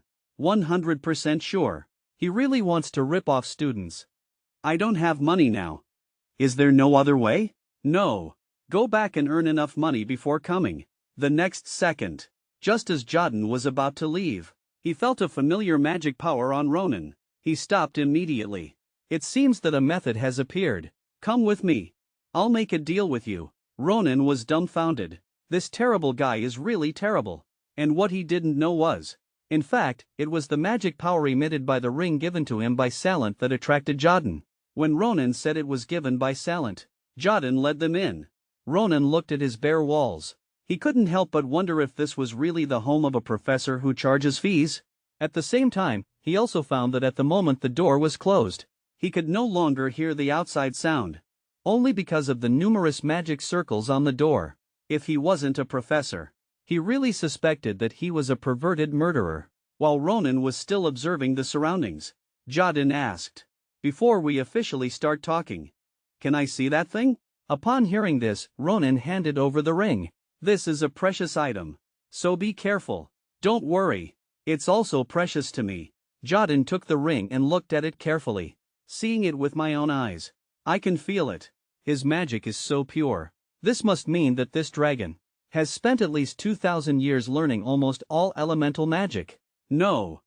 Is it an elf? You can tell that? My conditions are simple. Allow me to extract a bit of magic from the demon realm. Extract magic? Yes. There's an experiment I've been conducting for a long time. I need the magic of a species that lives long and masters magic. Although Philion also has many high-level elf mages. But he can't compare to this. It seems you have a good relationship with him. To give you such a valuable thing. Ronan reminisced about his moments with Salant. Yes, if you agree, I promise to help you with all my might. Although it sounds good. But I have one more condition.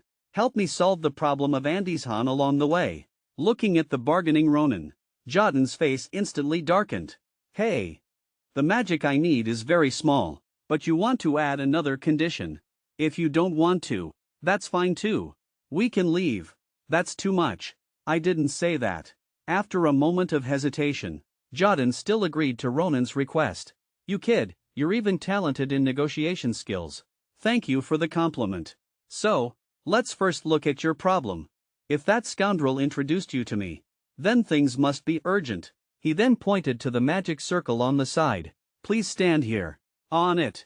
When Ronan stood on it, Jodin began to cast a spell to investigate. It seems you just regained your magic perception not long ago. There is almost no trace of magic use in your body, which means you have never used magic before this.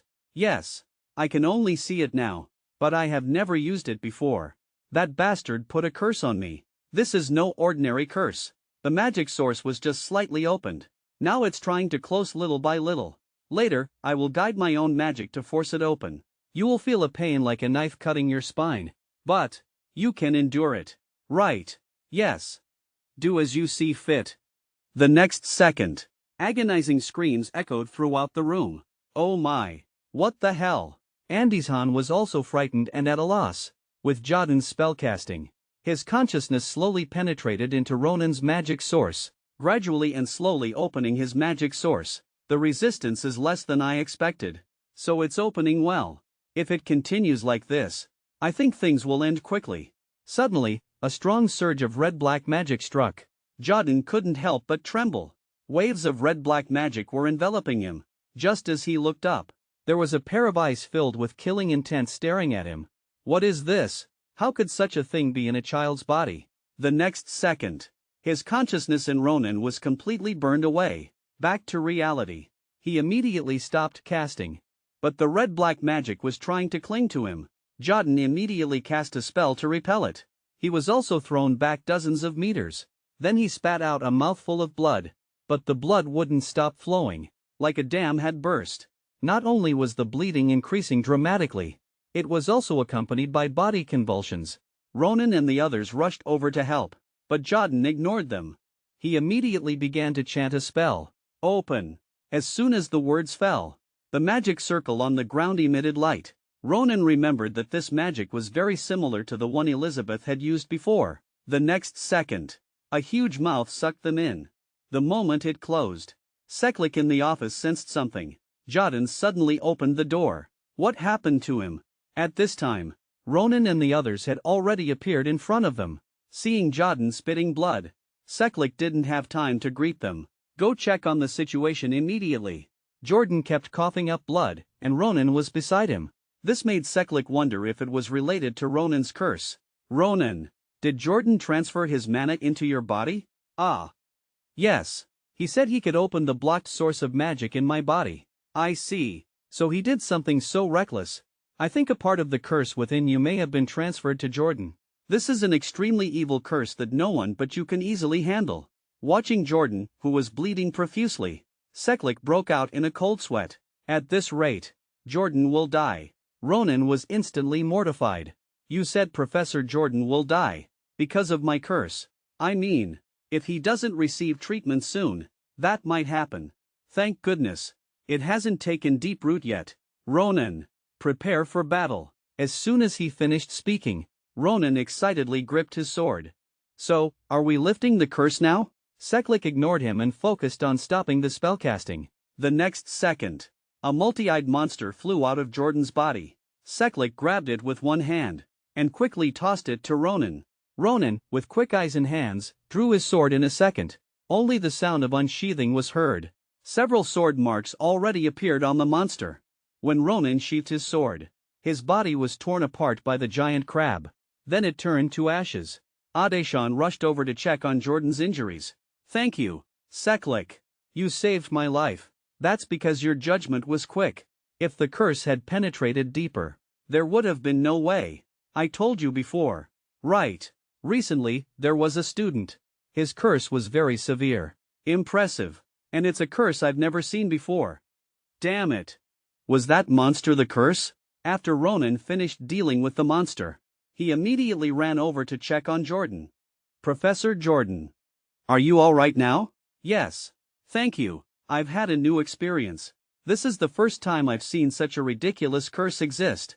Your life must have been very twisted. Anyway, I kept my promise. What? Ronan looked on in disbelief. Seklik.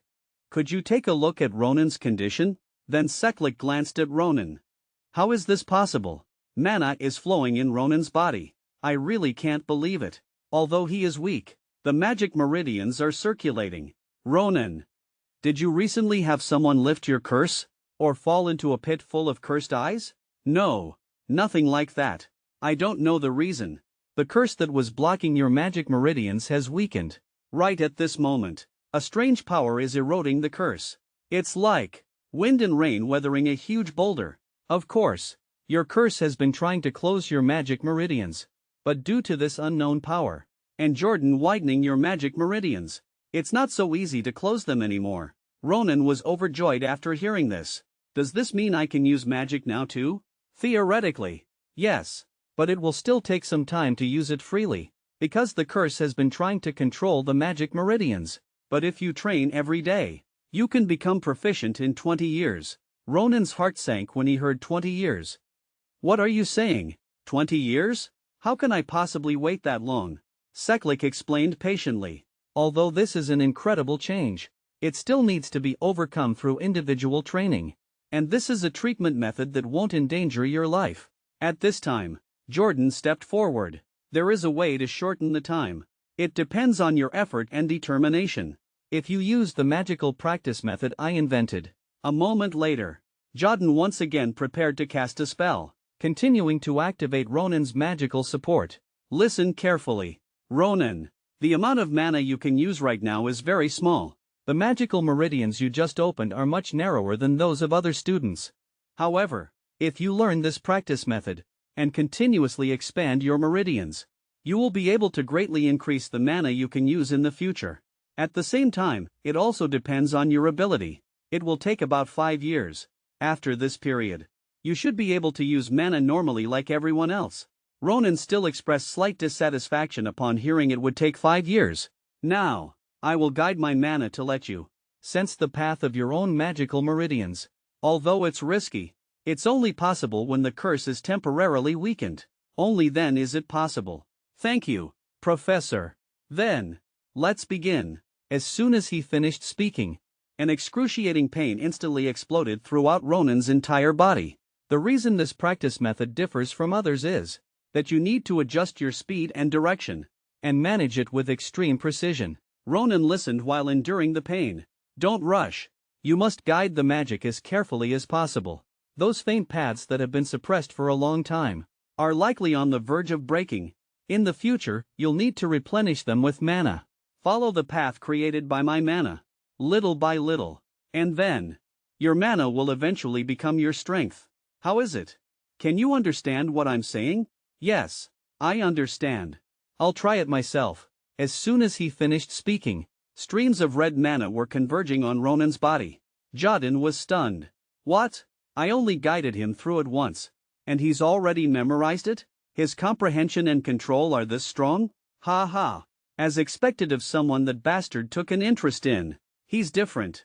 Luckily you learned so quickly. I won't have to encounter that curse again. Whenever you have time, repeat this once every day. After Ronan went through the magical meridians, a faint trace of red mana appeared on his palm.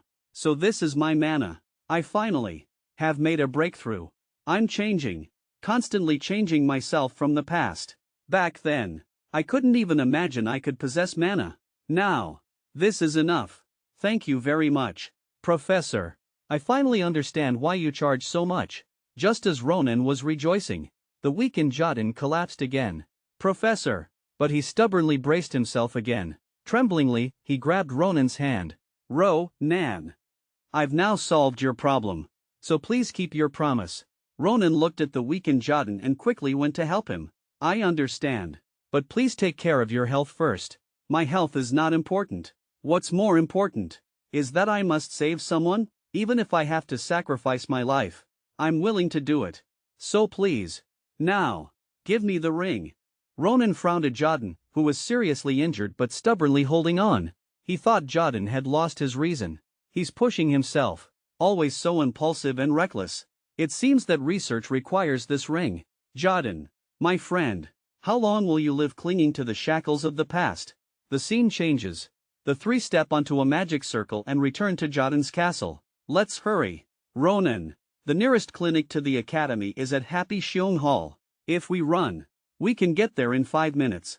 Just as the two were rushing out, the gate was secured with several large locks, and the locks even had magic circles on them.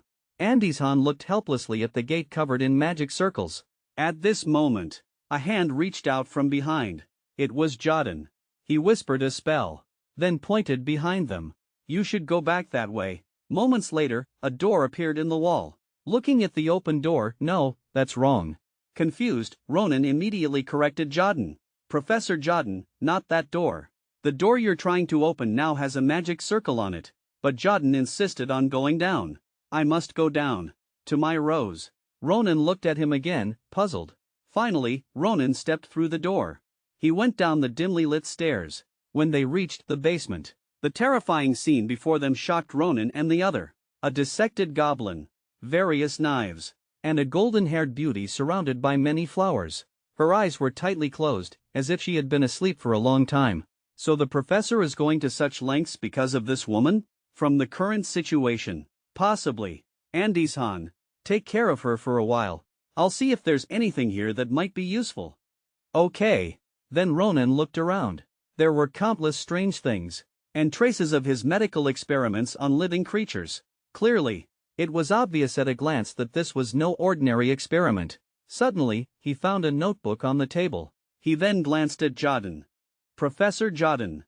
What exactly is he trying to do? Ronan slowly opened the notebook.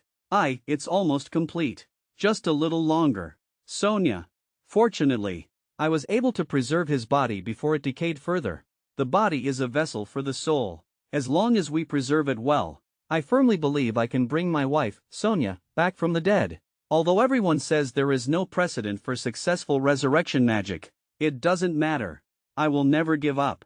These are the records of my fight to save her. 54th resurrection attempt. Even the ogre's heart bought from the northern black market didn't work. I'm adjusting my work schedule at the Mage Tower to conduct my experiments. But my absences have reached their limit. 76th resurrection attempt. In the end, due to my absences, the Mage Tower dismissed me. Without pay. I can't continue my experiments. I need a way to make money. With the help of Principal Philin, he offered me a professorship. I moved Sonia to the basement of Tower 41. From today on, I am a professor here. I hate teaching idiots, but I have no choice. It's the only way to make money. 81st resurrection attempt. 96th resurrection attempt. 101st resurrection attempt. 115th resurrection attempt. 134th resurrection attempt. My experiments are still making no progress. At this moment, Ronan realized why he needed money. The materials in the basement were definitely not easily obtained. It was impossible through normal means. So, everything he did. Was it all for love? I did see it a few times before I transmigrated. Humans putting their all into love. They go mad for love. Then Ronan thought of Shulafin. It seems I have such a person by my side. This is a red square attached to the notebook. It's written in the notes. The problem is, most people like that don't meet a good end. Especially if someone approaches you by exploiting your weakness. I think I must accept the deal with the devil. Ronan picked up the red cube and pondered. Was this suspicious letter also sent by those devils? I can't let that happen. At this moment, the bridge nail behind him called out to Ronan. What are you doing now? You didn't touch my things, did you? Ronan looked at him. He was silent for a long time. Of course not. I wanted to see if there was anything that could help your recovery. Someone like me, who doesn't know how to use magic yet, wouldn't understand even if I saw it. At this moment, Ronan quietly slipped the red cube into his pocket. The scene changes. On a dark and windy night, in a certain cave, several people were laughing incessantly. We can see him smoothly. He does seem very hesitant. But it's only a matter of time before this deal is reached. Because he will desperately crave the essence of fresh blood. Only you, Master, can provide it. How interesting. That bridge nail, in the end, will be ruined because of a woman. Humans are indeed like this. Crazy and foolish for love. Just now, the boy, Ronan, was searching for a cure in Bridge Nail's underground laboratory. But he accidentally saw Bridge Nail's diary and a mysterious envelope. Before he could open it, Bridge Nail behind him, with a serious expression, asked Ronan.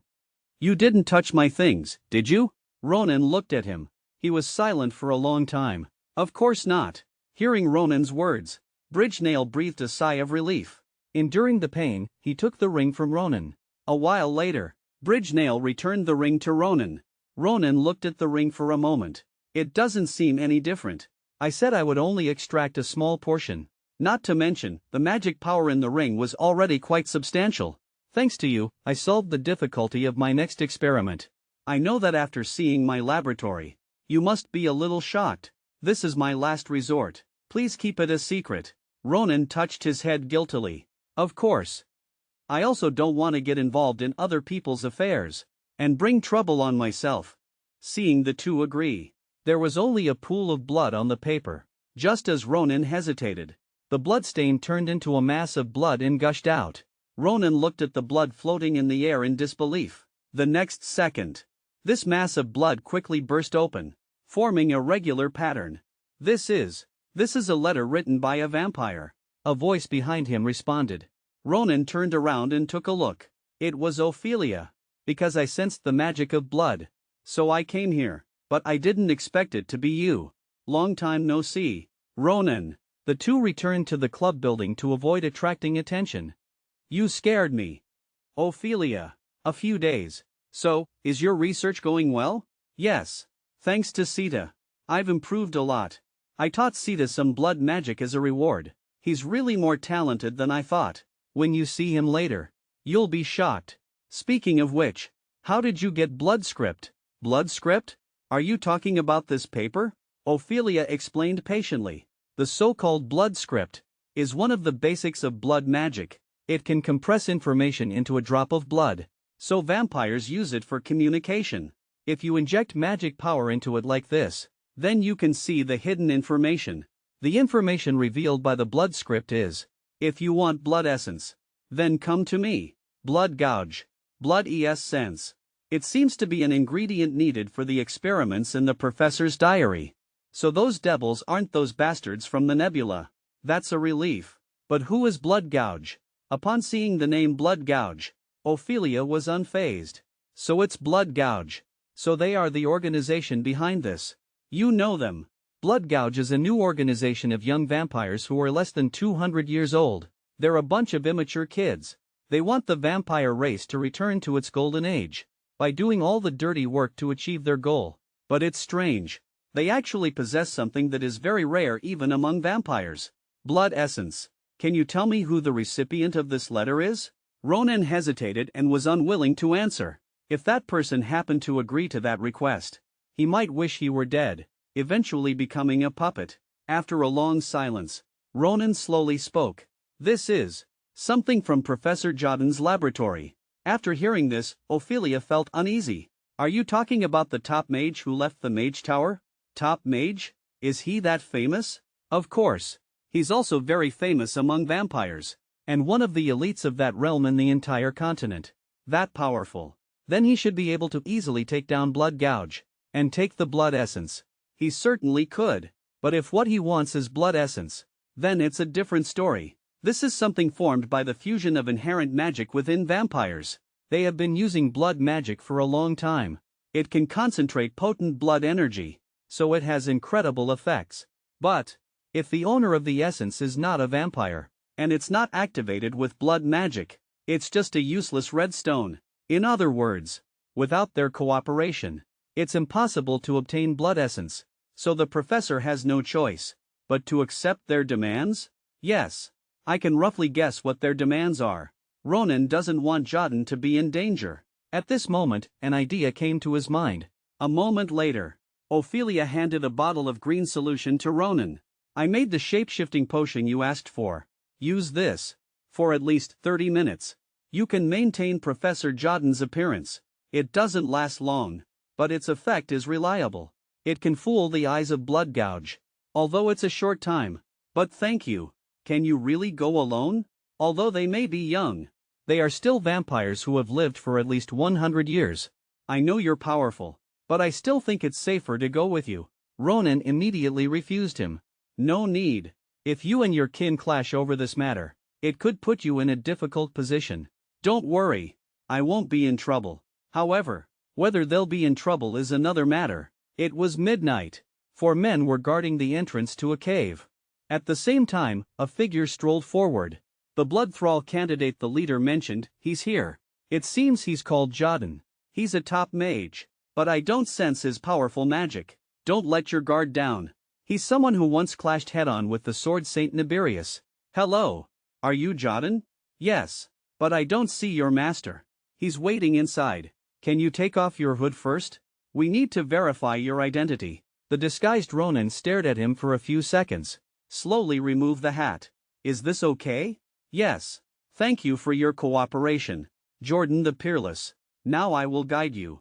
At this moment, the black-haired man stared at Ronan's sword. Isn't he a mage? Why is he wearing a longsword? But before he could think too much, Ronan approached him. Do you want to die?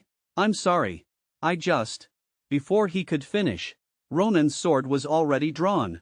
The black-haired man was instantly cut in half. Before the other vampires could react, they already had several sword wounds on their bodies. When Ronan stopped, the bodies of the vampires in front were torn to pieces. The short-haired man watched in horror. Why? You're not Jordan. Before he could react, Ronan grabbed him and slammed him to the ground. From now on, only answer the questions I ask, unless you want to become a roasted skewer. The scene changes. Ronan walks deeper into the cave. There are no traps on this path. It seems this vampire is quite honest. If I had known he was so sincere, I would have spared his life. But they are all utterly wicked. This place looks a bit strange, because of the patterns on the wall and the atmosphere. I feel like I've seen it somewhere before, as if I've seen it somewhere before. Suddenly, a bloody smell wafted over. Now there's something more important. A terrifying bloody smell is seeping in from behind the door. What exactly did they do for me? Let us feel it through this thick door. Ronan slowly opens the door. The scene before him shocked him greatly. The vampires are enjoying their feast. The blond man sitting in the middle, however, remained calm. Oh, you've arrived. It must have been a long and tiring journey. Welcome, Jordan. I am the leader of Blood Gouge. Arns, Tafa. I'm sorry you had to see such a mess. You arrived later than expected, so you see us eating. If you haven't eaten yet, you can join us for dinner. Although Ronan was shocked, he quickly calmed down. There's no sign of living people. It's already too late for them. I should focus on my goal here. Thank you, but I'll pass. I feel a bit nauseous. The other vampires looked at him provocatively. I'm only here for the blood essence. So what are the terms of this deal? I think you may have already guessed. You need to sign a blood pact. Using your life as a contractual condition. You must become one of us. That is all I ask. As expected. Your request is absurd. You want me to become your slave. My dear. It's a shame you think that way. This is already a lower offer. This opportunity will allow you to escape your humble flesh and gain honors you could never dream of. We are to bring a new life to our family. To do this, we need to overthrow the older generation immersed in pacifism. I am giving you an opportunity to stand at the forefront of a historic moment, to fight as a glorious warrior for the revival of our race. What do you think? Isn't it an unimaginable honor for a human? Honor? I don't know. But I think you are all unimaginably insane. Ha ha. I understand. As a human, you must find it difficult to comprehend our deeper intentions. It's fine. You just need to know. This is your only chance to obtain the blood essence. I assure you, if this deal falls through, you will have no other way to acquire the essence, because it is a rare item, even for us. Judging by the current atmosphere, if I refuse, you don't seem inclined to let me leave, either. Ha ha. Well said. After Arn snapped his fingers, the other vampires, like the wind, quickly prepared for battle. This helps you make your choice. Don't even think about resisting. You must have noticed the magic flow field. Right. This is a foolproof trap I specifically prepared for you. No matter how skilled you are with magic, as long as you are human, you cannot use it here. Since things have come to this, take your time to think it over. You wouldn't want your beloved wife to become a delicious blood bag, would you? And you don't want to end up like the corpse over there, do you? Right? Now, accept this contract. It will be over soon. Ronan, however, smiled slightly. You bastards. You've prepared so thoroughly. I almost fell for it. As soon as the words fell, Arns was startled, because Ronan had now dropped his disguise. You are not Jordan.